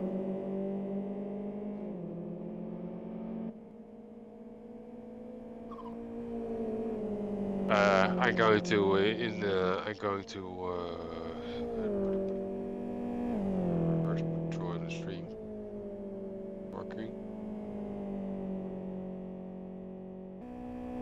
Yeah. No. It's really annoying.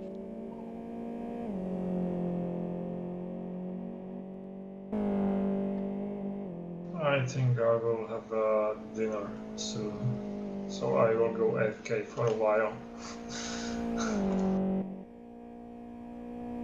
Okay.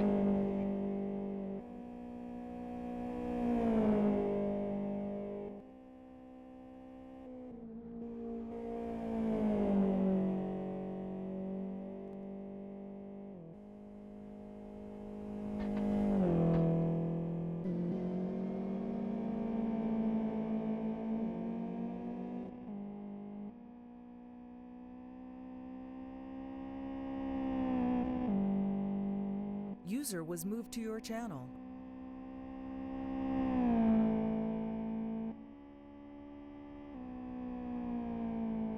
Troy, how you doing? Hello. Falling asleep yet? No, but yeah, it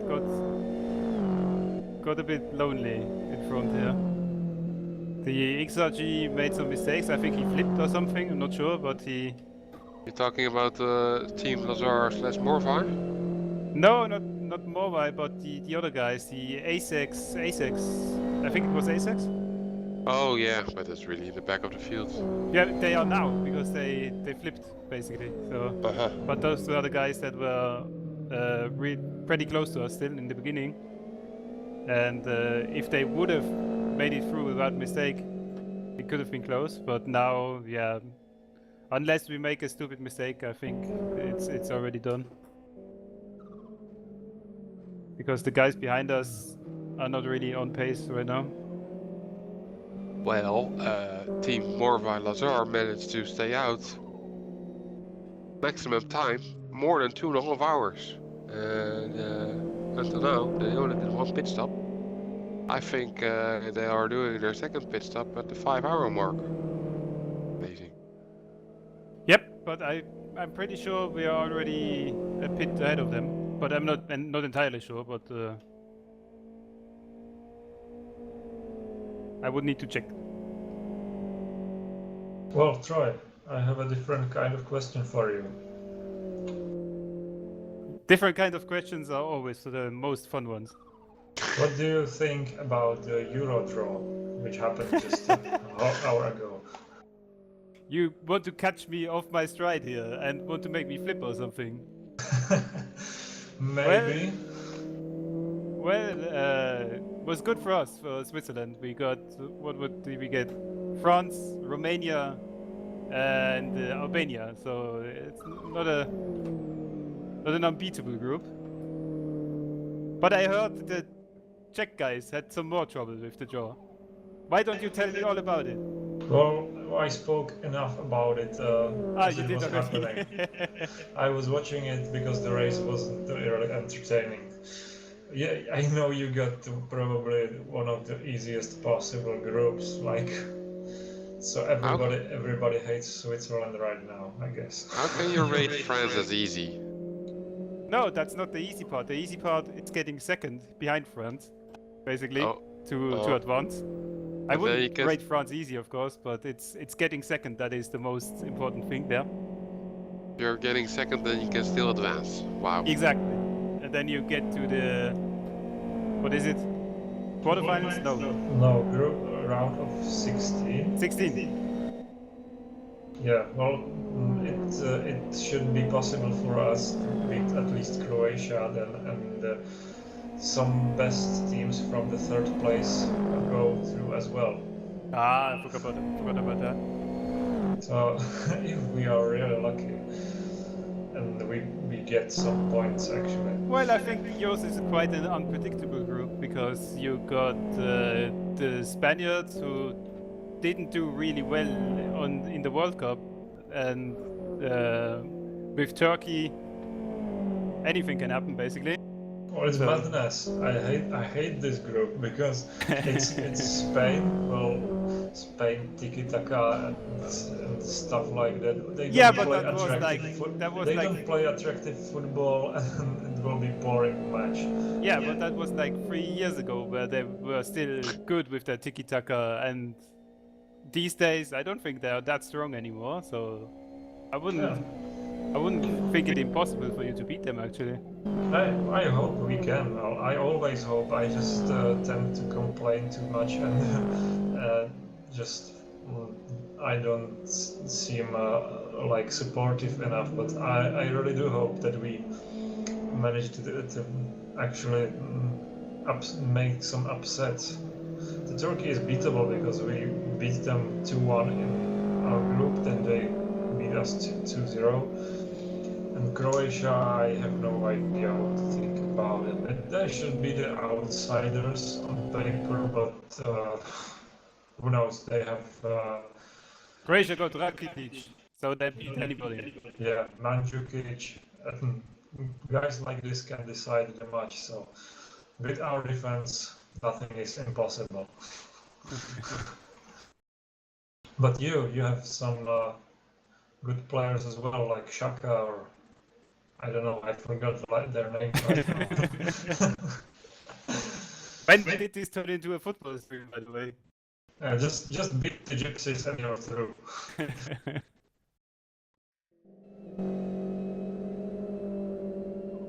So yes, the race is boring, I got it. If you're talking about football here. It's No kinda good is fights well. anymore. The closest thing was like between 2nd and 5th place in the TBO class, but there are some gaps right now. Oh, actually 3rd and 4th are close together, but that's it. We might focus on that.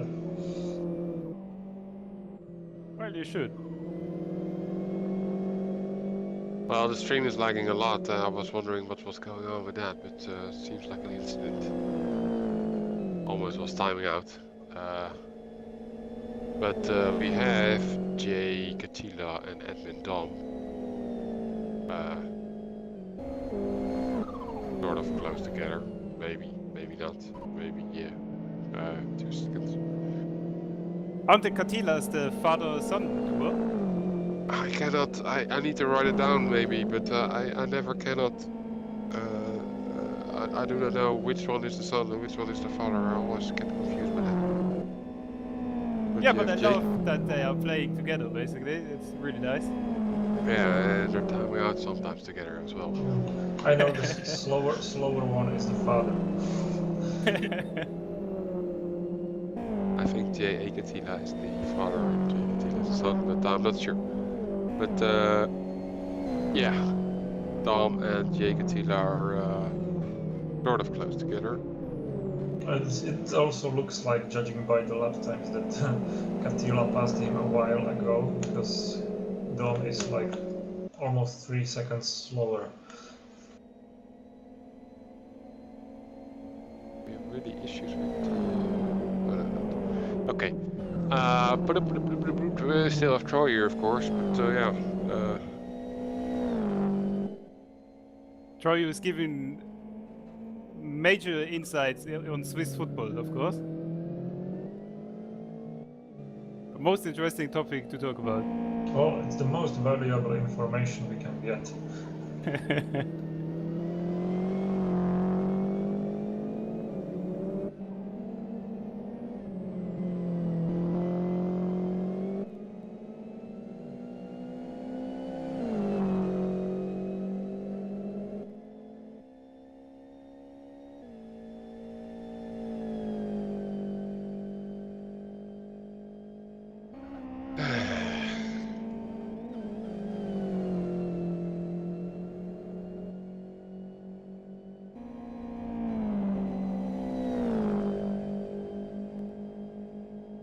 What do we do? Still more than 3 hours to go.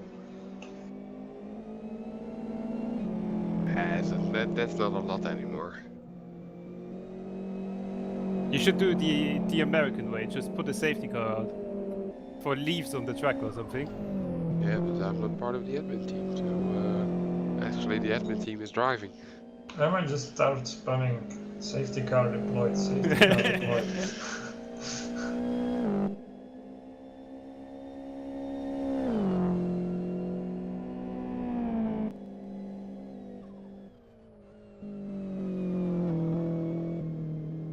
But, well, yeah, there's really nothing happening. Well, Dom is entertaining himself by overtaking a lot of lap cars and GTI cars and just lapped that great CZ car driver, which I think he's doing between brackets an amazing job. So I'm lucky he's going to the pits.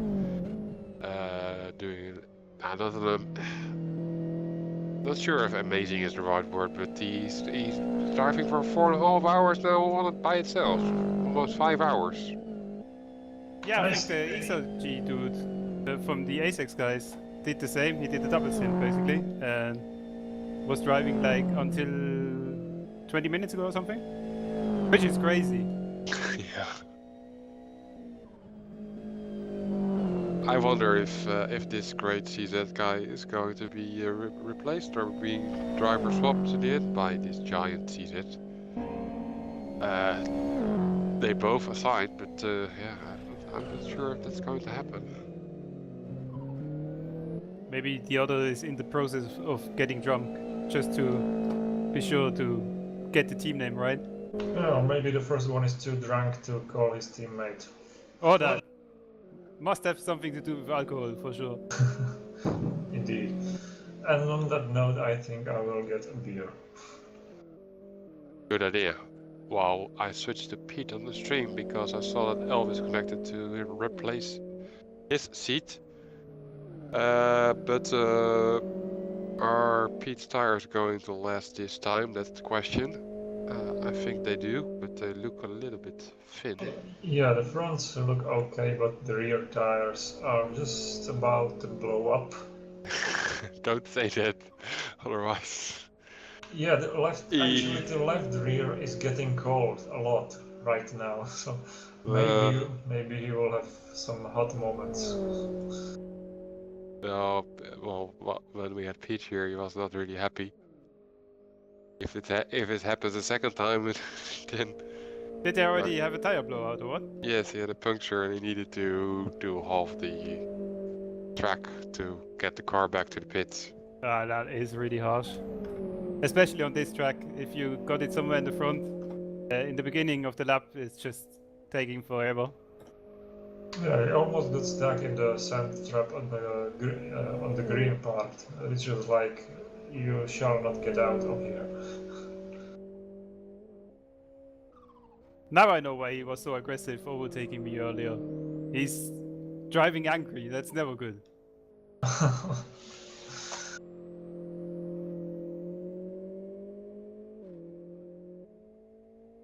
I will probably joining this commentary box after he finishes his stint, which is about to happen now, as he enters the pits. He has his first gear to 80 kilometers an hour. Okay. Yep. He brought his car safely to the pit, so Elvis is going to take over the steering wheel. The actual wheel now, because Elvis got a new wheel, I think last week. Oh, really? Oh. Yeah, Mousman is not Mousman anymore? Yeah, exactly. He was really happy with it apparently. Because he said something like he had a wheel already like years ago. I cannot see it right now because he is on the spectator, so there's no flag. Yeah, he has a wheel. He's leaving the pits, but Ronnie gets ahead of him just now. So he will have something to prove at least for a while. He is joining the track again, indeed, behind Rooney in the 5th place.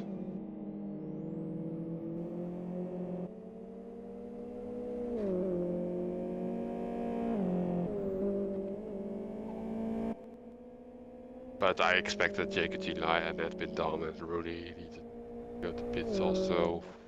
Short. Wow.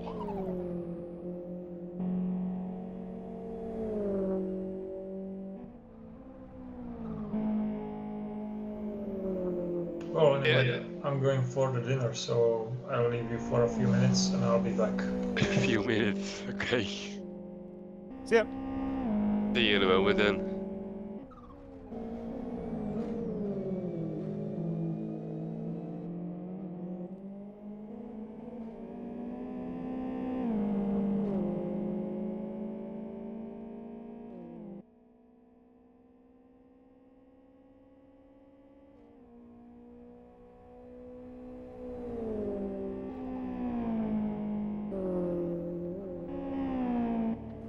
Oh, Rooney is upside down.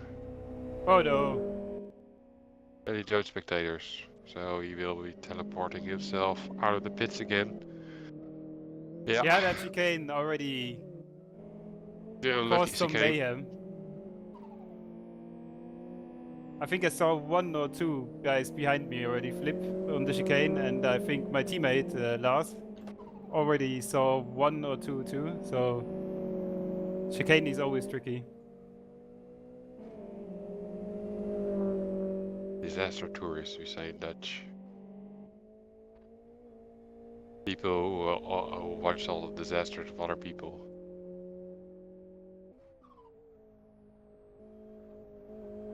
For some reason Pete is on the stream. Why?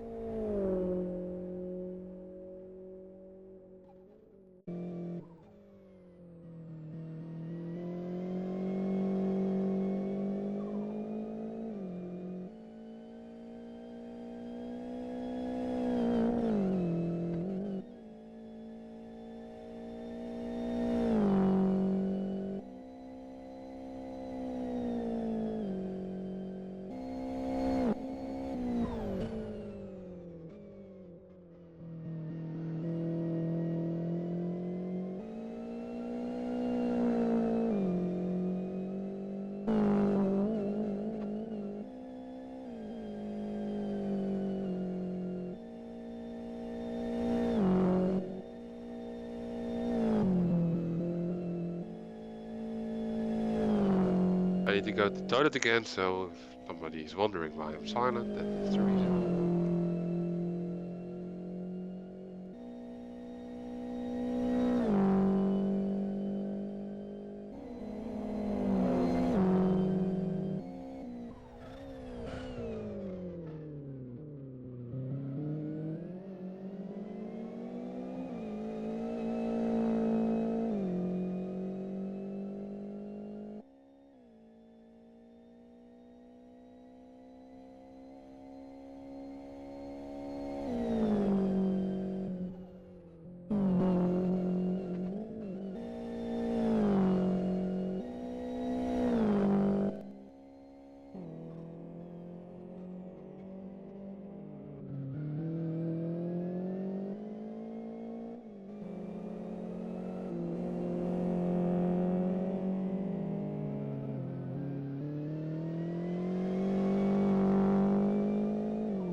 And I am back from the toilet and I see that Mikovic connected for the leader of the race, Kovac, to take over the wheel, and Simon also connected for Elmo, who's already making a pit stop.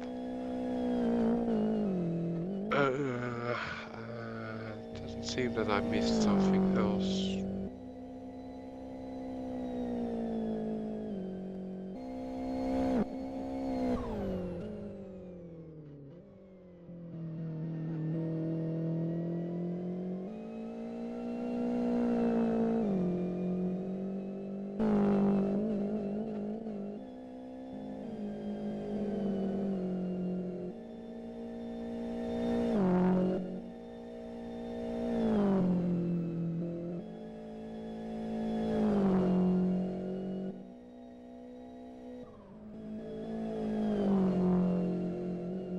I'm going to do a complete reset of the in-sim because it's freaked out anyway, and it's not much is going on. Just because I can. Also.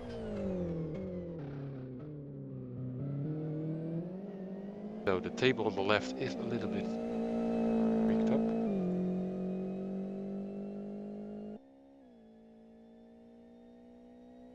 But that will fix itself in a lap.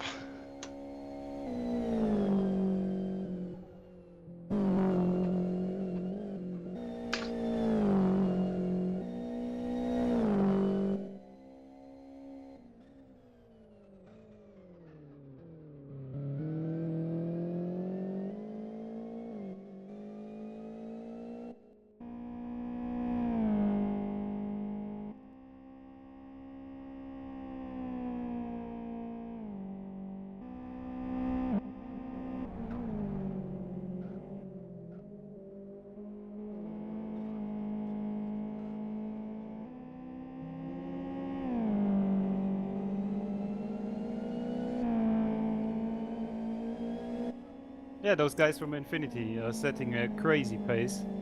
It's relentless all the time. They lapped everybody. Oh, did they already? Yeah, that's crazy. It's just nobody got a chance there. Troy, by the way, why have you with Ice Bear chosen this car? Why not TVO? Because we were lazy. I had to explain that already to Dave. Both of us are very lazy. I already explained that probably you get the same questions, but... Yep. Yeah, well, I explained a second time, no problem. I'm not that lazy. But yeah, basically we knew we had the pace in the STDs without doing any big setup work or anything else, so we just wanted it to be a fun race without doing stupid amounts of training. Well, an accidental win. Yes, exactly. It's a shame. You could have maybe made the Infinity skills a little bit trouble. Yeah, I don't think so. They are just too quick. It's a crazy pace they're setting. You did a good job in the RB4 in the last CityLiga race. Yes, but I don't think that's an RB4 track here. No, it's not. It's just you have the skills to do it. You make me blush now.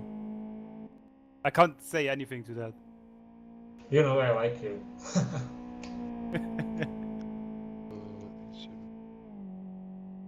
Well, as I said, I think the RB4 would be hopeless here, no matter what, because there's not enough straights, which is in theory a bad thing for the RB4, but it's also a good thing for the tires of the RB4. So you really need a mix of corners and straights for the RB4, otherwise it just eats the tires alive. And the Blackwood track is basically the perfect mix for the RB4. They got some narrow corners where traction is important, and 2 long straights where you can cool down the tires. That's basically perfect scenario. And while you got some straights here too, you just got so much more corners and so much technical corners too, where you need to get one corner right to set up the next and the next and the next, and then it's just impossible to keep the tires cool or the pace up. You will have one or the other, good tires or pace, and the pace will just go to hell once you screw the tires. Yes, I understand that very well. Just why Holy! I almost flipped it. I saw you reported it. Oh boy. Well, why not FXO? It's easy. You just put the pedal to the floor and sleep for a while. well, to be honest, I don't think I ever drove the FXO competitively. I don't think I ever drove it. So I would have not even the slightest idea what I should be doing with it. Setup-wise, Driving-wise, no imagine idea. it's imagine it's XFG just with turbo and wider tires. Oh, that sounds easy enough. Yeah, well, as I said, I User don't was think moved to I don't your think I would be up to pace with that. Oh, it would be nice premiere if you haven't never driven it. If you never drove it competitively, it would be the best moment to start. Well, maybe if we don't get new content for another year or two, then maybe I get desperate enough to drive the FXO. Okay, so now Rockingham for the next year. It's official. Yes, you can blame me for that. Hello, Pete. Hello. Hello. We have an angry Lazar at the moment using his horn to push Great CZ out of the track. Yeah. Great CZ was not moving out of the way, although he was laps down. Lazar using his horn was quite angry, but yeah. Anyway, Pete. Yes. What's going a little bit better? Your second stint or what? Well, I finished it without getting a puncture, so I guess Yes. it's an improvement. We were we were watching that indeed, yeah. I had to go But quite easy on the last lap just to make sure it made it. yeah. They were looking thin, yeah. We were witnessing that, but you were driving most of the time on second place. That's you Yeah, cannot by be the end of our stints, we're in second, so if we can keep that up for another stint, we'll be in second at the finish. Yeah. Oh, well, yeah, still 3 hours to go, but Yeah, it's going to be really difficult. it's looking good. Because we're on the cusp of having to do a 5-stop strategy, because we're struggling with the tyres quite a lot. Still, You need to go out for a third time. we might need to stop for a 5th time at this rate. We just need to make our stints like 5 minutes longer. But we're struggling to just get that extra couple of minutes out of the tyres. Right. But yeah, I'm just going to hope that Elvis can go a bit easier on this stint. Just get one or two more laps in, which is all we need to finish in 4 stops. Well, the thing is, as we were talking about Mouseman here, but he has a wheel now. Yeah, you say it like it's so totally normal, but It's his username. yeah, it's his username. Yeah, but it's you still need to get used to a wheel. I think after all these years of driving with mouse. Although well, no, he had a G27 until 6 months ago. right, okay. But he's had So- this wheel for like 3 or 4 days. Which is also G27 or different wheel? It's a Thrustmaster T150. I have no experience with that. One of the new but, ones. is it okay? For an entry-level wheel, yeah, it's good. That sounds descriptive. Troy, what is your opinion about Thrustmaster blah blah T150? Well, I don't know the 150, but I was really looking at the Never heard of it as well. T300 or the Yeah. 500 because The they new look like T300 looks really nice. they look like really proper nice wheels. But they're just bloody expensive. Especially the Alcantara Rim Edition. Well, then it gets even more expensive. Not really.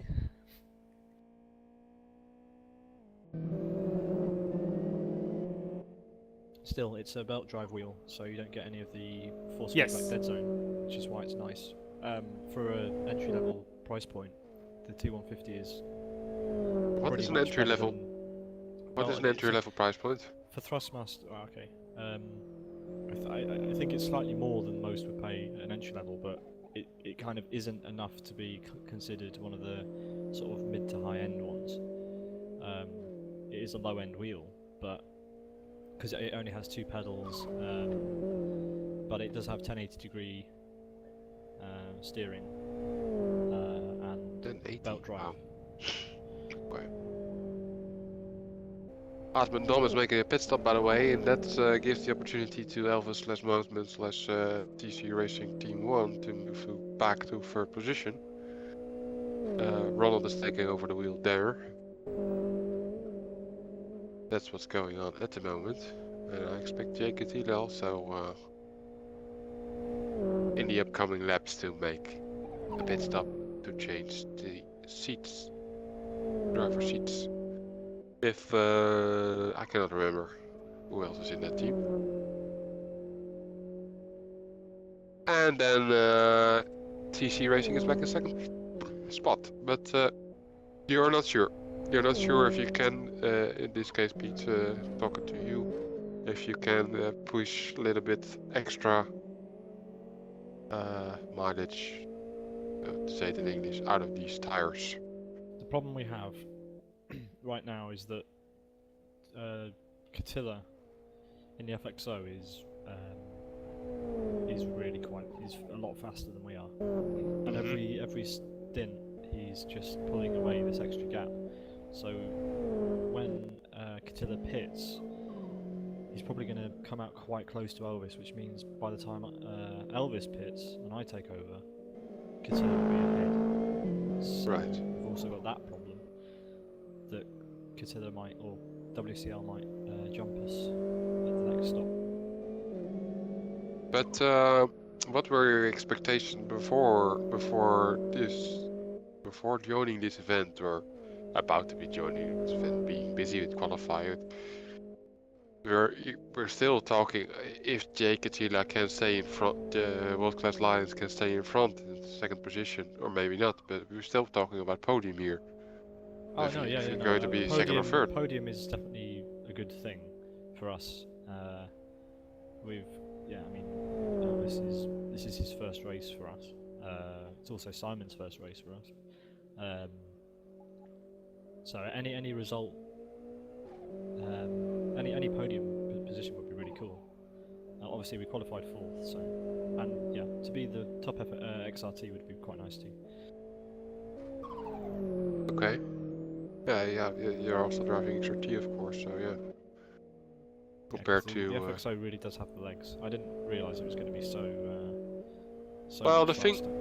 the thing was that in the round before, the CityLiga round, the season round, there was also TBO, Yeah, but that had 2% more restrictions. Yes, yeah, the balance was different. You have FXL with 6% and the XRT with 2%, and here the XRT doesn't have any restriction, but the FXL has only 4%. Yeah.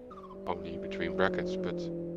Yeah, I think to make the XRT work, you would have needed to do one less pit stop than the FXO. Otherwise, I don't think it was possible to even be close. Most of the FXOs will be doing 5 stops.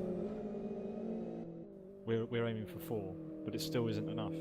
Okay. Yeah, Because they're well, that you have much to say the Infinity guys, but just the pace was crazy. I don't know Right, what the yeah, second yeah. guys are doing, or the third. The guy's second is Catilla, and their best lap at the moment is a 3:09.3. Our best lap is a Yeah, well, that is quick too. 4:10.7. Yep, that's quick. So it's like a second and a half a lap faster.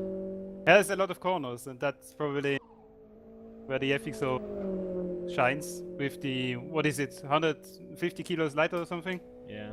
Or 100 kilos lighter, so yeah, I guess you really notice that in the XRT.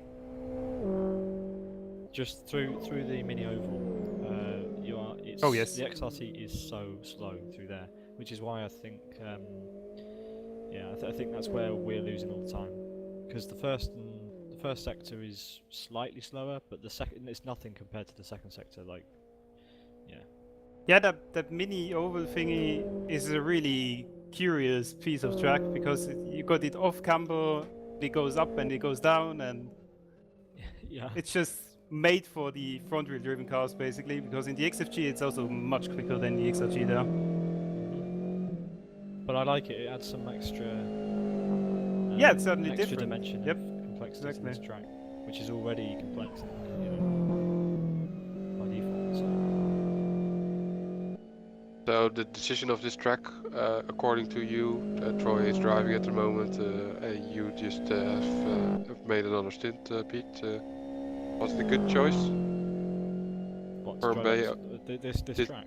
yes, with the mini oval and I everything. don't know. To get, it's easy to say this in hindsight, but if they'd have picked a track with fewer corners, then they would have probably got more sign-ups. But as a track to race around and have a race on, I think it's a really good choice actually. Yeah, it's a proper driver's track. Because it's so complicated, technical. Yeah. Yep. It's really tricky. But yeah, Pete is right, of course. It's not a popular track because it's not easy to get right. And it's really... You have to actually do practice. Yep, or just Or drive for a long time already. yeah. With then, yeah, well, I guess you know the back of your hand. With Fair enough. You have to have a lot of experience Yes. before you can actually be competitive at this track. Yeah.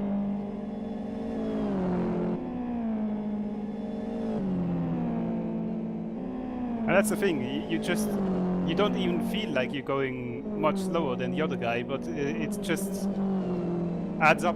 If you go like a tenth slower than the other guy in every corner, you're a second or two slower over the complete lap. So it just adds up, and it's not easy to really find those seconds, basically, because in other tracks, it's mostly finding tenths, and here it's finding seconds.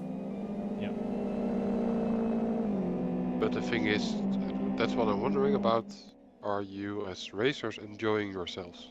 Yeah. Oh yes, It's I an enjoy. endurance race in LFS. What is there not to like?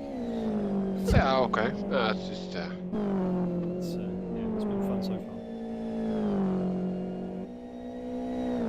far. Certainly a track where you don't get bored because everything is just coming at you so quickly all the time. It's There is no break on Yep. this track. exactly. Even with the slower cars, there's not much of a time to relax. so then it's even more amazing that somebody is driving there already for 5 hours in one row. Yes, that's crazy. Who? Great CZ. He had some issues, but he's driving there for 5 hours now. Does he know he has to do? He can only do up to 75%. He has a second team member signed up, yeah, but I have to see what happens at the 6 hour mark. Yeah, I'm wondering that. Yeah, he has to have a teammate. Yeah, Else he's not going to well, get. Oh, there's a car off. there's a car up in there indeed, yeah. It's, David. 5 hours. A6. It's, I certainly had enough after 2.5 or 2 hours, whatever it was. yeah, I can't. Yeah, double stinting on this. No thanks. Oh, he has a puncture. David 01 has a puncture. That's why he was off. That left rear has a puncture. Yeah, if he's not careful, he'll get the other one out as well. That's team A6, which was performing quite good earlier, like Troy was mentioning. But yeah. Yeah, I was surprised actually. I think that their only trouble was getting lapped by other cars. That then they lost a lot of time. Maybe they're not used to multi-class racing or something, because as soon as they were free, they basically did the same times as me. And as soon as they had some traffic, they lost a second or two. So that's where they lost most of their time. And then I'm not sure what happened because I was driving, but they must have had trouble in the chicane or something. What's a good lap time for the XFG here during the race? 29s is a good one, but What, race pace? in the on average, I guess I do mid 30s. But if I really push, I can do 29s, I guess. And right at the end of the stint, you can probably do 28s high, something like that. Alright. Yeah, I'm just seeing this great CZ. He's still putting in respectable split times, even though he's been driving for the best part of 5.5 hours. Oh, he's gone off, as I said that. You jinxed it. Commentators, guys. Okay. Oops. He's off. I don't see him off. Talk about He went off into the gravel. Yeah, a bit, yeah. Yeah, well, yeah, of course, after 5 hours of racing, he will I don't know. I will already lose concentration after 90 minutes max. Yeah. I agree, it's hard to commentate when nothing is happening, so it's good to hear at least someone is having fun in this race.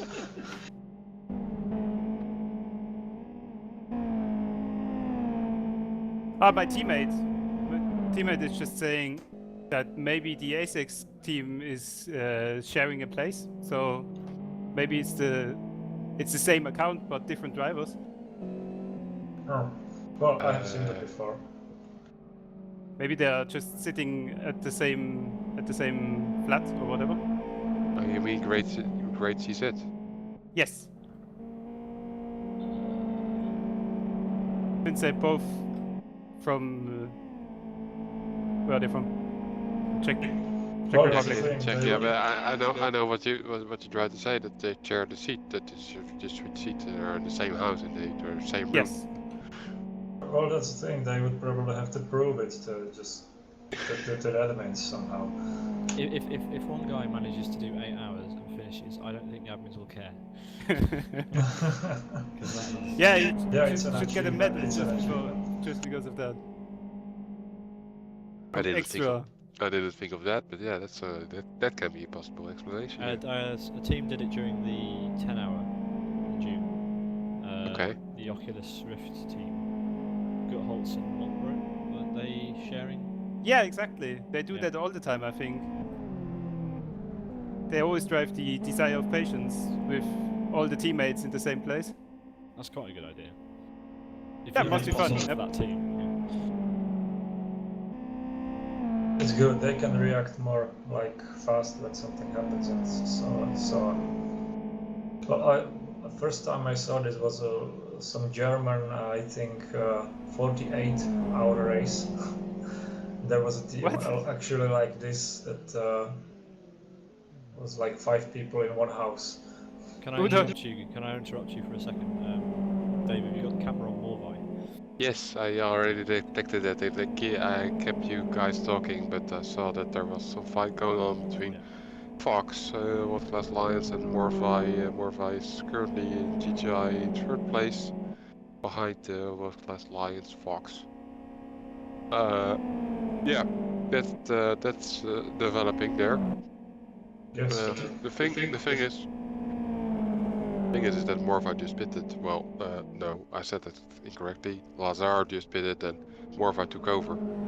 Oh, okay. So I've obviously not knowing where people are in their stints. So. it's difficult to track as a commentator for me also, especially there are 2 different classes as well, to keep track of everything what's going on. But yeah, I noticed this when there are more people commenting or having a conversation, then I can follow other stuff. So that's what I managed to pick up from everything that is going on.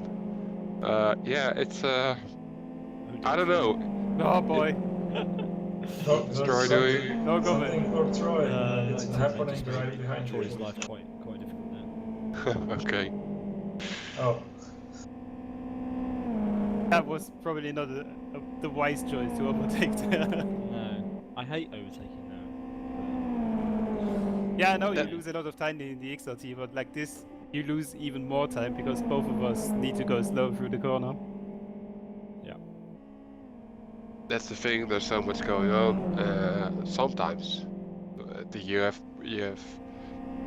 part of the session where nothing is going on, and all of a sudden there are multiple things going on, and it's difficult to track while Morva is going for the inside there, but he's not there yet. But he has new tires, and Fox looks good. I don't know about the amount of fuel though. But Morva gets a blue flag because I think there's TVO behind him. Shake things up. Lappy. Fox is moving out of the way. Going for a 3 wide there. Through the middle. It's Hacken and move. And Morvai gets the place. is that Hacken move? Yeah, I don't know. I didn't follow the last years from anyone that much. Clearly, because he's been in it for about a decade. Hacken it. Yeah. I think it's 5 years. Something like that. It's more than that. Really? Yeah. Okay. Yeah, much more. More like 10. That would be a decade, yeah. Okay.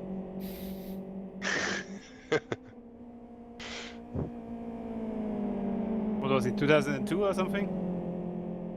But while we're talking about 10 years and decades, Morvai moved Brother Fox. Because Flappy was in between and everything. And we have, huh? What happened here? Oh yeah, Evolta took over from Jacob Thiele. Sometimes I just get too So yeah, confused. they're still in second. So they've jumped me and Elvis. So unless they can do if they do a 1 hour 40 stint. Which brings them on 7-hour mark. I don't think they can do that. I think they did more like 1 hour and 20 or 30. Yeah, they can probably still make it. They can probably still do that. Yeah, I think they've probably got second safe in the bag then. Unless they have an accident or a puncture or something. I think first and second are written. Why is the stream stalled for me? Oh no, it's running.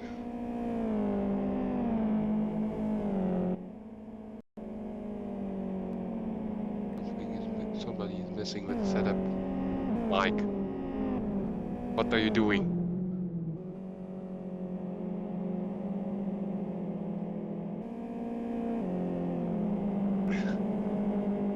I'm not streaming myself. Mike is doing that. It's a for rally, but apparently he got back. Crash at the chicane. Simon, it's my teammate. Big suspension errors now. Yeah. I was not paying attention to because He's got he has a really nice looking car now. That'll be fun for him. But yeah, there's quite some suspension damage. I doubt that you can drive nicely with that. No.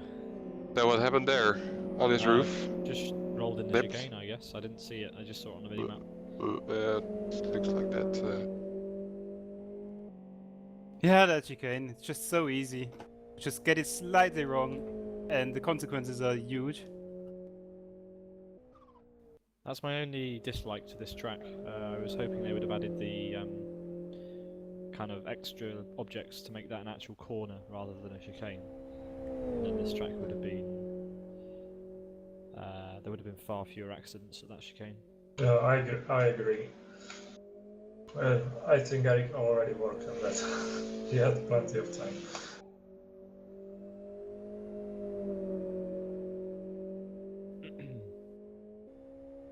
But what I do notice is that people are getting more impatient while lapping.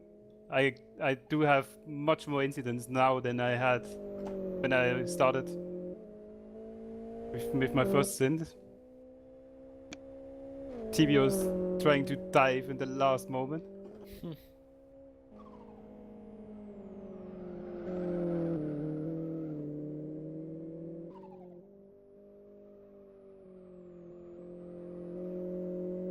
Now the question is this Simon, is he going to pit and goes to repair this? I hope so. Yep. Chopped up roof? He's pitting now. Is there a teammate who can take over? No. Nah, he's only just started his stint, so he'll have to carry on with that one. Okay. That'll be the second time they've repaired damage this race. Ah, well, it's an 8-hour race, so yeah. And you mentioned earlier that it's the first experience, the first time Simon is doing some race. It's Elvis's first race and Simon's first race for TCR. Alright. And then immediately in an 8-hour race.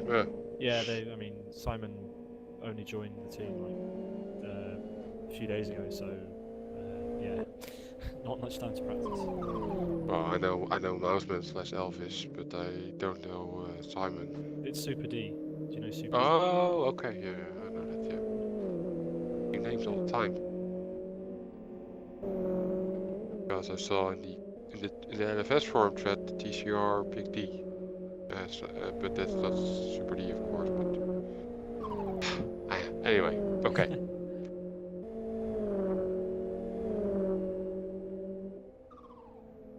I've seen it on the car game server so many years already as Big D and Super D that automatically is programmed in my head, and now all of a sudden, what? Juno just crashed in the chicane a bit. Managed to recover. Well, what can I say? That can also be well, the camera software again is not working good. Server lag. Server lag. Yeah, server lagged for a bit then. Probably was your connection. Nope, that was server lag. I didn't saw any. I certainly saw a quick lag too. Just a very quick one. Uh-huh. And again, but it's only No, one guy. that's just one it's only person one now. guy. Yep, it's only one guy. FXO is just about to time. Ooh, Now just he's back. spawned. Oh, that was nearly a horrendous accident. Yep. Behind Tilo there. He Going to basically curse. spawned in the middle of two XFGs. Yeah. Going to curse my own software. Because it's not working correctly, you cannot get it on the stream. You said who was it? Flappy.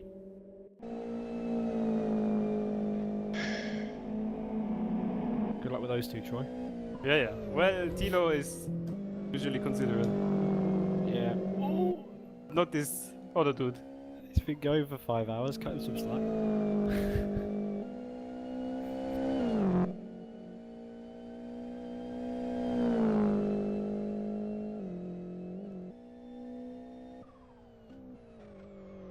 Are they fighting for position there, or was it just a lap? No. He was unlapping himself.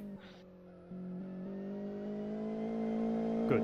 So I didn't destroy the fight then. Nope.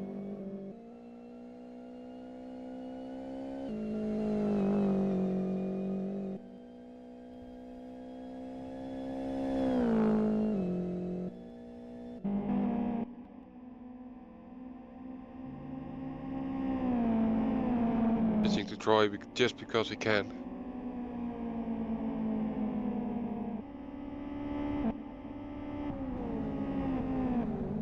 Second gear corner. Wow, Jonah Take it made tight. a pit stop to repair his car. But yeah.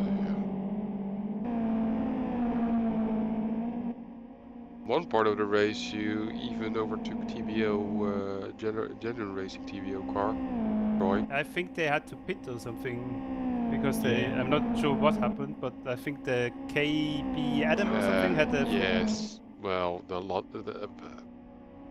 I don't want to mention it all, but a lot happened. A lot happened, okay? more than one thing happened.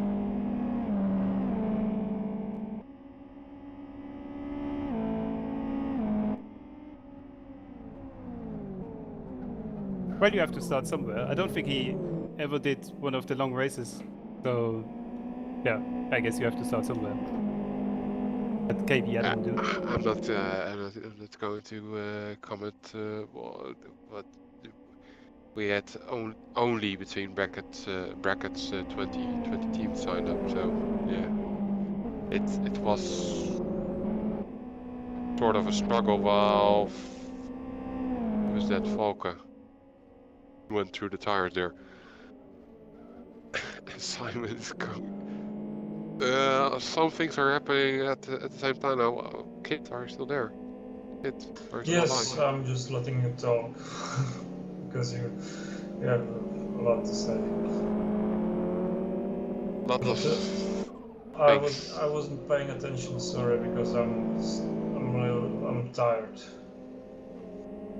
You are tired. Please. Yeah, I am. Well, I was on On an adventure. short-term work for this week. I was packing packages in a warehouse, and oh yes, I'm tired. Yeah, but you also did your new hobby, geocaching. That was actually relaxing. Yeah, but I know people who are really addicted to it, and you sound like you're going the same way. No, I don't. No. It's really good when the weather is good. You can just go out and go to some interesting places. But I don't really. I can live without it for a while. Right. Well, the thing is that a lot of people don't even know what geocaching is, but geocaching is basically some kind of treasure hunt with help from a GPS It has satellite. nothing to do with sim racing. It has nothing to do with sim racing, but you need to use a car. Well, you can use a bike or you can just walk, but then you are limited in your radius of activity, anything. Anyway, most people use a car and then drive to a spot, and then they get out of the car and walk into a forest or climb into a tree, or then they find something underneath a bench, and then that is just Well, amazing. don't do that. It beats the point of geocaching. Anyway, in a way I did it before geocaching got invented. Some treasure seeking, just how to say that, to solve. Puzzle? Yeah, when I was doing that, I have a large Dutch forum community, and somebody was saying, okay, I'm going to bury something in the ground somewhere in the Netherlands. You guys need to find it. It's some kind of treasure. When you find it, you can dig it up, and then you can mention it in the forum with a photo, as some kind of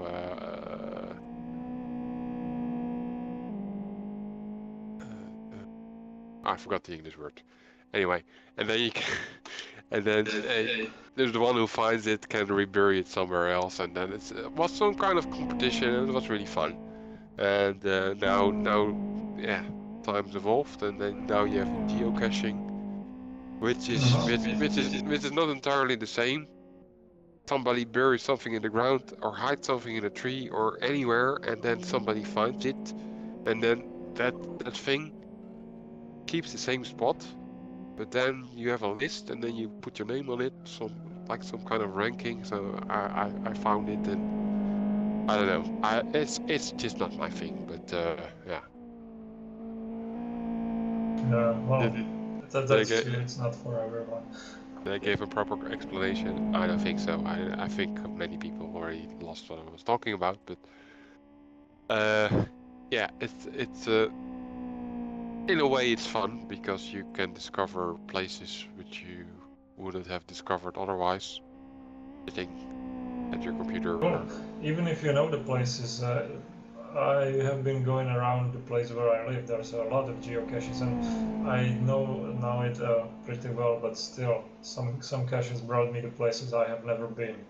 So that's it. Well, and today I visited some old abandoned swimming pool which has been abandoned for like 34 years. There was just Swimming pool? swimming pool, yeah, outside swimming pool. Okay. It was 4 years. there were trees, there was mud, and I couldn't find the cache because it was hidden somewhere in the pool, in a tree that was growing out of the pool bottom. Uh-huh. Well, it's just the little things that really But you did it today. Yeah, I did it today. Well, it was just And then I came back and then- and I jumped back to the stream. And then you're blaming your work that you're tired. Yes. Okay. Well, I was doing it by car. There was not a lot of walking involved. You drove at your swimming pool. You drove. Oh. You drove at your car. I parked it nearby on the road, near the road, and just walked some 200 meters there. Uh-huh.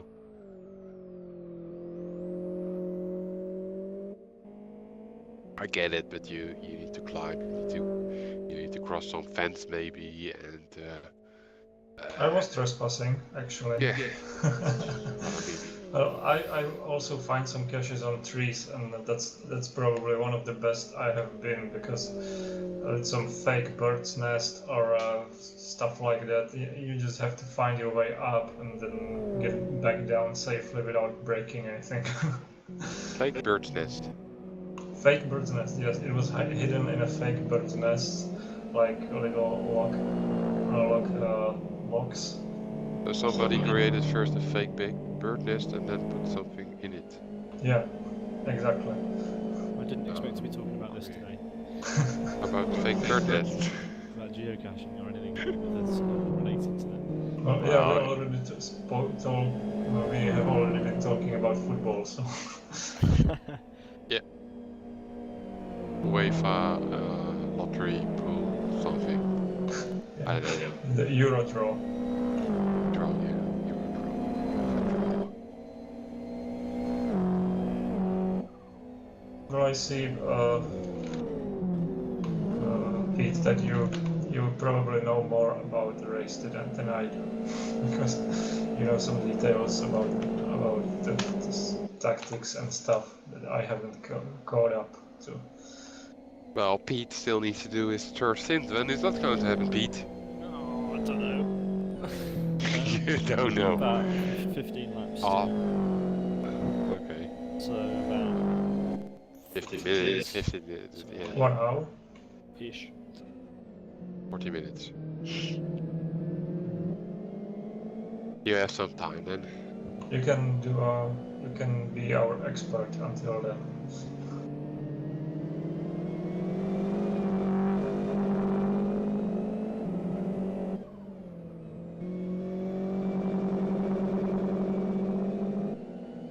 How's it going, Troy?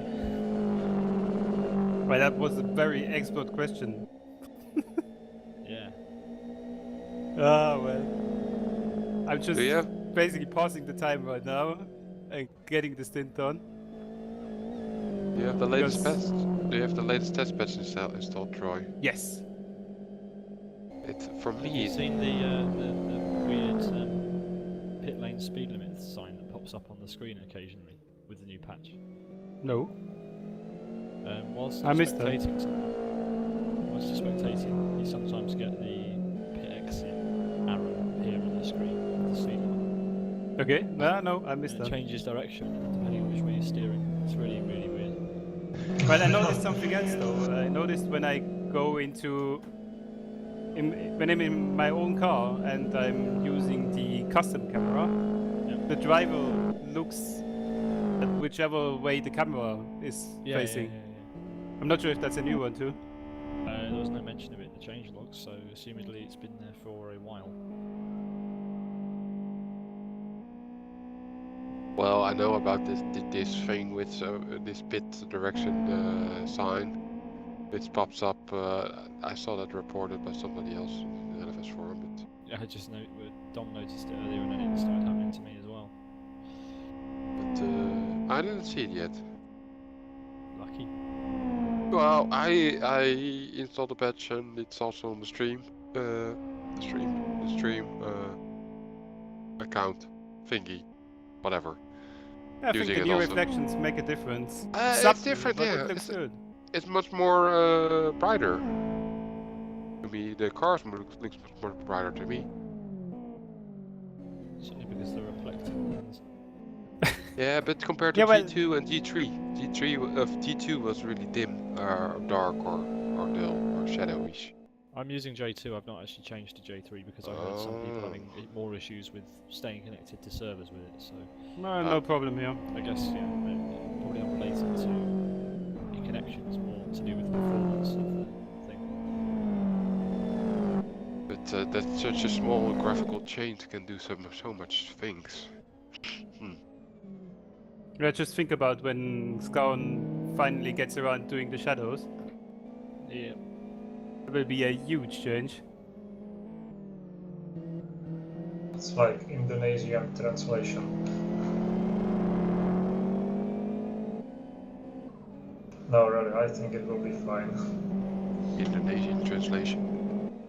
No, I just compared the shadow patch to some Indonesian translation patch, like. But yeah, it will be a difference.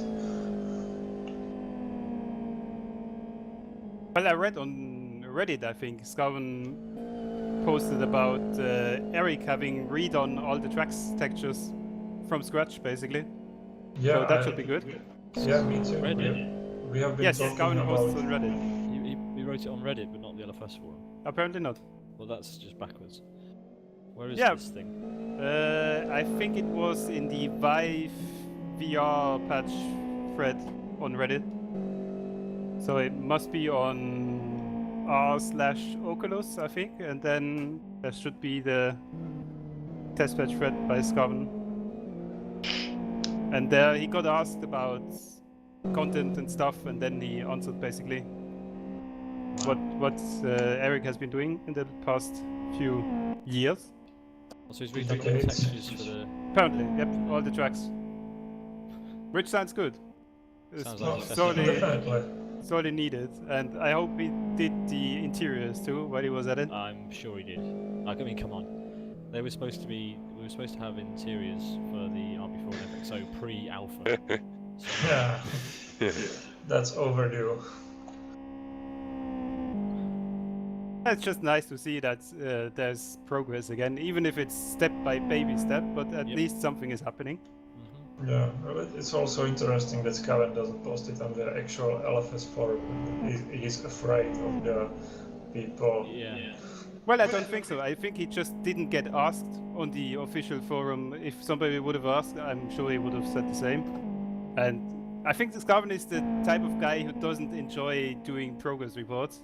He just enjoys watching the forum or Reddit or whatever, and then answering a few specific questions and then going about his business again.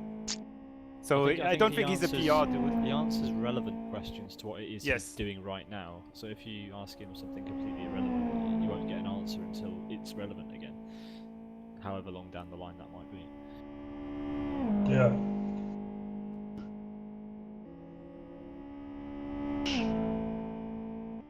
Well, we have been talking earlier about the fern-based chicane, green chicane, so maybe that's included. It's a little change in the layout. Yeah, well, it's something like they did with West Hill, basically making it more 21st century, a bit secure. No, I wouldn't like it, but I like the fern-bay as it is. Just tweak some corners so they are not so dangerous like the fern-bay green chicane. Well, the West Hill, the new West Hill is fine, but I like how close the walls in Fernbay are. So you have to keep your concentration up. Yeah, that is true. Well, it should be. I don't think you can make it like with West Hill. It is an old track, so it should be. At least it feels like an old track for me. So it should be kept the same. At least the spirit is the same. What? Are you talking about Fernbay? Yes, Fernbay The same? with a few How can you- modifications. How can you keep that chicane the same? Well, we've seen so many crashes, people dead, and Yeah, the chicane is just not safe. it's completely dangerous for life. People get killed there. Yeah, yeah, serious. Yeah, many times. Nah, it must be changed. It must be changed. It's really. The thing is, what to put in there, like some bigger S's or something. Yeah, just make the S's bigger. There's something like a Monza chicane, I think, would really fit well there. Like a really I really tight enjoy the Monza T1 and T2. Oh, ouch! That hurts thinking about it. Well, but it works. You have to slow down for that. Well, yeah, it works in real life, but I don't think it would work well in sim racing. Well, I'm driving it in Assetto Corsa, and I do think it works. Yeah, It Because works you when- can't when just people straight don't line it, just basically. Straight line it. yeah, That's just not possible with Monza, It just so needs you have to good, brake good for it. layout. Sorry. Yeah, I'm sorry. No, I just think it needs a really good layout. So if they put some tires like they are the same tires as they are now. That's the thing. The track is already really narrow, and if you put a layout there, it's getting even tighter. So it's not a place for overtaking already. But if you add some tire stacks or something, then there's just no way you're going to overtake there. Well, yeah, but that's probably chance for two possibilities I can see. Either they changed the layout so significantly, like with West Hill, so it wouldn't be necessary to add some tires, or they can just put some straight or fast assist in there, like not chicane but left-right, like 200 meters long section. I think the main problem is that Eric just got the wrong idea about chicanes when he did that. Chicanes should always be there to promote overtaking, I think, and that's just not happening in the Elvis chicanes. Yeah. But he unintentionally did something that we will remember. Yeah, in our dreams. Bad dreams. Who did something we will remember? Eric. The green chicane. Oh, yeah. It'll be We are remembered still for all the talking about reasons, it. basically.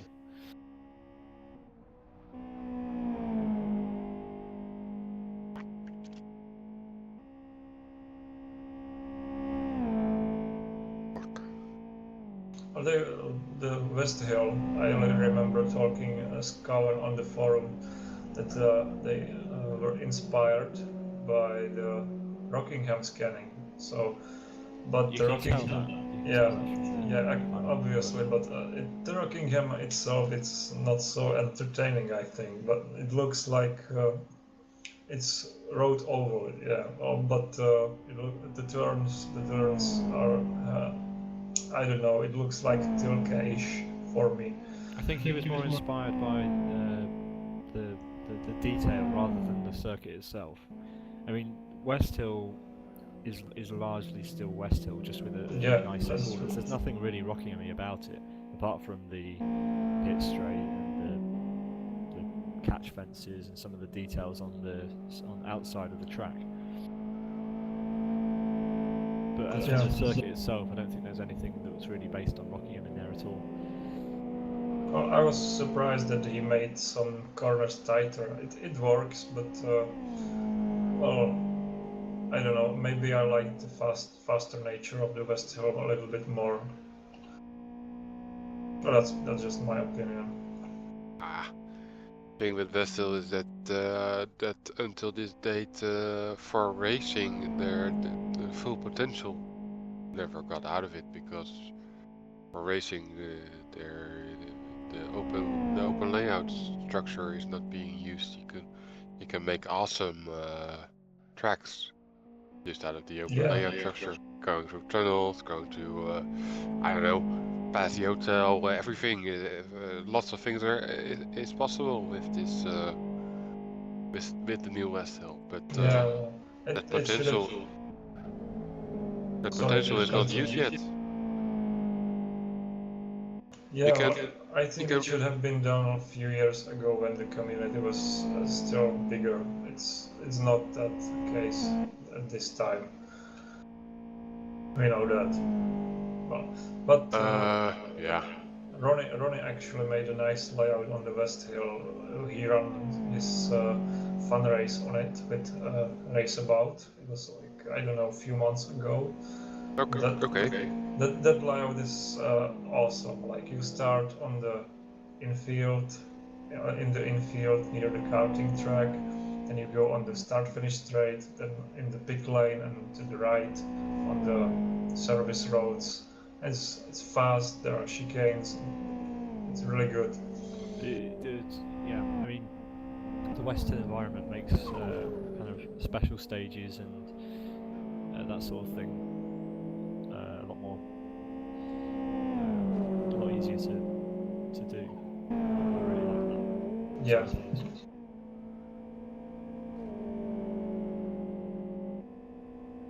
Yeah, I think really cool things are possible there.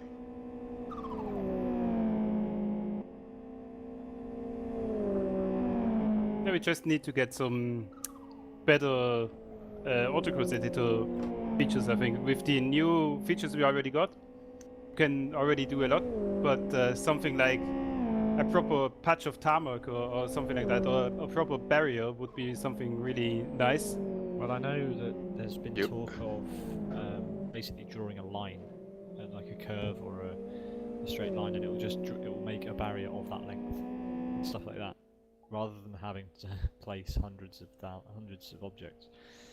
Just draw the circuit because the automatically. possibilities right now are pretty big already with the new stuff we got, like placing objects anywhere on the track where you want.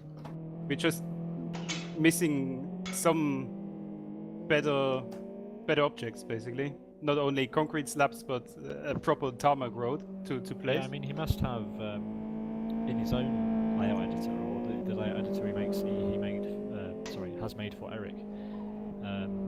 They must have the objects there, so adding them to the layout editor surely must be in his mind somewhere. Yeah, the thing is, I get why they wouldn't want to release it right now, because basically they make content, that's where they make their money. So if everybody easily can create new tracks, that is something where they will struggle probably. They need to release all that content and then release the track editor, or a more featureful layout editor. Yep.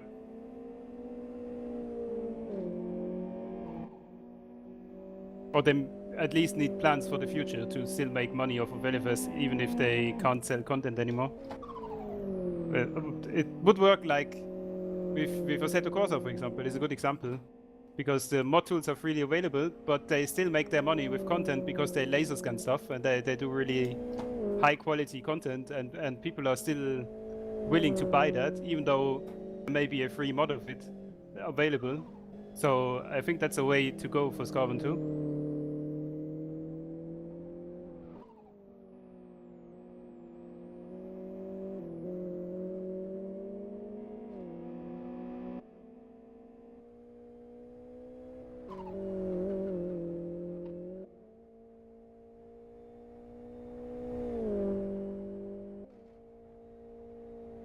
Well, the thing is that he doesn't want to extend his team, so yeah.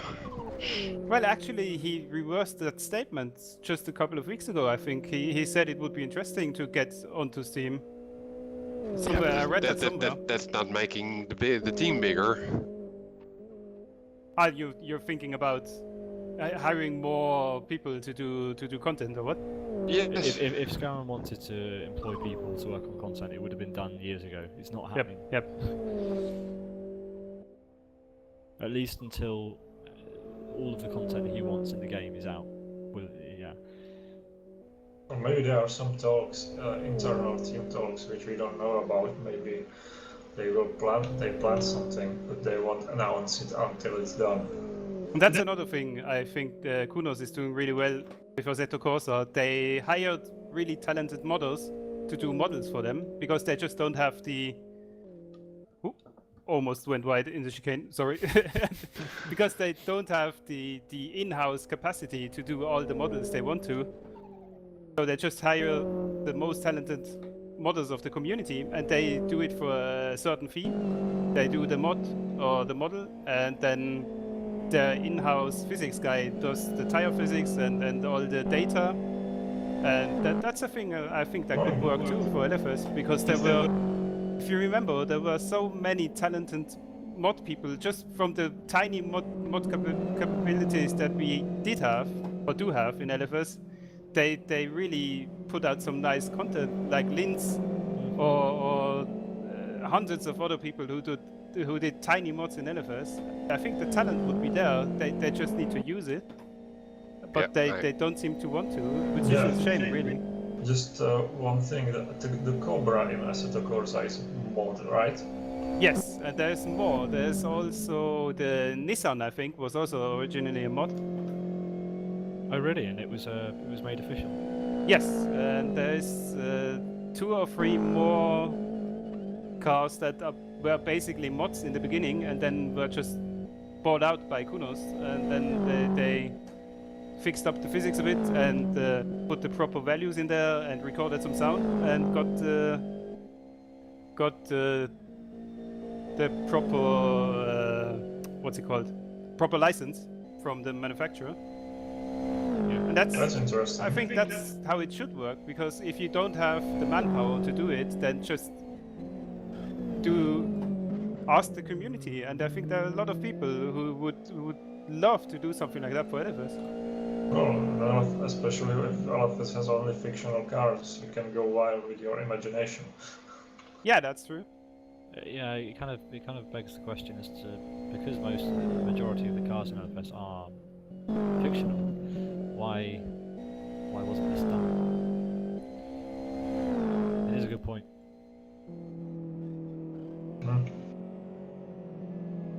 Well, I guess there's no easy answer for that.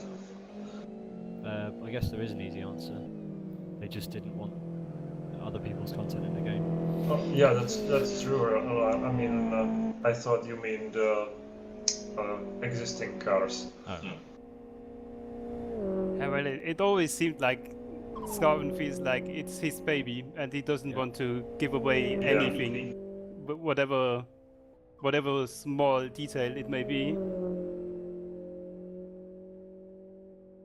And I get that, well, because yeah, he's working on LFS since 10-15 years now, so I get that he wants to keep control of it. But yeah, at some point I guess you just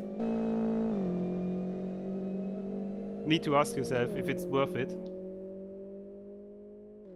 And I guess he is at that point now, since he probably noticed a decline on sales, since he reversed his statements. An increase in sales after the Rift. That's what's got him back inspired, I think. Yep. Getting that DK1 support out so quickly was genius.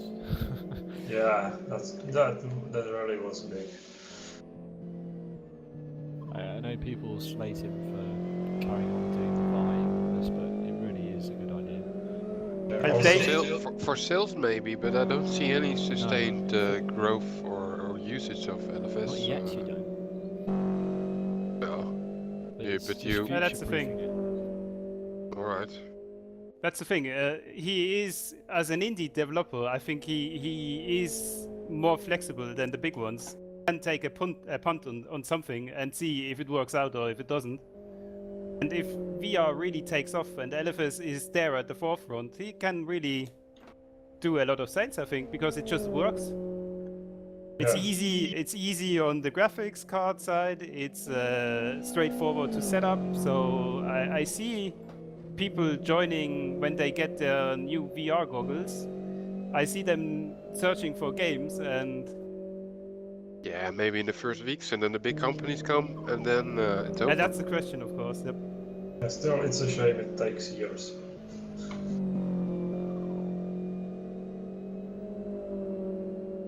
But yeah, well, it's the little things that make LFS exceptional. And that's the thing. There's maybe 10 years or 8 years ago, there wasn't that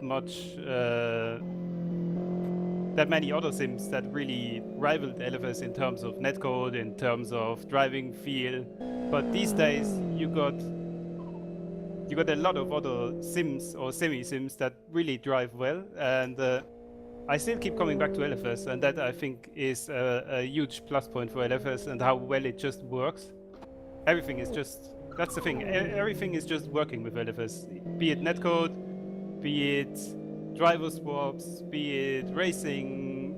If you go over to Assetto, I keep coming back to Assetto, but that it also has its negative points because it just feels very how should I put it, Italian. Maybe I Yeah. can put it like that because it's just it feels like Kunos is going from one big bug hunt into the next and then keeps it half finished. So you got a lot of features, but half of them don't work right or are broken in some way, and it's just a big mess in a lot of ways. But I love to drive it because the driving feel is great in Assetto, but it just got so many flaws, which Okay. makes me keep coming back just because I enjoy driving in LFS because everything just works basically. Well, I want to ask you how is the multiplayer, by the way? The last time I played it, they just removed the stupid lobby thing that kicked you out of the server every time you wanted to start a new race or something like that.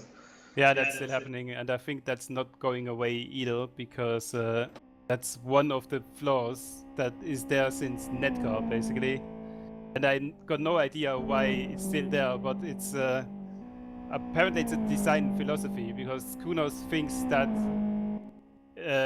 the upsides outweigh the downsides of that system. I'm not sure what the upside is, but apparently there are some, and so it's still there. But Kunos went back to Italy. He was in the Philippines for like the past year or so, and now he's back to Italy. His wife is a Filipino, so they moved there, and now he moved back because it was getting unsafe apparently in the Philippines because there were a lot of kidnappings and stuff, and people trying to make money of foreigners or something like that. So it must have been quite dangerous there. And now he's back and said he was working a lot on the netcode side for the next new patch that is supposed to be out in 4 days or something, together with the Dream Pack 3 with the Brands Hatch and 7 new cars. I didn't realise they were still developing mainly for PC version. I thought they switched their focus to console already. And that's a thing that he debunked quite early because the console team is a completely different team. So he doesn't do any work at console. He just Oh, so there is still a focus on getting Yes. the settlements of PC to actually be better. yes. That's good to know, I guess. But yeah, the netcode is one thing I would consider one of the big flaws too, because it's just if everything works perfectly, it's okay. But as soon as you got tiny little niggles or lag spikes or CPU time on the server, or I'm not sure what it is, but it can turn into quite a mess really easily. Yeah. And that's something he said he was working on the prediction, the lag prediction. So maybe it will be better in a couple of days, but who knows? Been a crash. Which car? Kane, number 2, anti-Valter on his roof. Oh shit.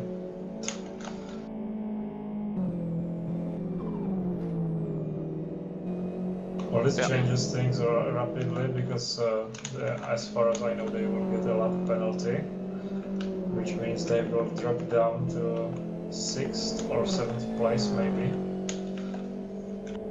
But yeah, that's a good point to switch back to the other TAS because I'm slowly running out of fuel, and we kept I'm talking here here as now, well, and actually. the stint is almost over. So yeah, I need to get back and see if Lars is still awake. Okay. Okay. Good luck, guys. I'm going to move Good you. luck. Well, Yeah, thanks for having me. It was Yeah. great discussing all kinds of LFS and stuff. yeah. And geocaching. See you guys later. Bye. Bye. User was moved out of your channel. Well, it is as I User was thought moved that out of your channel. Volta drops down to 6th place, and wow.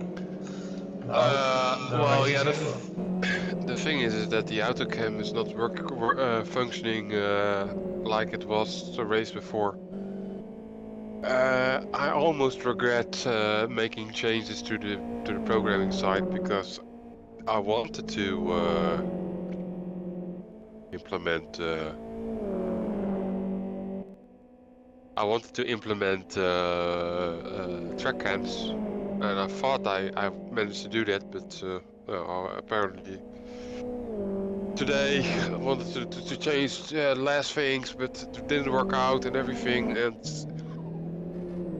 to summarize it all, I made more mess of it than than if I wouldn't have touched it. But yeah, that can happen. But Well, anyway, at least if it's slowly coming around, that's progress. Progress is yeah, important. well, it is, but it was and is slower than I would have expected. But it's also because the lack of testing capabilities. There are no races with takeovers which last so long that you can test it in view, and then people say, yeah, you can use a replay, but that's not the same. It must be live. I used some replays before, and it's in a way it's nice, but I much rather work live, and yeah. So that's the thing that I am missing out of things, because the autocam isn't working. I see in the log, I asked Pete what is going on, but I can see it for myself because I can see on the screen that Volta is causing generating errors, or in this case generating against barrier wall and everything. I can see that for myself, but the autocam normally is automatically changing to that, but I cannot use it now. It's not reliable enough. But it's okay. I accepted it. We're 6 hours into this race, and I've seen that I can make a lot of improvements on different parts of this broadcast. I will take that to next year, and yeah. Yeah, I'm sure you will eventually figure it out. Yeah. I'm also sure of it. I'm relaxed, and just people talking about LFS and Troy and Pete, and that's fine. It's yeah. It's this compared to the were you at the 10-hour race in June? Did you follow that? Which one? In June there was 10-hour race, also CityLiga 10-hour race. It was GTI. No. The track I can't remember, but that was pretty close racing. Here you have two different classes, and an enormous track. So yeah, the first few hours, some things happened. I wouldn't say a lot, but as you can see now on the mini map, cars are everywhere, and you almost need to wait 20 minutes, half an hour before something happens, and then you almost, well, falling asleep is a big word, but Well, close enough. you start to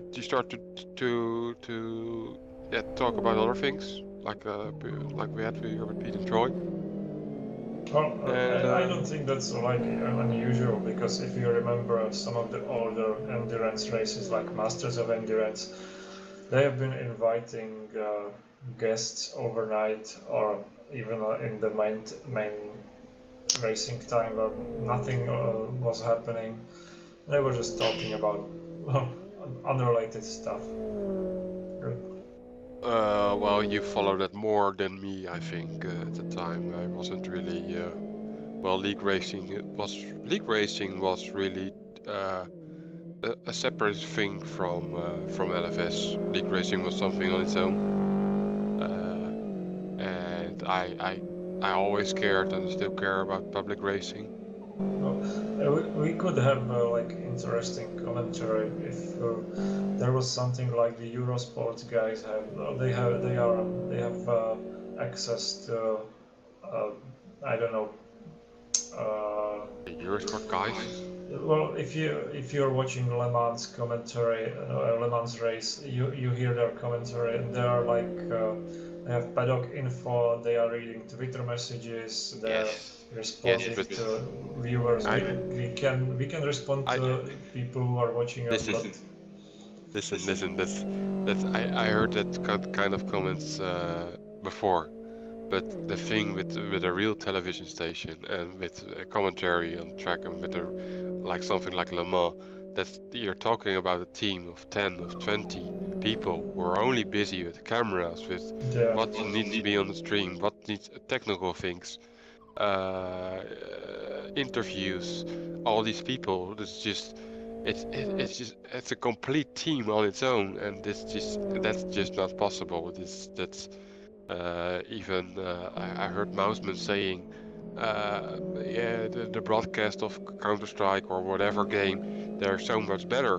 But yeah, that's understandable because there are much more people who are doing their bit of their expertise, and well, I'm doing my thing. You are here to help me. Then we have Pete and Troy. Yeah.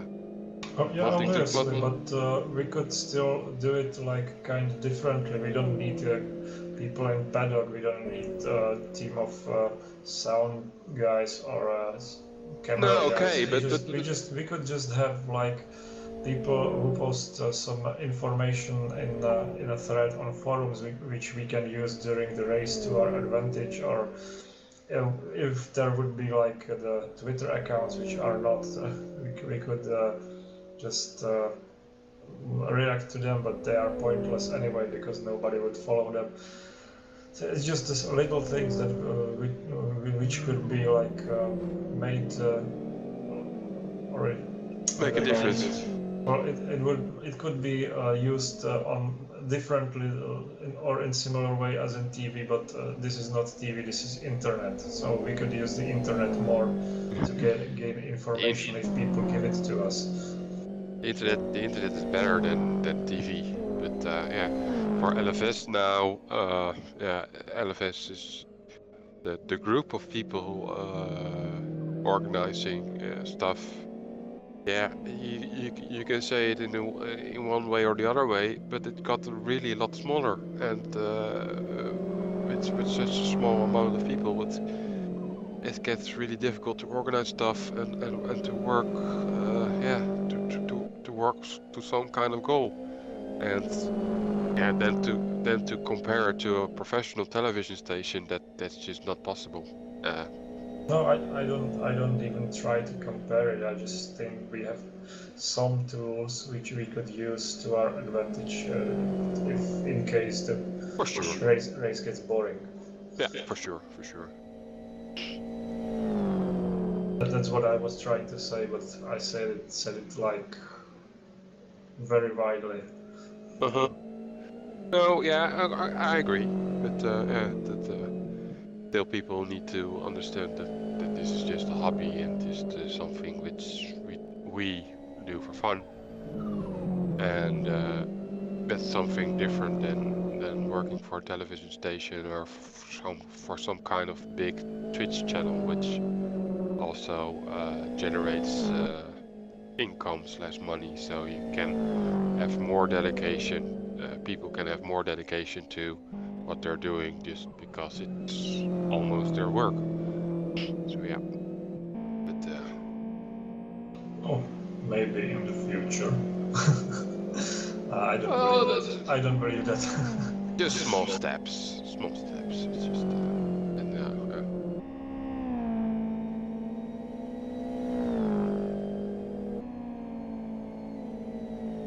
as long as there's interest, it's fun to do. So why not?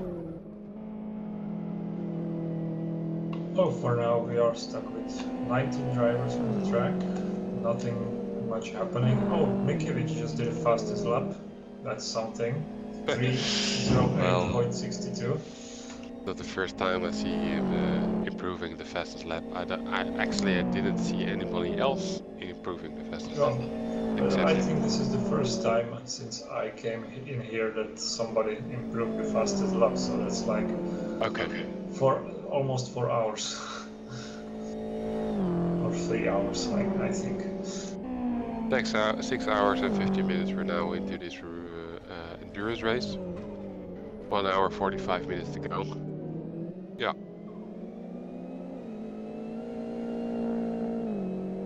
And Elvis still in second position. Peter said that there will be driver change soon. And Troy, I think, will be changing as well. So this will be last stint for almost everyone.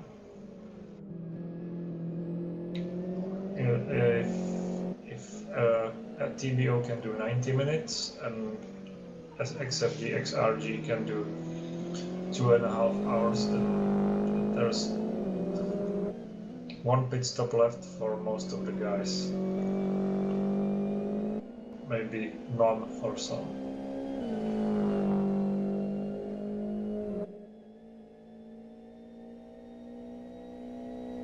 I don't think. I think everybody needs to stop at least once because. Yeah, well, I mean the XRGs or the slower class, if they can last 2.5 hours, some drivers who already pitted, they two don't and a need half to. hours, yeah.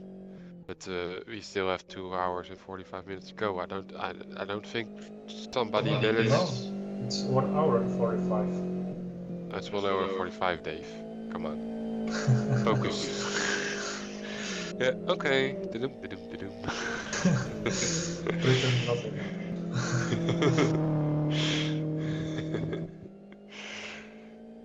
Yeah.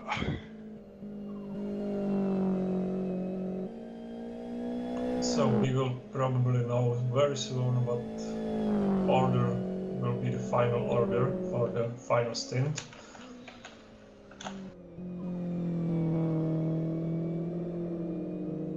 And for sure the first place in the TBO class will remain unchanged after the pit stops, and I believe even until the end of the race. Infinity skills, yeah. Even if they do something wrong and after that doing something else wrong, then only if they go upside down, then it would be tricky.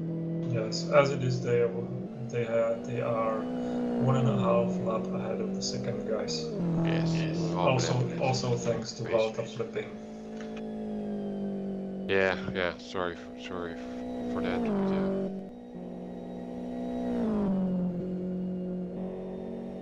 I felt sorry that I missed it, but another thing. Yes, we were having a discussion. That's important.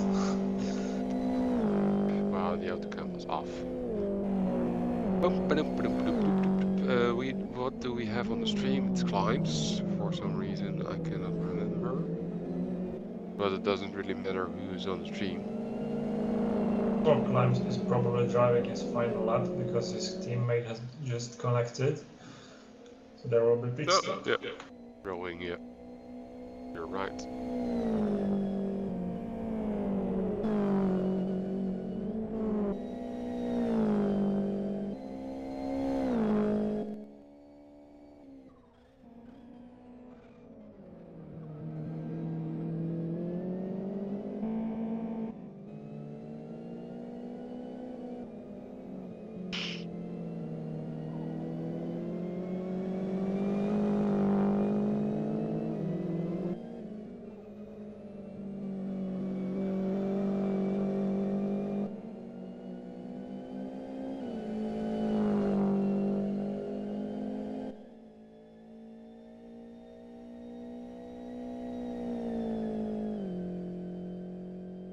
But Troy and Elvis left, when did they left? 10 minutes ago? Something like that. I can see it in the logs of TeamSpeak. 15 minutes ago already. 15 minutes ago they said, yeah, oh, we need to change drivers, It's almost, yeah. Still nothing happened. Out of fuel, yeah. Almost out of fuel, 15 minutes later. Now he had a nice two-wheel drive in one turn. Troy? He's trying hard to flip it, but it's not happening so far. And he has similar gap to second guy behind him as Mikiewicz has to Elvis in TBO class, almost 1.5 lap.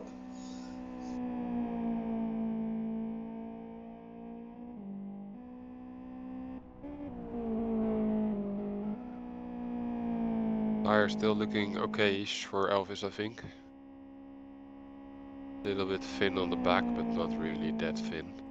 And Climbs is already pitting, as I mentioned earlier. Climbs, okay. So this is 1 hour 40 minutes until the end, so they might pit once more. No, I don't think so. 1 hour and 40 minutes is manageable for, what is it, FXO? Yep. Let's see if I can get it on the... Oh, is somebody timing out? Well, it's Elvis sometimes. I saw him lag out a few times, but it's nothing big. I was too late to check it, but... Could also be that guy who was connecting this ESCO. Sometimes people who just connect, they just take some time before they get synchronized or something. Anyway, we're watching climbs now. It's taking really a lot of time to... apparently he's repairing something, otherwise it doesn't take that long.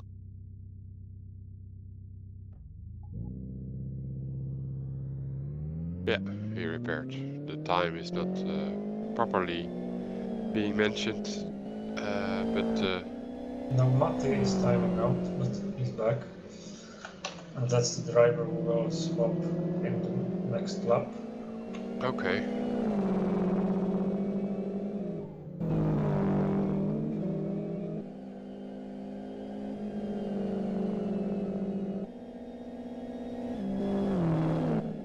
Murphy will swap in the next lap, okay, let's watch that then.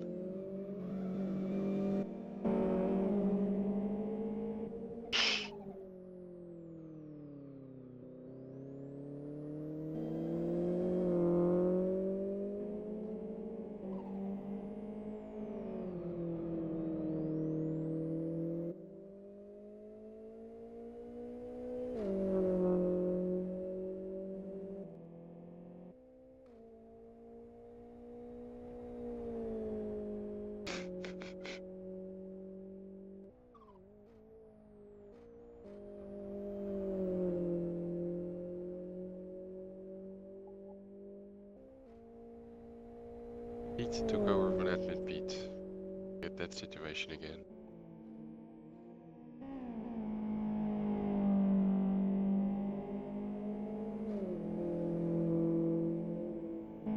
Maybe I need to reset the instant because Pete is changing his name on the server. I didn't count it that anyone was going to do that. I was getting confused with that, but Pete is going to probably is going to take over for Elvis quite soon. But first we are going to track Matthew's pit stop.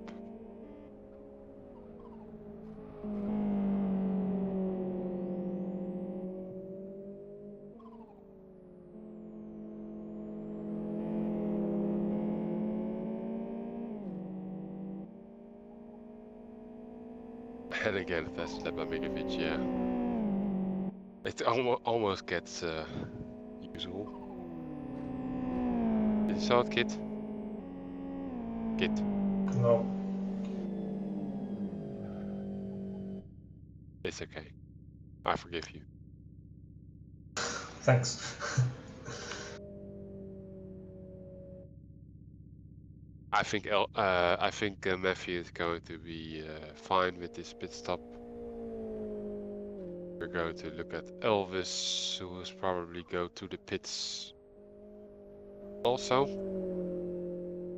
By the way, have you mentioned the new fastest lap?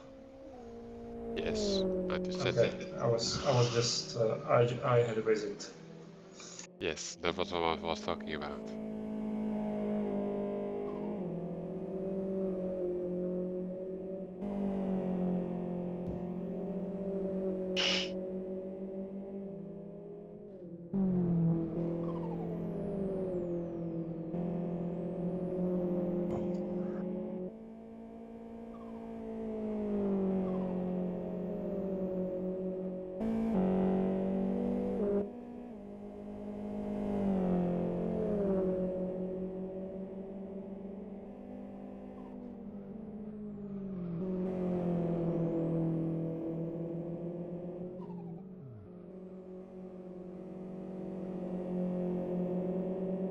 tires. Tires look thin. And Elvis is being held up by this A6 David a little bit. But he makes it safe. Yep.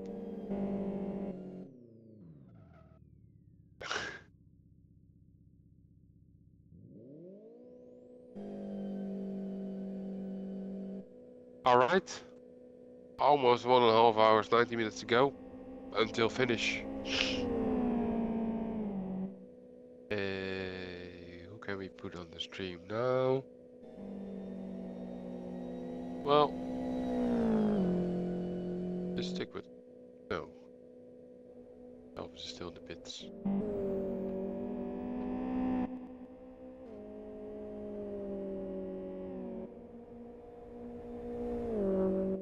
I switched to admin / Ronald. Yeah, Ronald from the admin team. Not sure why, but well, maybe because he's in second position.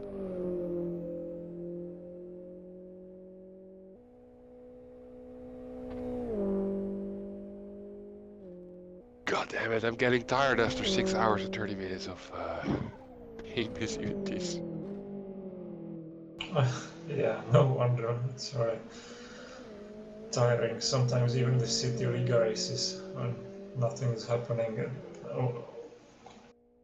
can get boring and tiring.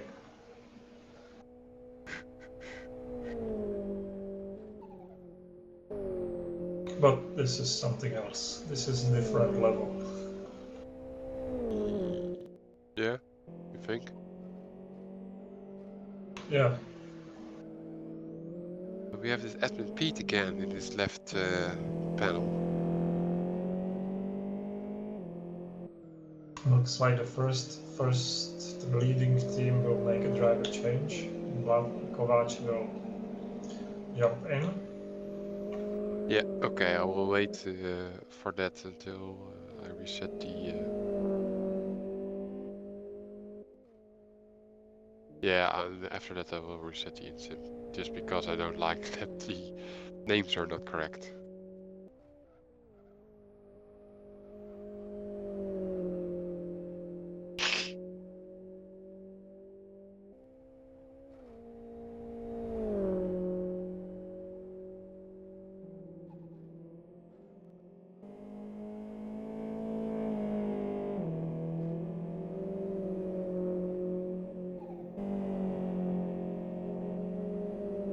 Let's see if we can put the leader on the stream. Yeah, we can. Wow.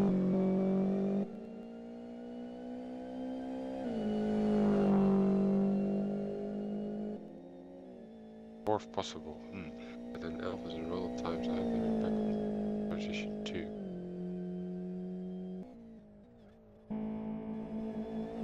No, I don't think so.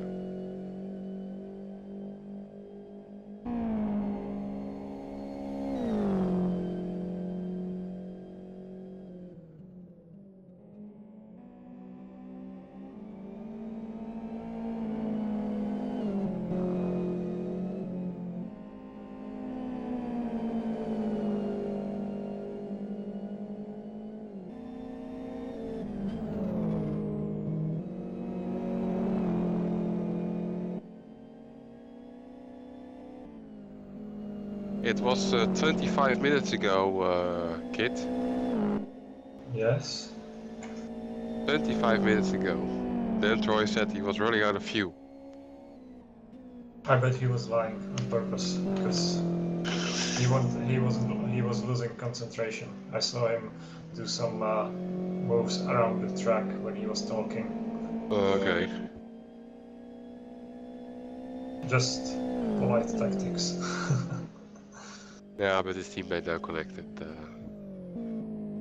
Zapport / Icebeer connected, so there will be a driver change. The last driver change. Oh, I see. Team Troy / and we have the leader of the race, Infinity Skills team, who is leading the race all the time since the start. Also in the pits. For the last driver change with Kovic will be the last driver for Infinity Skills. Bring the car home. The FXO, but 1 lap ahead. The rest of the field. Well, then we can bring Troy back in. If he likes, yeah. I don't know.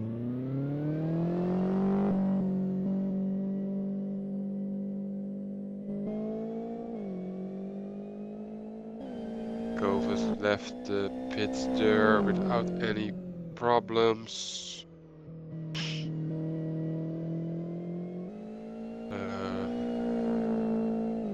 Well, there are some other driver changes and pits and everything, but people can see that for themselves also. 90 minutes to go. Yeah, Connor swapped drivers with Simon. Okay, let's see what Troy is stopping there.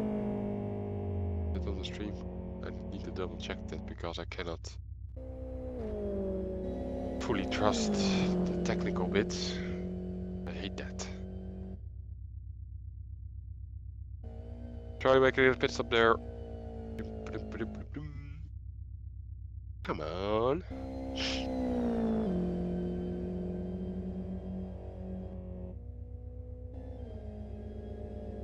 Still refueling. And they're off.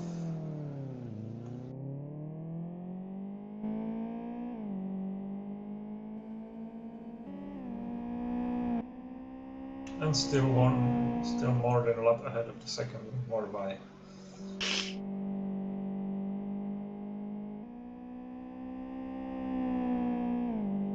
So no problem, unless, well, nothing happens.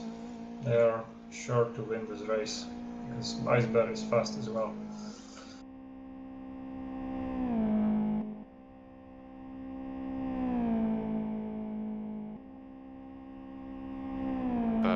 What's the gap with Morvi? I don't know. Morvi is now going through that chicane. And Troy, so Iceberg already. It's really far out. Going to reset the insim just because I don't like that the name of Pete is not correctly there. Admin Pete should be TCR Pete. That, and like that. Then it's going to take a lap until everything settles. But yeah.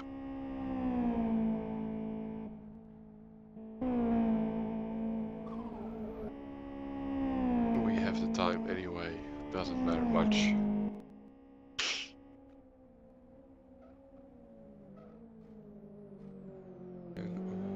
So the table is now completely mixed up.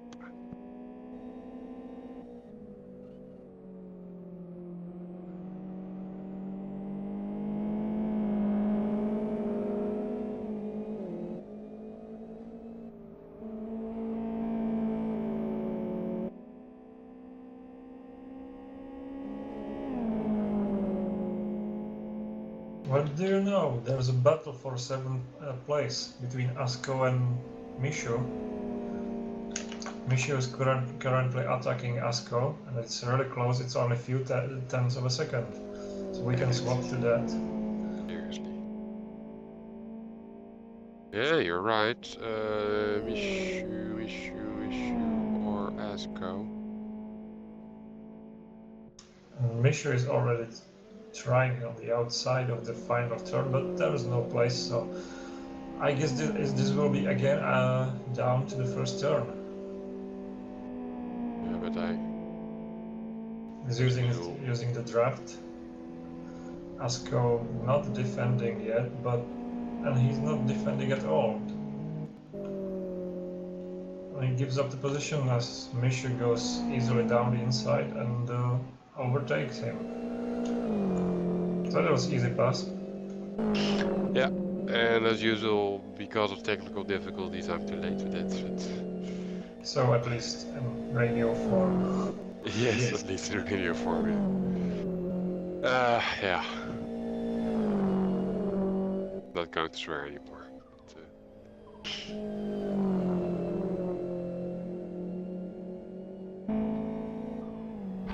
Too many problems. And we have Cape and Dam, I think.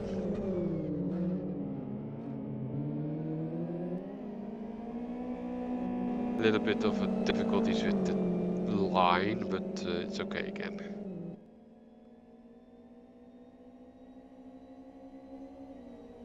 With the line, I mean the internet connection. Well, we're still following Mishu and Ashko, is that correct? Yeah.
I'm going for the beer. I'll be right back. Okay.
Nice. You're using Cheers. cans.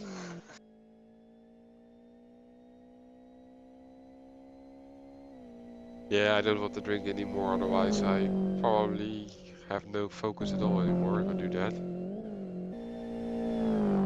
Really, I've found out that when I drink, well, how do I say it? I just tend to be more responsible. You're more responsible. Exact opposite of what happens to most people. Well, I have sort of the same until a certain moment that there comes too much alcohol in play, and then it goes down again. So goes up a little bit and then it goes down again. Yeah. You need to know when to quit. Well, the fridge is empty and then I need to go to the garage and I'm not motivated to do that, and yeah. Yeah. That is the reason.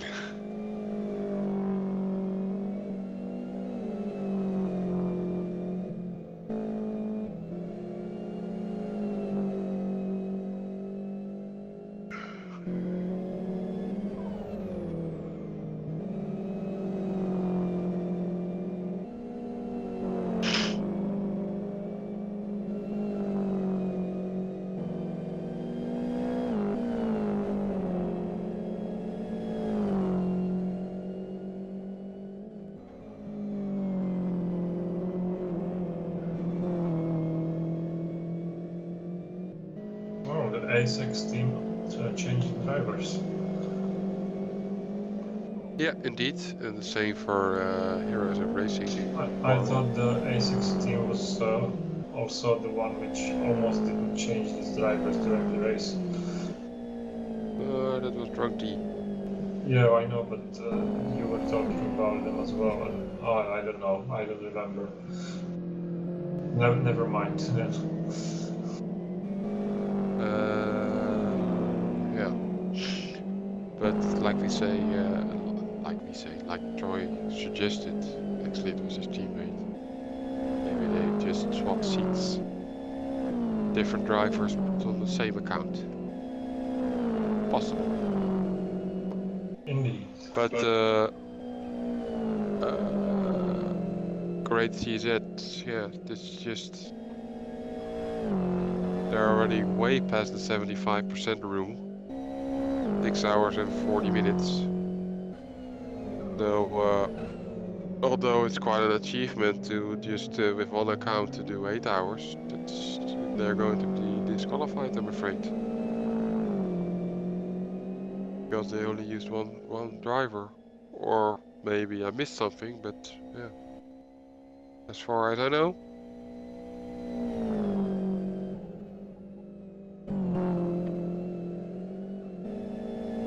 Yeah, you can see they're connected for the 5th position now, Volta.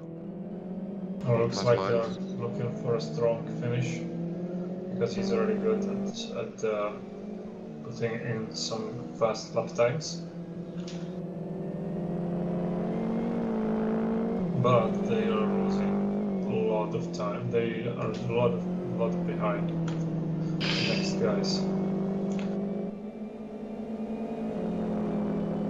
What is English? I don't know it today.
So Volta pits.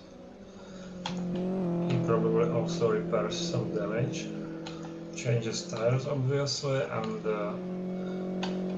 Katila will jump in for the remaining hour and 15 minutes, which is obviously safe for the fuel and tires. So there should be no pit stop for this team anymore. Probably not, yeah. But as I just noticed, they are one lap behind the fifth place, which is just ahead of them. One lap behind. Are you serious? Yes. They are just one turn ahead. One turn ahead. Something different than one lap.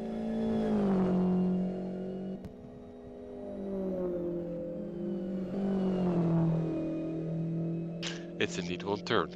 That's not much. No, one turn and one lap. No, it's not one lap. Why one lap? They were both. Oh, yes. Wow. Oh, derp. I don't know. I don't know why I thought it's one lap. It's no problem. No problem. I'm not drunk yet. I'm not saying that. Come on.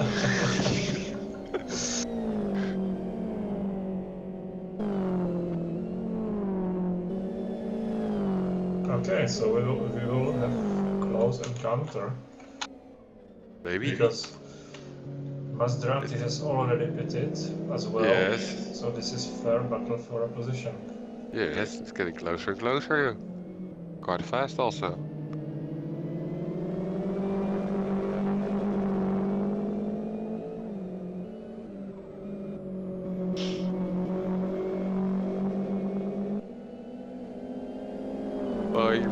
You were so certain of this one lap ahead that I was questioning my own technical abilities here. I was wondering what is he talking about with one lap down? I don't really know. I It's can okay. explain. It's okay.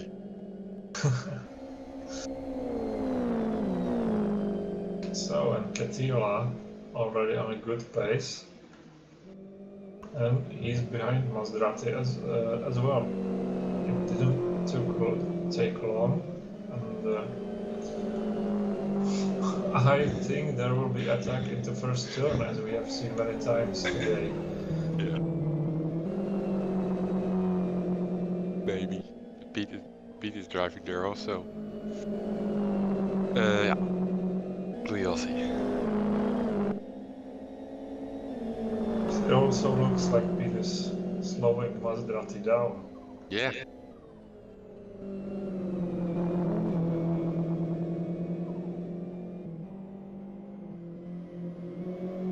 That's not helping Pete, get out of the way.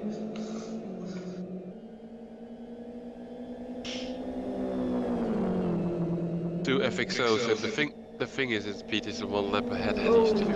Katila almost lost it, he went on the grass with his left rear tire.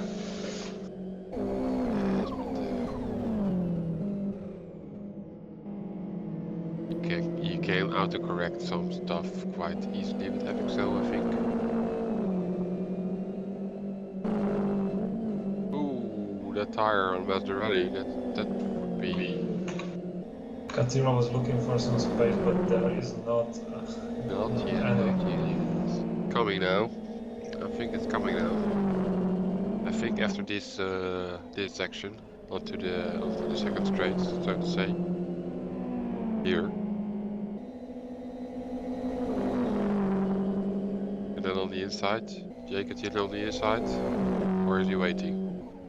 No, it's not the opportunity. Because Maserati can use the Pete's draft, so Katila will have a hard time. Like a chicane coming up, but three cars close to each other. Let's hope nothing happens. It's okay. Yeah, Jake was quite slow, I had the feeling there. I was watching from his cockpit, he doesn't really see much in there. It's just blind entry and exit.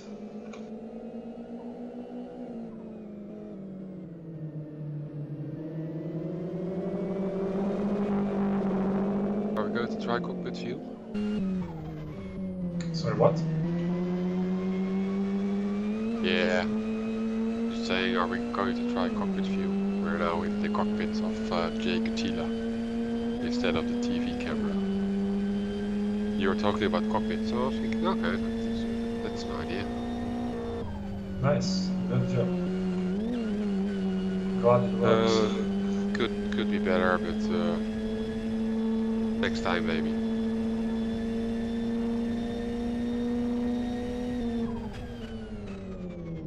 Catilla brakes late, but not enough. Almost crashed into Maserati, but he managed to save it.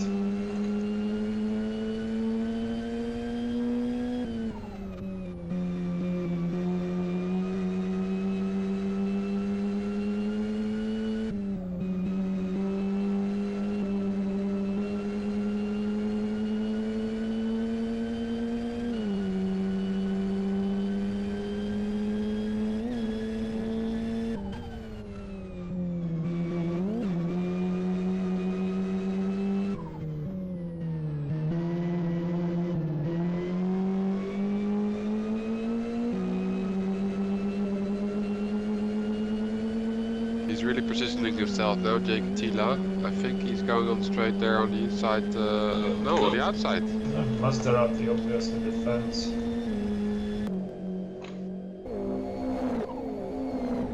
Side by sides. There's a contact. But Catilla holds Again, the contact. inside for the next turn. And he's through. Nice. That was a really nice move.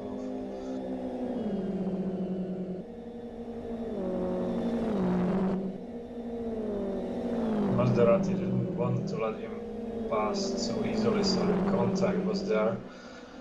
But he's closing again. And looks like this straight will be another opportunity for him. A little bit of ball touching. Yeah, so that's opportunity lost.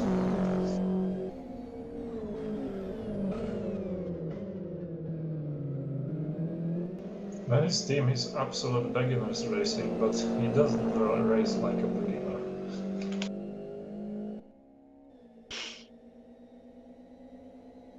Yeah, that it's a league. It's some kind of league racing, something. Yeah, I don't know. It existed for quite some years already. Maybe they started with absolute beginners, but yeah, indeed. I don't think everybody. Isn't this an anarchy racer? No, it's not. It's, I saw the name anarchy. Oh, anarchy. Oh, CMR. Okay. Anarchy racers is CMR. I didn't say anything.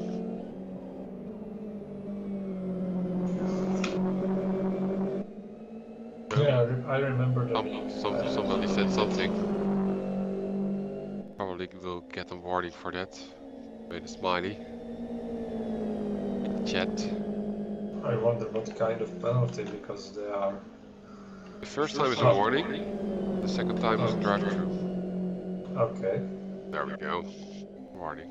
Even if they got drive-through, they are half lap ahead of the next guys.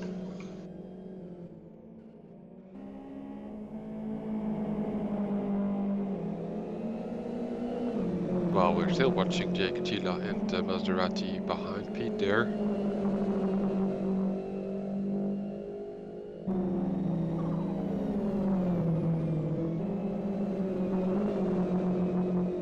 I wonder if Pete's getting nervous from this.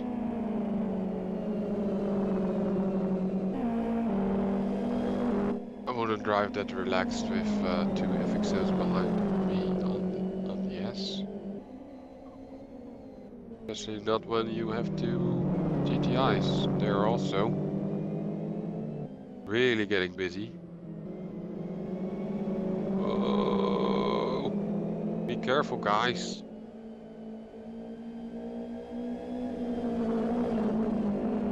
That's crazy. It's okay. It's turning out okay. Now that Pete is in the mix. What will Catilla do? He is blocking him. He is actively blocking Pete. That was two moves on one straight. You don't do that. Well, yes, and Pete cannot be. He wants to secure a second place in front of the admin team. Yeah, that's why. Also, Dom is closing in as well. So Please, someone should show Catila blue flag. Like seriously.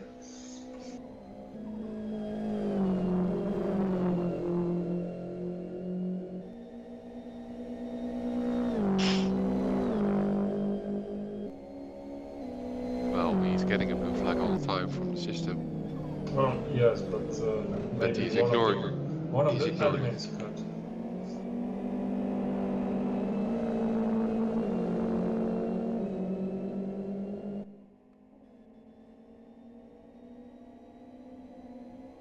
Oh, this Going is to be tricky again on this chicane. Oh, guys.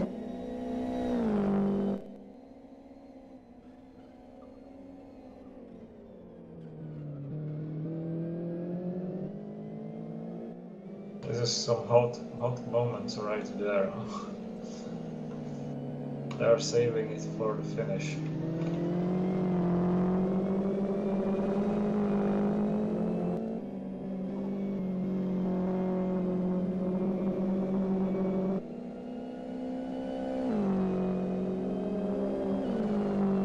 It was good, but the finish takes another hour before we have a finish. Yeah. Also, this allowed Catila to drive away.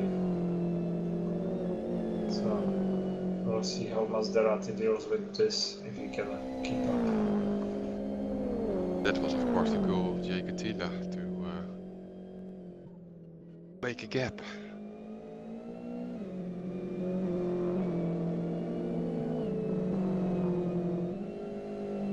But you can see it here in the stream chat as well. Because JSRK is actually Jay Catila. He said here earlier, try harder, 4 possible. Elvis and roll times out, we're back on position 2 good, question mark.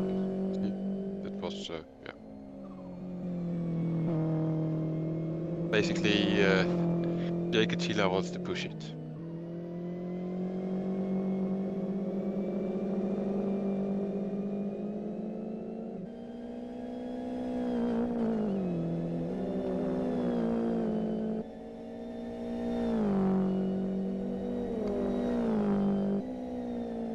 I wonder if Pete can do something about Dom, because Dom seems to be on about 1 second faster, and that is actually enough to get things done.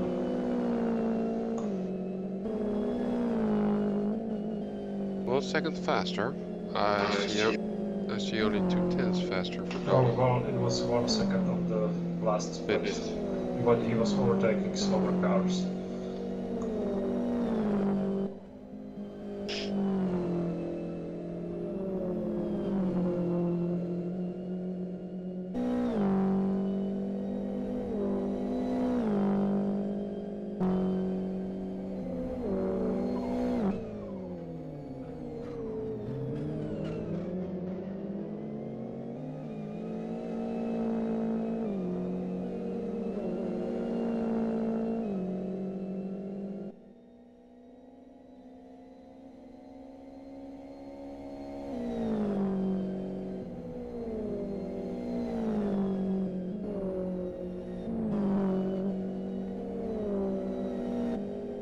Oh, Troy has finally disconnected from the server. He probably forgot to disconnect you. I just asked him a few minutes ago if he is coming back to the TeamSpeak, so he might be joining us again in a little while. But he's still in his own room. He's still here on his TeamSpeak, but I moved him to another channel. And I don't think he can come back on itself, because everything is passported here. Oh. Oh. We'll see.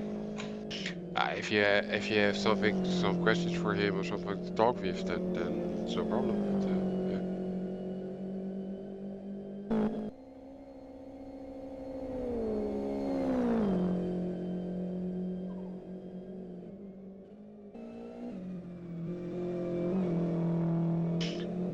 I already was searching what was going on with Genuine Racing Team, KBDM, but he has no team tag in front of it because he is not part of Genor, of course. I think that's the reason. But that explains my confusion. I couldn't find Genuine Racing in the table, but that's because that team tag was missing.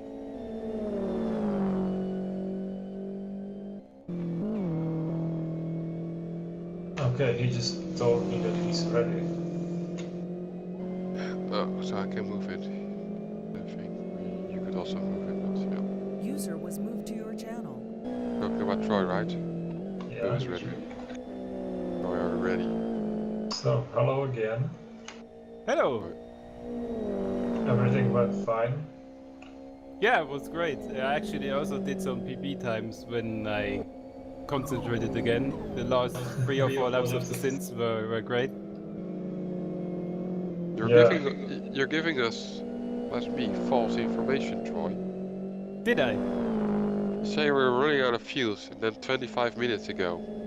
Well, I had like 20% left or something, and yeah, well, it's long laps, so... And that's running almost out of fuel. Okay. I saw you swerving left and right when we were talking, so I know why you left. Yeah, well, yeah, I flipped it twice, almost flipped it twice, so at some point I had to give it a rest and try to finish the stint. But I can tell you some secret information from our team now. We're going to do an extra pit stop in a minute or two, because What? apparently my teammate suddenly has the urge to pee, so... That's bad preparation. Yeah, I told him already, but that's the case. So I guess he'll be standing in the pits anytime soon. But you're taking over the steering wheel then again. No, he needs to be quick. I can't be bothered to drive anymore.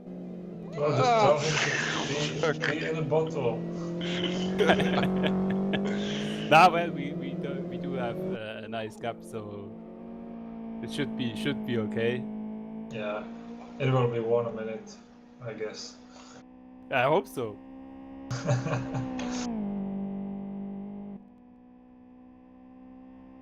I'm not planning to cheer him on, so he needs to be quick by himself.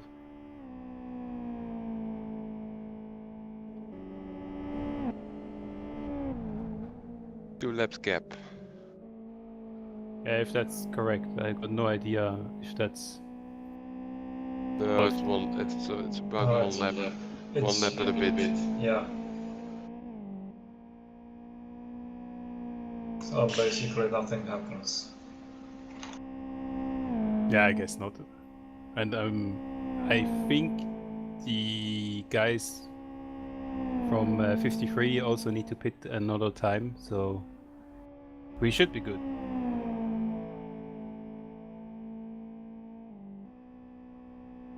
But yeah, you heard it here first. Okay. Yeah. Thanks I- for exclusive information.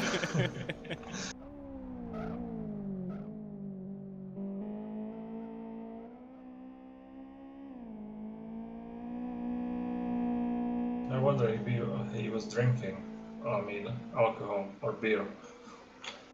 Ice beer. Yeah, I think he was having a beer. Yep. Well, where's the police when you need it? Ah, well. Wasn't enough to put the... What is it in English? Promille. I don't... no idea what's in English. Me neither. But I'm also watching Pete and Maserati. But I understood. We used the same word. Oh, are they trying to lap themselves back there? Maserati Yes. and Pete? Well, Maserati was in front of Pete for a moment. Yeah, Pete doesn't seem to have the speed. Well, he's driving XRT and But Dom, it's okay because Dom is not closing him. But actually, they do almost the same time. So it looks like Pete made a mistake somewhere in the last part of the last lap because he did a 13. But before that, he was doing 12s. So and Maserati is also doing 12s. So it is actually pretty close.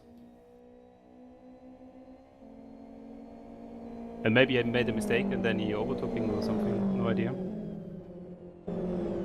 You're getting that intel from the remote, right? MS remote. Yes, I'm checking. Just checking. Okay.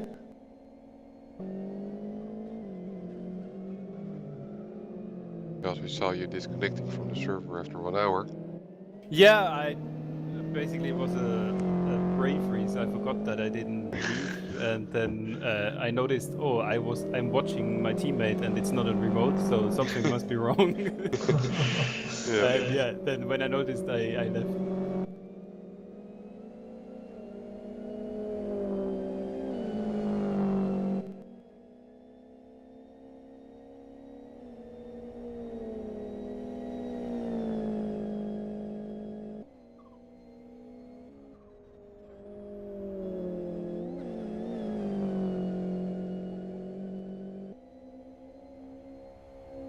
Ronnie is connecting back, which is weird because I thought they will not pit again. But their tires suggest they will. Tires. Yeah, the front tires are a bit thin. They Yeah. won't make it another hour. There was Sure also enough. some damage to the left front. With hot clutch also. But this is not too bad. Red is red. You know, you can drive in right clutch temperature if it stays steady, it's no problem. Yeah, okay.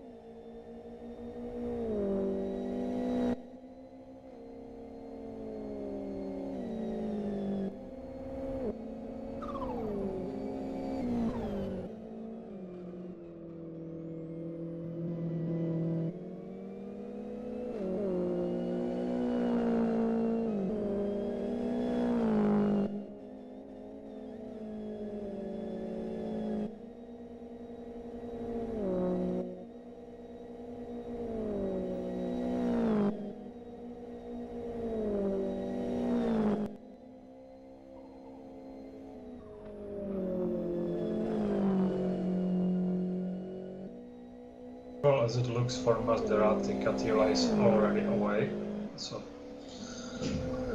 this battle is for now over.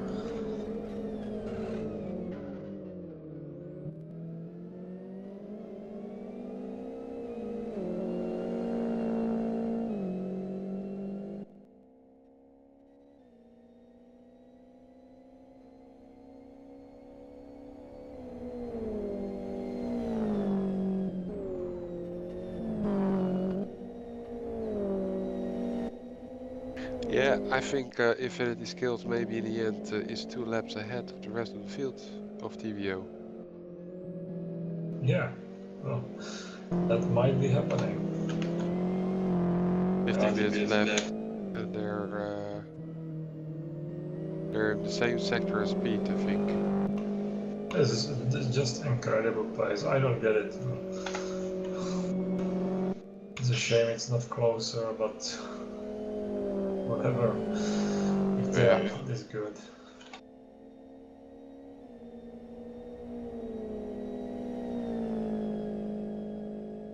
They are not making any mistakes, the laps are fast. Even in the green chicane, I just noticed other people take slower line, they brake a bit more, they just take it almost flat out, no problems. And that may be like half a second difference.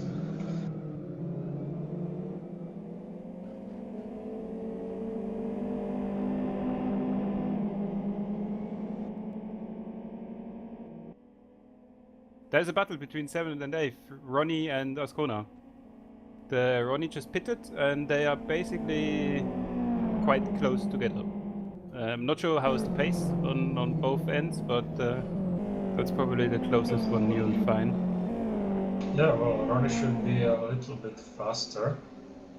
No, well, Race Green was a little bit faster, but Ronnie is not that fast. Ronnie was like, I don't know, 3.30. Damn it. Ronnie's lap times were like 3:13 or something like that, 3:14. Not very fast. And a certain teammate of mine just went to the pits to repair damage, of course, not for nothing else. Yes, I see him rolling forwards. It's repairs on the go. The car is not. Oh, Now he's going again. 60 So the seconds it was. damage is repaired. Yeah, it was a long damage repair. Oh yeah, 1 minute for 13 seconds. That's fine. I guess the mechanics were hired from McLaren or Williams. So he went to the toilet for 1 minute.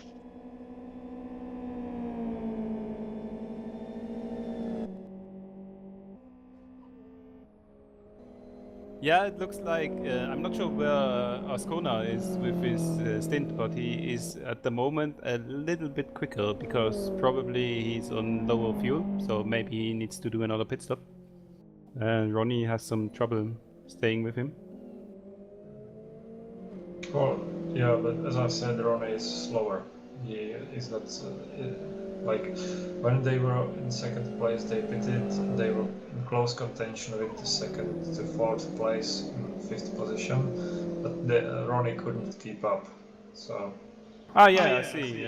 Before Ronnie, I don't actually know who was in there before Ronnie. Mishu was in there, and he was doing 11s and 12s, which is quite a good pace.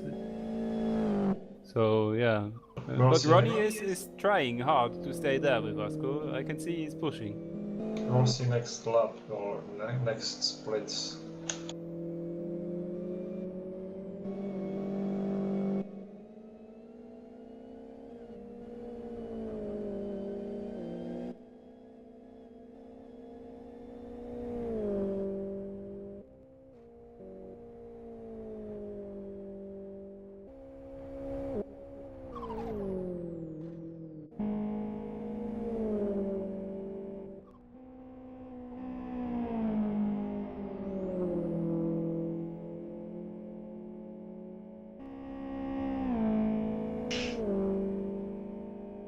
Put Connor on the stream for a moment because he's going to overtake some lap cars like Menza, like Great CZ from GTI class. And who's driving there in front? Oh, not in the chicane. It's okay. Patrick. Oh, that's a wild exit out of the chicane by Connor.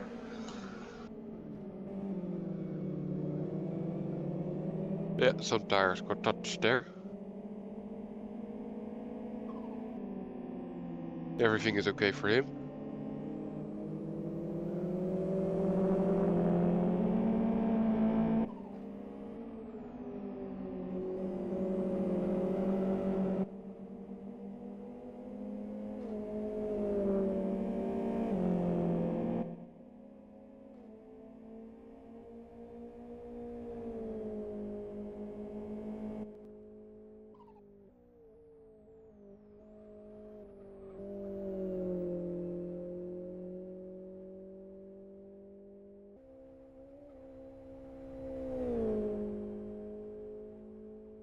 Now we will see the first split of Catilla, which is 0.31, and oh sorry, wrong place. Asko was 136.36 on split, and Ronnie was almost 1 second faster, actually.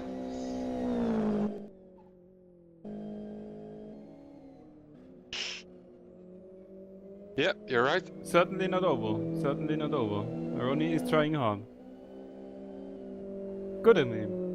It's always good if you got somebody in front and the goal to catch. It's always easier to get every little last bit out of you. I tend to fail at this. And for me, it's the other way around. As soon as I finally overtake the guy, I tend to start making mistakes because I tend to get frazzled a bit because I want to push even more to get away from him, and then that's the point where I start to make mistakes. Well, yeah, that's the pressure. But Yes. I know what you mean, but I usually have it the other way, because when I try to catch someone, I just fail. And then when I get away, then I'm just fine. Well, I guess everyone has its own ways.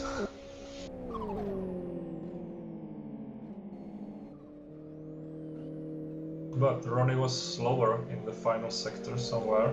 Yeah, he lost out of the last corner actually, which is surprising because that's not really a corner actually. I'm not sure what happened there, but there are some lappings to be done now, so it could get interesting. Because there's two XFGs fighting. They're not for position, but it looks like they are standing in the way of each other a bit, so maybe that could turn into a problem for Asko.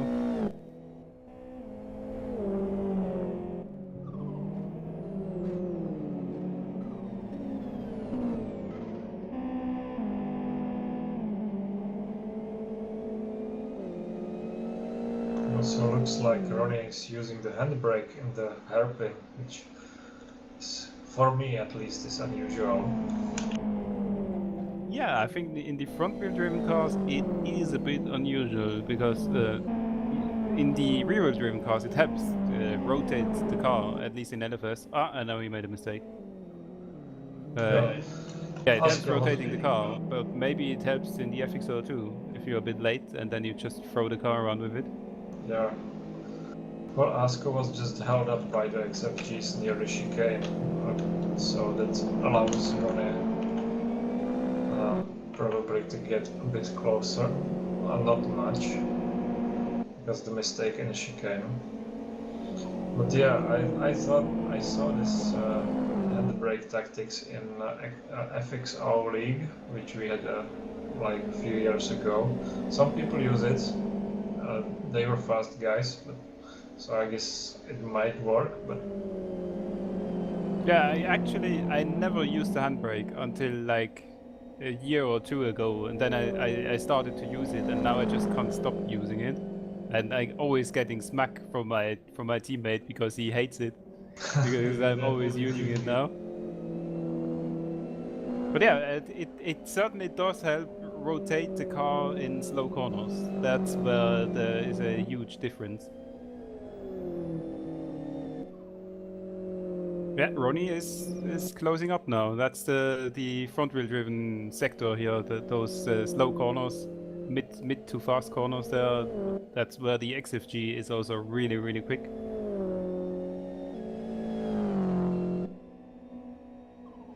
So and he's not struggling as I thought he would be, because right now he should be getting his first heat peak with the tires in lap 5, 6 or 7 or whatever.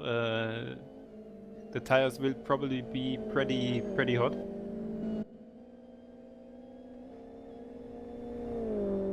oh, it took the last chicane. Ronnie took the last chicane quite safely. No curb on the entry, a little bit of curb on the exit.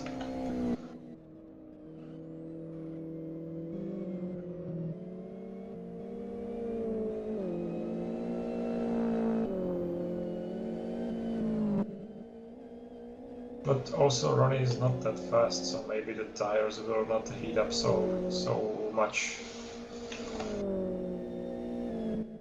Yeah, Ascona seems to be struggling now. His last lap was a 3:16, so he lost a lot of time with the lapping cars, I guess. So, and now that Ronnie is Oh, smelling Ronnie, blood, what I guess. are you Ah, he made a doing? mistake. Ah, shame. He was really close now. Now the tire is hot.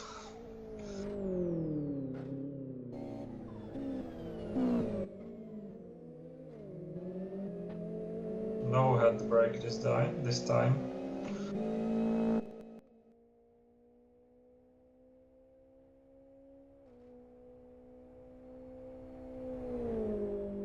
Yeah, the thing is, I think he would have the speed, but he doesn't have the consistency at the moment. He would be a bit faster. Oh, Ronnie makes a mistake in Ah, the that's the chicane, pressure there. Oh, Yep. but I Shame. cannot get him on the stream. That's the problem. it's damage to the left front wheel and the left rear suspension, so that's pit stop. That's definitely pit stop. Oh, that's excitement over. Well, to Shame. keep it up, Dom is at the moment a bit faster than Pete every now and then. Pete does have some quick lap in, but he's also not having the consistency, it seems. Dom is catching up slowly but surely. It was at 12.6 seconds, the gap, a few laps ago, and now it's at 10.9. So it's not huge strides he takes, but he's getting closer. Where can you see the gaps? On LFS World. Oh,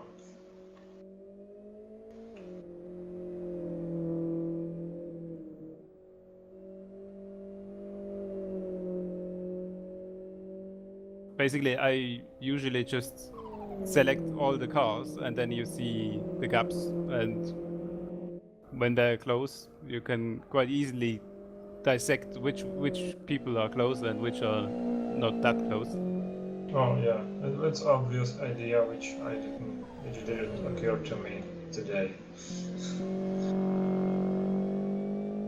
I usually prepare myself better, but as I said, I was late today.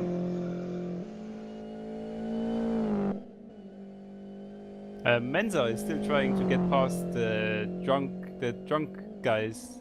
He's behind them for at least a couple of laps already, and he just can't get past. They are blue flagged, so they are a lap back or even more, but he just can't seem to get past. Oh, Now it's happening. the Oh, it's drunk not. drivers don't like to respect the blue flag. Yeah, I noticed with that great CZ guy that he is rather reluctant to let somebody pass, even if he's blue flagged. I had some trouble with him too in my first stint. Or if he's driving 7.5 hours straight without changing the drivers, he might be already a little bit tired. Is he still driving from the beginning now? Yeah. Same account, but Holy. you suggested earlier, or your teammates suggested earlier, that maybe it's the changing of chair, not really changing. Yeah. Of, Okay. Yeah, that could be. Yeah, that could be a thing. But I didn't see any driver trace in that car. Not change of LFS account, so to say.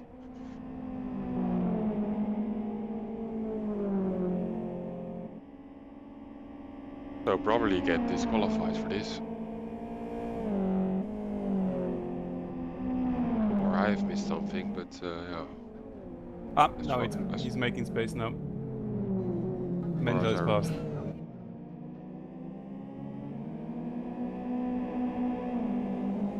Yep.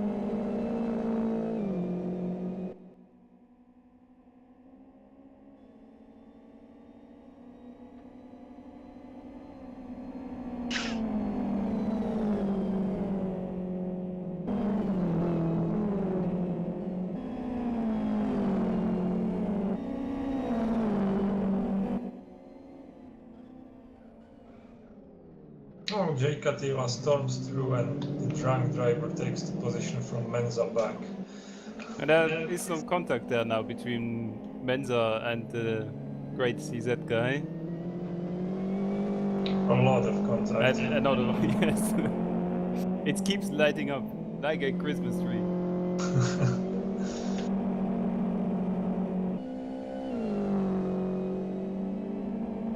Whoa.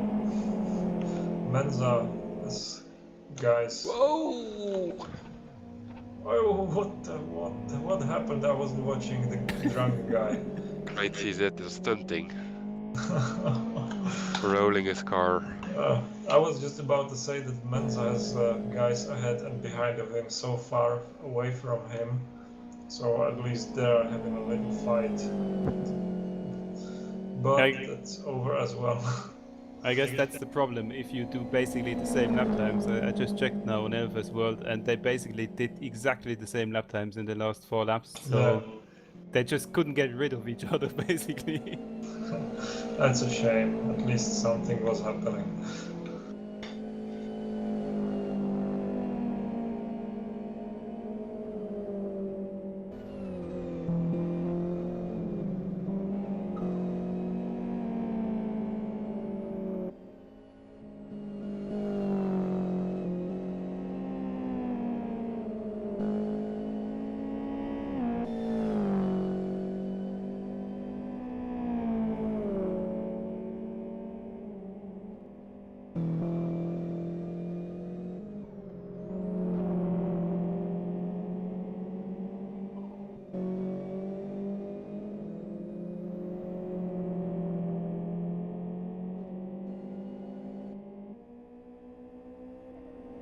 Yeah, the other gaps seem pretty stable now with Dom and Pete.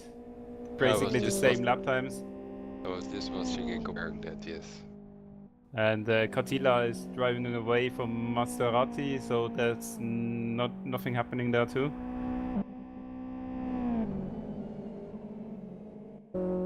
Cannot get Dom on the stream. I'm trying to understand why I cannot get some people on the stream, but impossible to understand unless Could the it race is be over. that you can't get people on the stream where an admin manually changed the lap amount because some people flipped and had to spectate or whatever, and then they got back in the race and an admin manually changed the lap count? Could be some in-sim problem with that, maybe? No, it's has something to do with LFS account names. And one gets decapitalized and the other one not, and really confusing in my head. When it seems when LFS account name with a capitalized letter starts, it's not possible. But when there are 2, like Aperture has 2 capitalized letters, then it's possible. It's really weird. It's a really weird thing, but I need to analyze it when this is all over for the next time. But it's frustrating me a bit because I couldn't get Ronnie on the stream. Yeah, it's a shame you missed some action there with Ronnie. He was certainly one to provide something. In the end, I took over the machine with TeamViewer and I alt tab manually, but it's not really that's not really how it should go. The preferred way, I guess. Yep.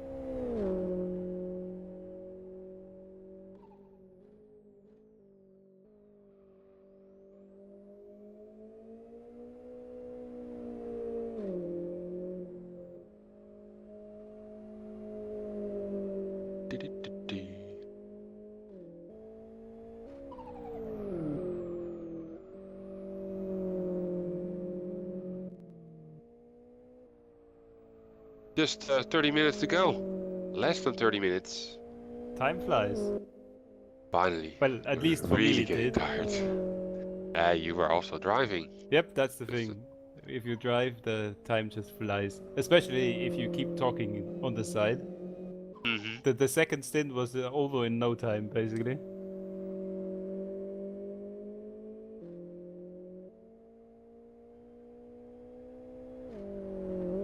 But you had a little bit of less concentration, almost 2 flips.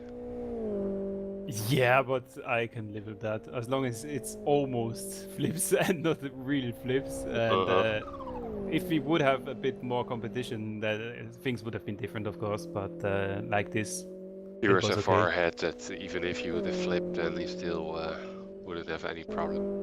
Yeah, well, with a flip, depending on where you do it, you can lose up to like 3 minutes or something. So That's things true. can happen quickly. Yeah. Let's not talk about it, okay? Yes, let's not jinx it. I still have a teammate who hopefully doesn't need to pee anymore that could flip it.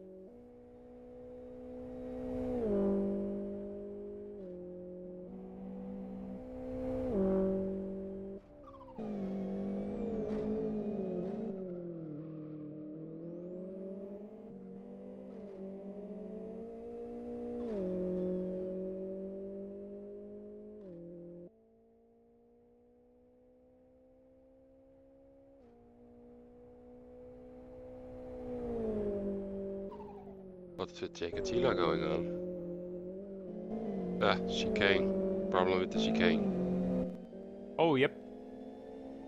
That should get Maserati basically on his back because Pete is a lap ahead and he needs to make space. So, and Maserati should be somewhere there. Maserati is somewhere there, but No, I don't think Catilla will make space. He will just keep going.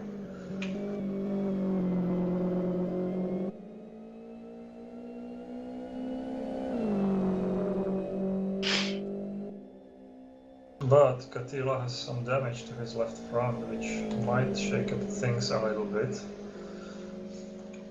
And it is considerable damage. Yeah, that's one thing you can't check with LFS World. That would be a really nice thing, actually, a damage indicator. yeah, it's not part of the in-sim, so that's why it's not possible. Yeah, well, Victor has the means to make it part. Well, I guess not. Would be his cone, but would be something nice. Oh, well, I guess he's too busy working. Well, the thing is, it's not really real, huh? We can immediately see this information, but it should be. It's not like in real racing. That is, as a broadcaster slash TV viewer, that you immediately can see. Oh, that damage is he has that damage. Yeah, well, that's true.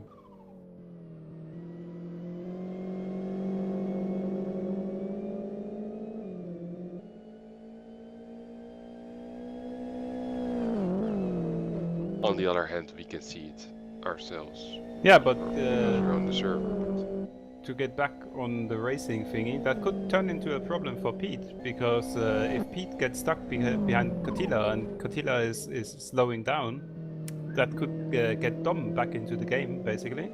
Because I don't know how the damage looks on Cotilla's end, but if he's slowing down and not making space for Pete, then this could turn into a real problem for Pete. Well, the damage looks like the left front is turned inwards a little bit. So the outside of the tire will heat up. It's already showing because. Is that toe damage? Catilla is out of the track in the right hand turns right now. Yeah, the tone damage is really the one that screws the front wheel driven cars up, because then the force feedback basically is gone as soon as you get toe damage. He makes space. So Catilla obviously will have trouble. Yeah, and Maserati is getting closer. Split by Catilla 01.92 and Maserati 0.52, so 1.5 seconds almost.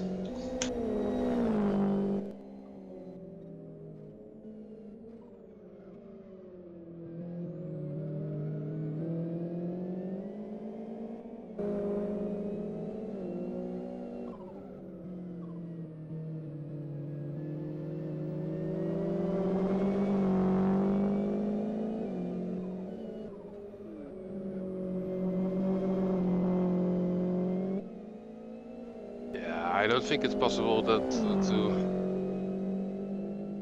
to keep in front of Maserati for another 24 minutes. Yeah, it this certainly damage. looks like it. Yep. Well, but sometimes as a driver, you just take a couple of laps to know where you actually need to go slower with the damage. So maybe he can pick his pace up again. Yeah. Yeah, I'm looking at his tires and they're already quite worn, so even if he heats it up, it will get cool during the lap in other parts. So it will be just a matter of, as you said, knowing where to go slower.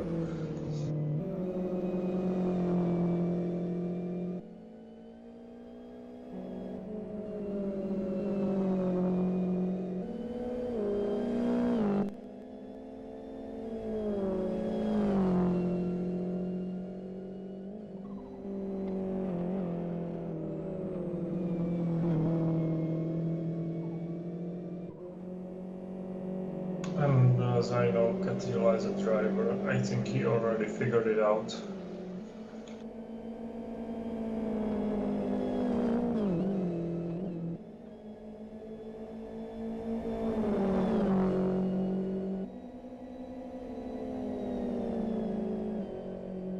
Well, you can see that he's battling with his car still. Yep, but he's keeping up with Pete, so that's already a good sign, I guess, for him. Yeah, true.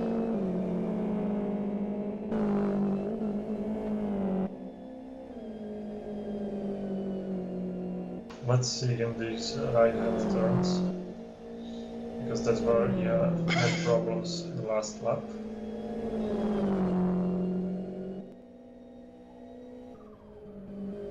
And this in turn could turn into a problem for Pete again, because if Catila feels he's faster than Pete, he will try to overtake him at some point, because he knows that Maserati is behind him and pushing to get closer, so yeah. Well, yes, but still, Tom isn't so much faster, and there's only 21 minutes left, so it's not enough time. Shh, I just tried to make stuff interesting again.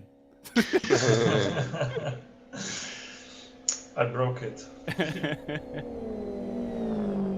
Yeah, well, the thing is, 10 seconds, 11 seconds sounds like a big gap, but it can evaporate quite quickly if you make a stupid mistake somewhere, so never say never. I think unless some mistake happens, it's done deal. But thanks for attempt. Yeah, I think the one battle that is probably the closest is Maserati and Catila, depending on how quick Maserati can keep going. Right now he is still quicker and he's doing 11s pretty much all the time. 11 mid to high 11s. And Catila can't do that right now. We'll have to see next lap, but I guess he's more likely into the 12s. So we got another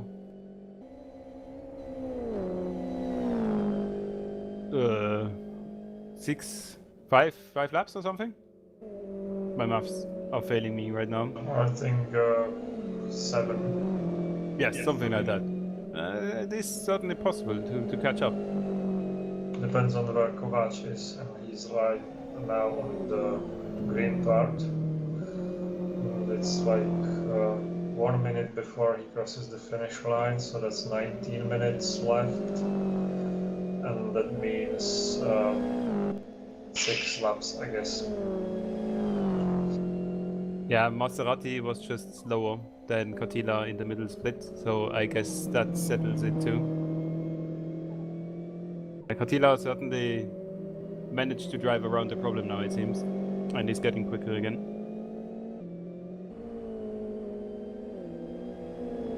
Which is the sign of a thinking driver, I guess. He noticed where he needs to be careful, and he probably knows where he can push a little more, and then somehow managed to balance the lap time to a certain point. True.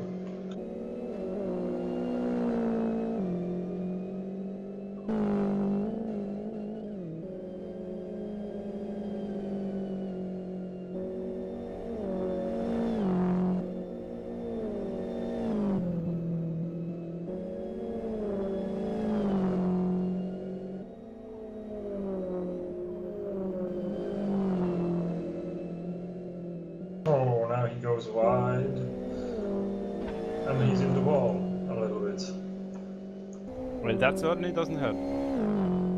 Especially just for the tires.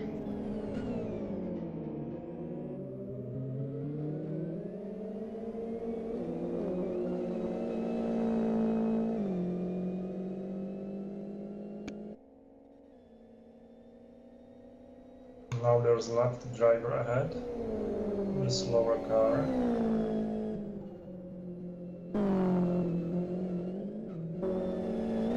Oh, he's out of the track again.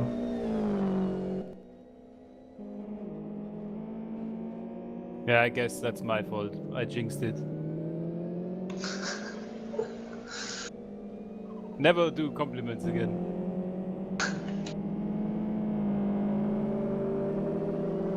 Let's see the second split. 36-0 for Catilla. And 35.2 almost. So 8 tenths faster Maserati. Still, it's a lot. And 17 minutes left. I don't know. There's Ice Bear ahead of Catilla. You can see him not getting out of the way. Probably pissing himself in fear. Now he was already complaining on the other tiers because he finally had a good split and then he got all that traffic.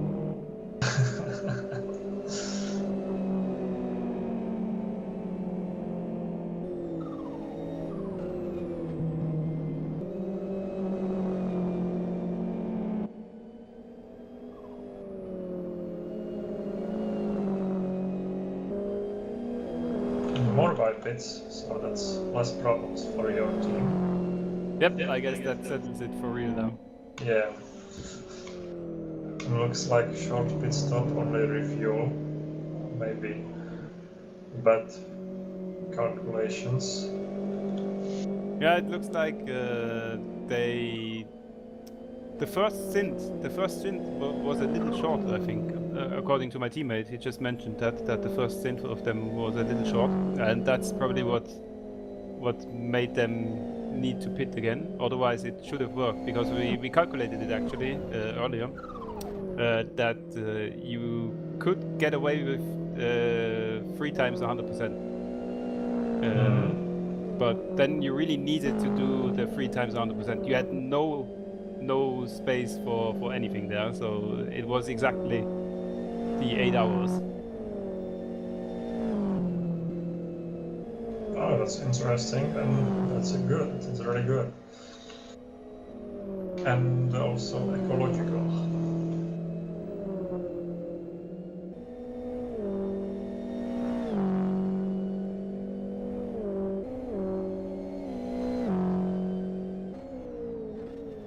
Ay, we just had a very close call with Dom and my teammate. Was just almost a crash. I guess Dom is really pushing and trying to catch up to Pete, but now he lost some time. Yeah. For some reason, Ronnie put it again. Well, It's he, like he had that damage, and I'm thinking that he was thinking I cannot control this car anymore with this damage, and he drove 2 laps with that damage, and I think we have to see, but I think he's repairing his car. Yeah, he repaired his car. again. It was The almost insim 1 minute. The insim 30 seconds. He's standing still for 30 seconds. The insim reported repair. He only repaired his car, so. Okay. Like I was assuming is right. He tried to keep driving with his damaged car, but seeing that there was no point, repaired.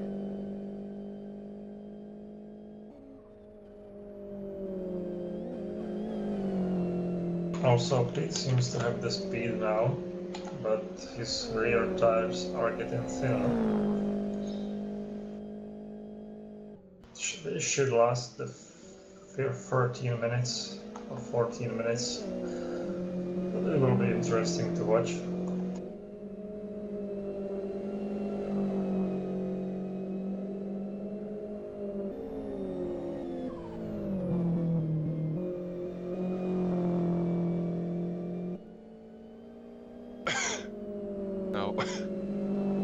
still with Jake Attila.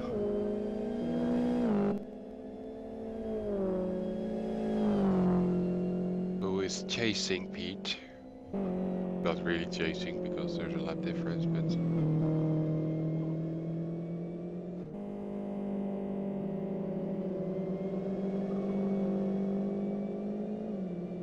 Yeah, it's the wrong car chasing Pete.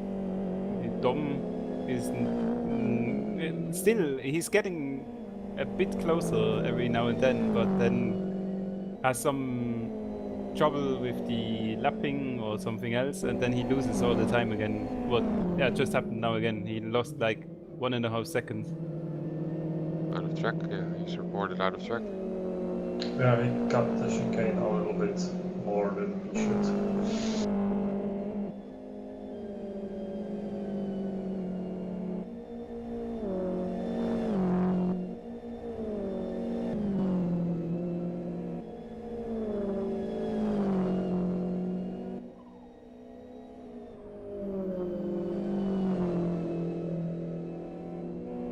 But Katila is definitely having problems in the fast right-handers, because before the bridge entry he's always wide into the dirt. Yeah, but he's again managed to get closer to Pete. So faster than Maserati, I think. No, No, Maserati Maserati is is 6 tenths faster. Yeah. But still, 11 minutes to go. I have to see.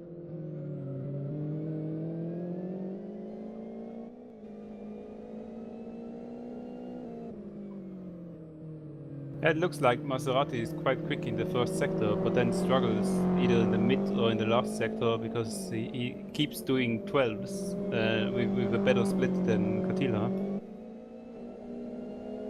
So I'm not sure what's happening there, but somewhere he's losing time. Now he's 1 second faster on the second split. But he would need to be faster constantly, which I don't know if he can do. Just 10 minutes to go. Yeah, time is his biggest enemy right now.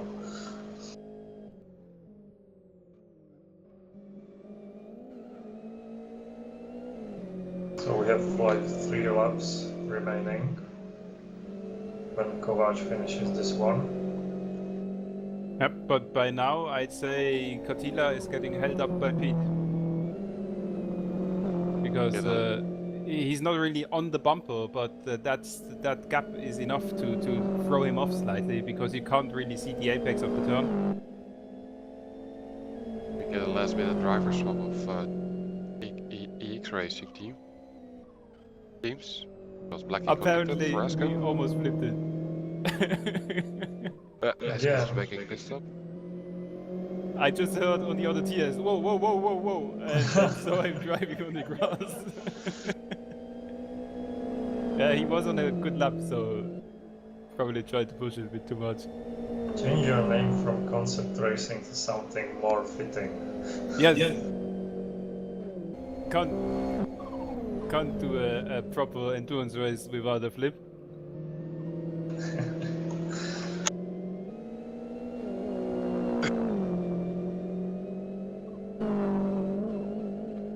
So Katila will enter the fast right-handers again really soon, and for that he picked up some dirt on his left tires. But it's Peter who goes wide. Yep. And Katila holds it on the track. So no time lost here.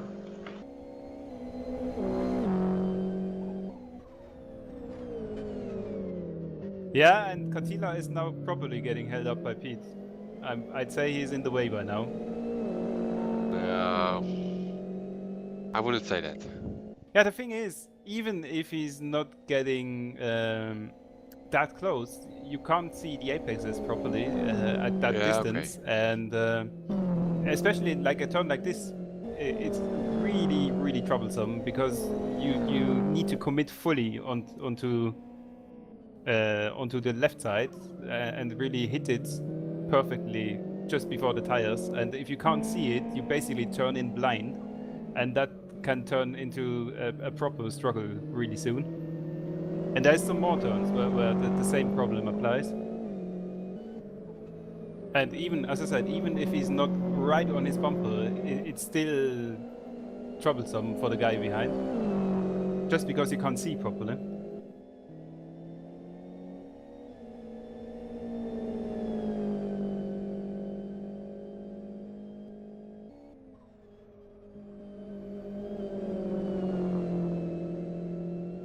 You can also see time-wise, Pete is doing 12s or 13s right now, and Katila is more into the 11s, so he could be going up to a second faster, but he just can't get past because he can't get close enough, because I'd say he can't see properly in the important corners.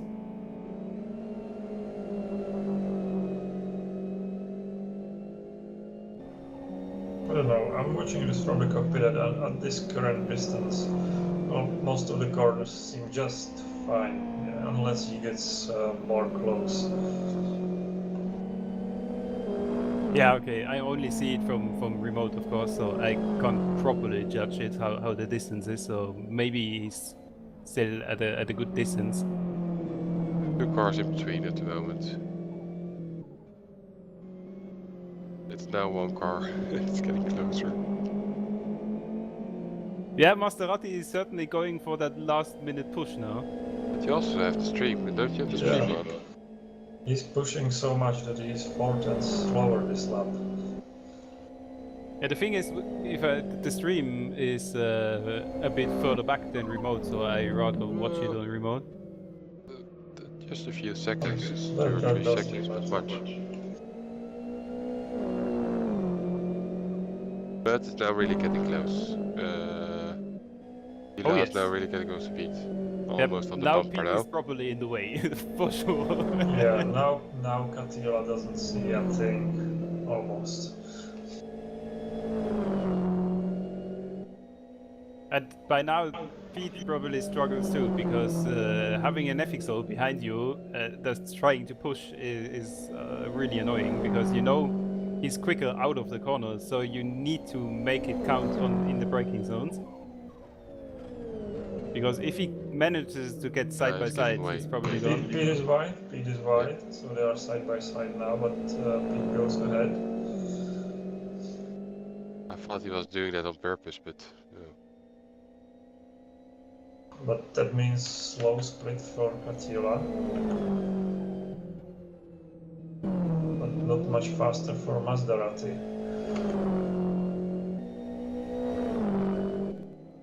Pete defends his position into the hairpin. Yep, and now both of them get slowed down. That's the thing, both of them don't want to happen. If Pete is sensible, he lets Katila pass, because he must know by now that Katila is quicker. So at this point, it just doesn't make any sense for Pete to defend that position. Well, maybe he's losing time, but maybe he wants to keep a car between him and Dom in any case.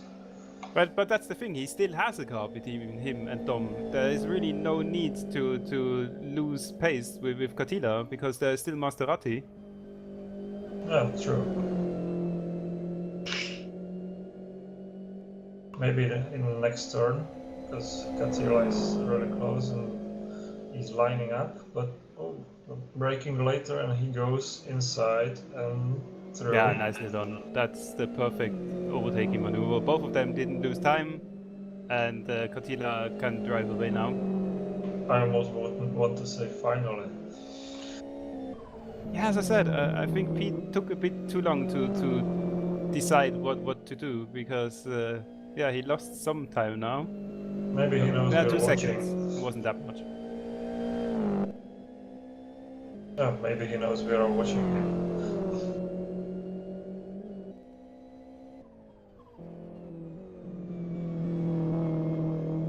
Well, Maserati can now see Katila, but 3 minutes to go. Kovac will enter the final lap this time. And they will have one more lap, unless he laps them sooner.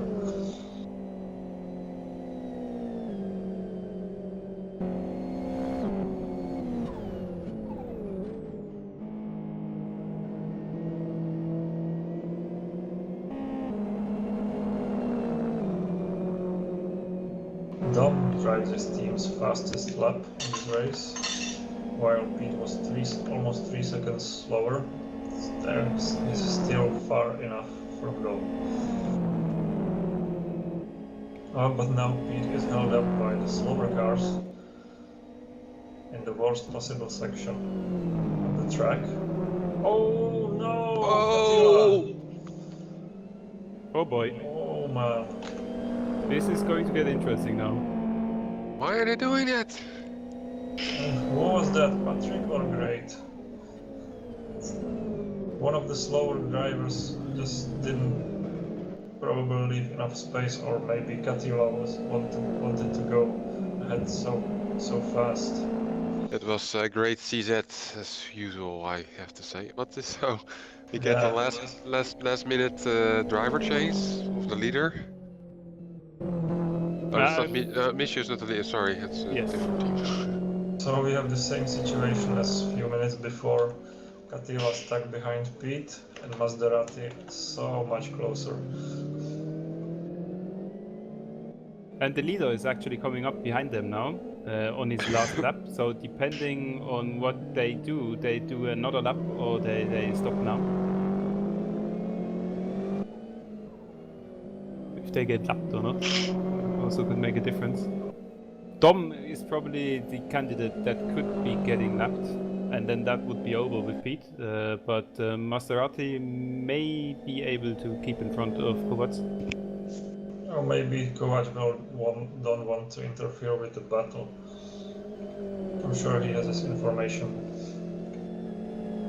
Yep, that is true. But if you're like 2 or 3 seconds faster, sometimes you just don't have a choice and just need to overtake, even if you don't want to. No, please, stop. Don't do it. Yeah, that's really close now there. With Pete, Katila, Maserati and Dom. They are really, really close. So let's hope this goes on for another lap. Well, 1 hour ago I said they are saving it for the finish. Now we know they do. And now we also get some lapped cars. Menza is in the XFG, so that could also change stuff again. I think it's now clear that Kovac won't lap anyone. The 8-hour mark has just expired. He will finish first, safely ahead of everyone. It's almost 2 laps. Yeah, and I think now is the time to put out a huge congratulations to Infinity Skills. They were just clearly the fastest guys on the server and a well-deserved win in the class. So Kovac wins the race. Now we swap our attention to the 2nd to 6th position. 4th position excluded because that's low driver.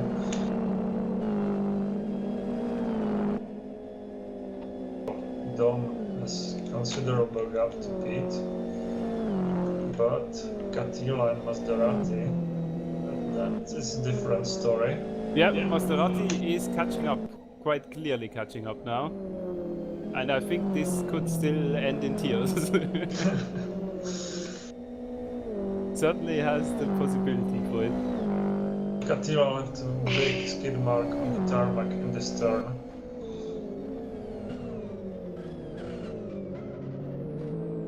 So he's pushing a lot. And it was from the front tire, I must say.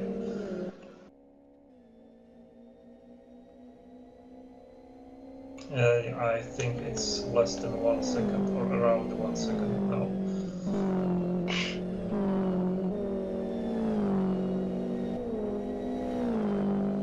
The chicane was clear exit for both of them.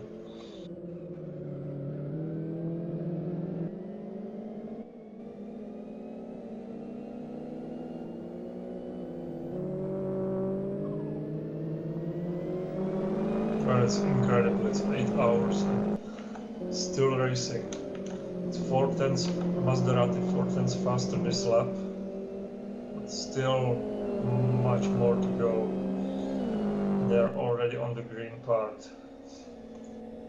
Yeah, Maserati just made a tiny mistake, and I think that's it now. Yeah, I think it was more than tiny.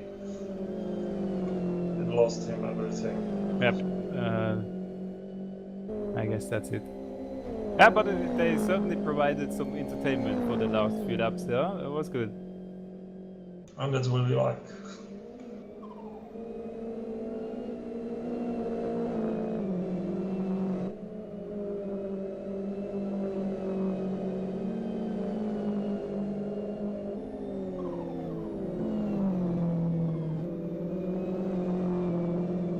So again, congratulations to Infinity Skills. Second place will go to, and wait for it.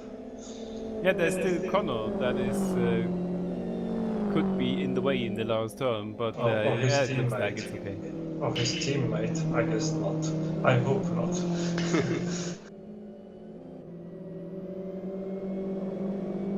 There will be some explaining. So second place goes to Pete. Third place goes to Dom. Fourth, Brillwing has already finished. Katila goes fifth. Maserati sixth. Absolute Beginners. Blackie still in 7th position. Entering his final turns. And I see Ice Bear has already disconnected, probably toilet alert.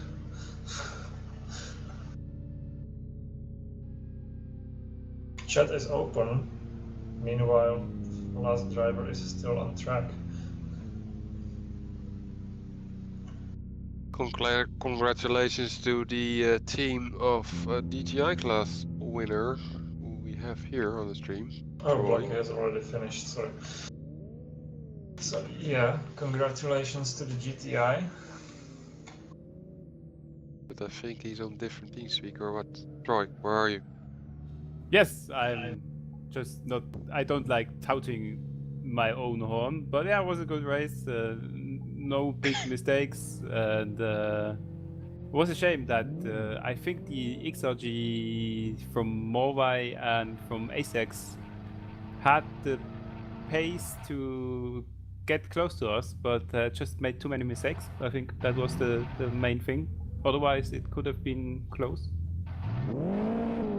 But yeah, next time hopefully with a bit bigger grid. But it was good still. Yeah, but then there needs to be one class of cars, I think. I'm afraid. Next time we have to do the FXO. Yeah, that's the thing. One class of cars, it's just not the same. Multi-class is just something that brings a different. You think it's better? It's more enjoyable. Yeah, I think it's just you need different skills for multi-class because there's just a skill set involved in lapping cars that are faster than you, or getting laps from cars that are faster than you, or lapping cars that are slower than you without losing time. I do think that is a skill set that is needed in endurance racing, and without the multi-class you just don't get that. So even if the turn up is a bit lower, I still think it's a good idea for endurance races. But that's just my opinion. Of course, you probably get more racing with one class, but I wouldn't call it a proper endurance race if it's not multi-class. Okay. Oh, But that's just my opinion. Oh, but just do it. But Yeah, well, the thing is, like the way we had it now, it's on the cusp of being too boring, I think, because right now there were not enough cars in both classes, basically. Especially in the STD class, it was from middle of the first stint or something, after the first hour, the gaps were pretty big already, just because you didn't have much cars in the race. In the TBOs, it was okay-ish, since they had at least, what was it, 12 cars or something? Yeah. That was just I think that is somewhat the limit of what you can get away with while still having some racing.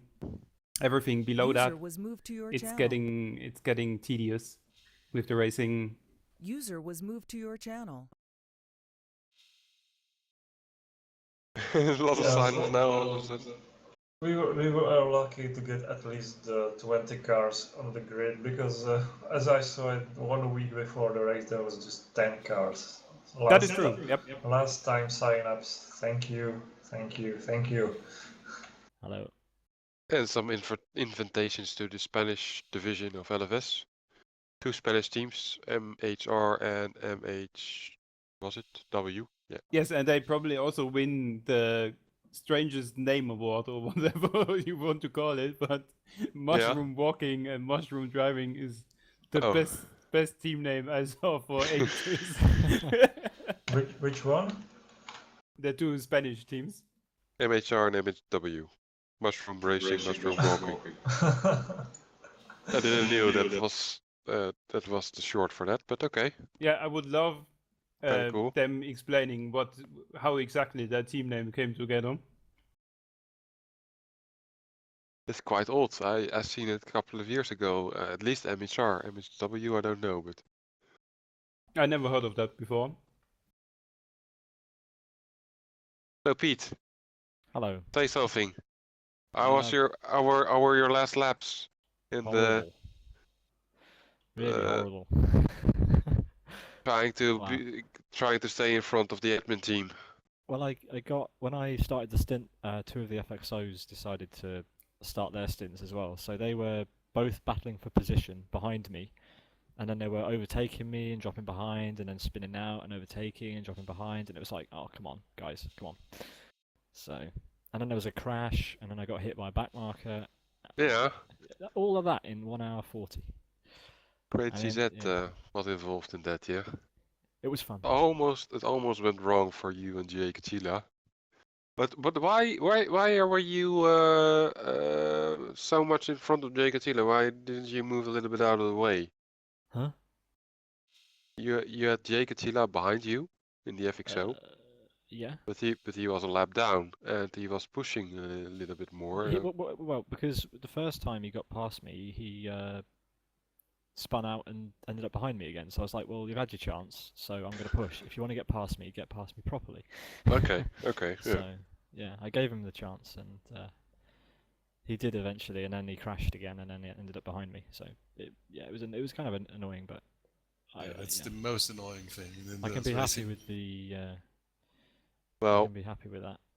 the thing is that he had his car was not in perfect shape anymore, so he had difficulties to control his car. But yeah.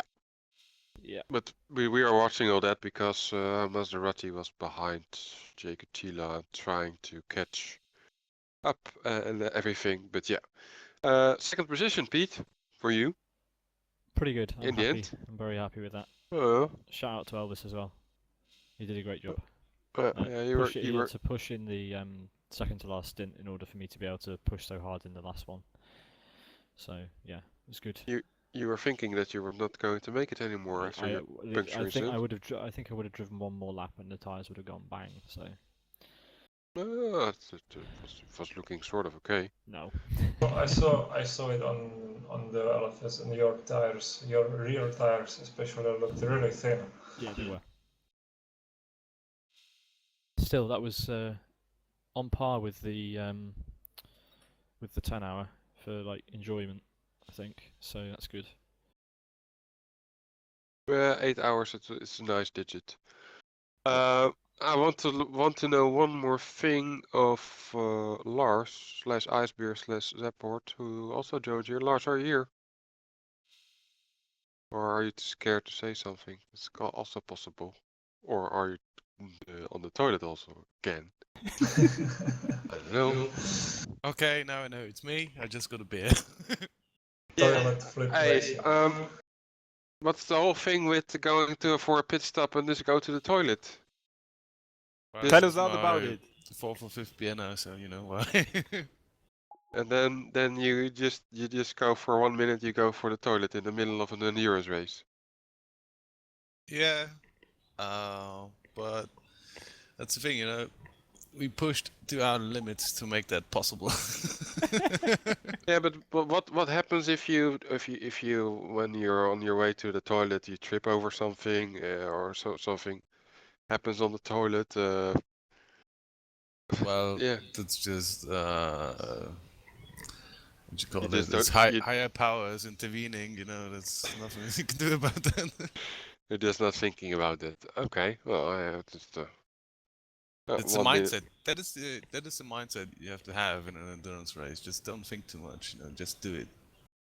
Okay, that's the thing you can give the people who are watching. With Definitely. them. Yeah. Okay. Well, I don't want to make it too long anymore. After 8 hours of racing and everything, I don't know. I have not more to say or to ask. Yep, but then I can say thanks to the admin team and thanks to Dave for the great stream again. It was great to have you, and I hope we see each other again soon. Yeah, CityLiga thanks for the driving, and yeah, thanks for being here as well to give live commentary and everything. Always enjoyable. And yeah, it's this is called Christmas CityLiga Christmas race. It's not really Christmas yet, but happy days and to everybody and people watching the stream back. Good New Year's and for league racing or for racing on LFS, there are some events, but there are some Christmas events, but I didn't really look into it, so we have to see. But anyway, yeah, great. I have not much more to say. Yep, Happy New Year for me too, and see you all for the Desire of Patience tour in 2016. Yes, You- goodbye. CityLiga 22. That's it. Happy Kwanzaa. Happy Kwanzaa. Exactly. Happy Hanukkah.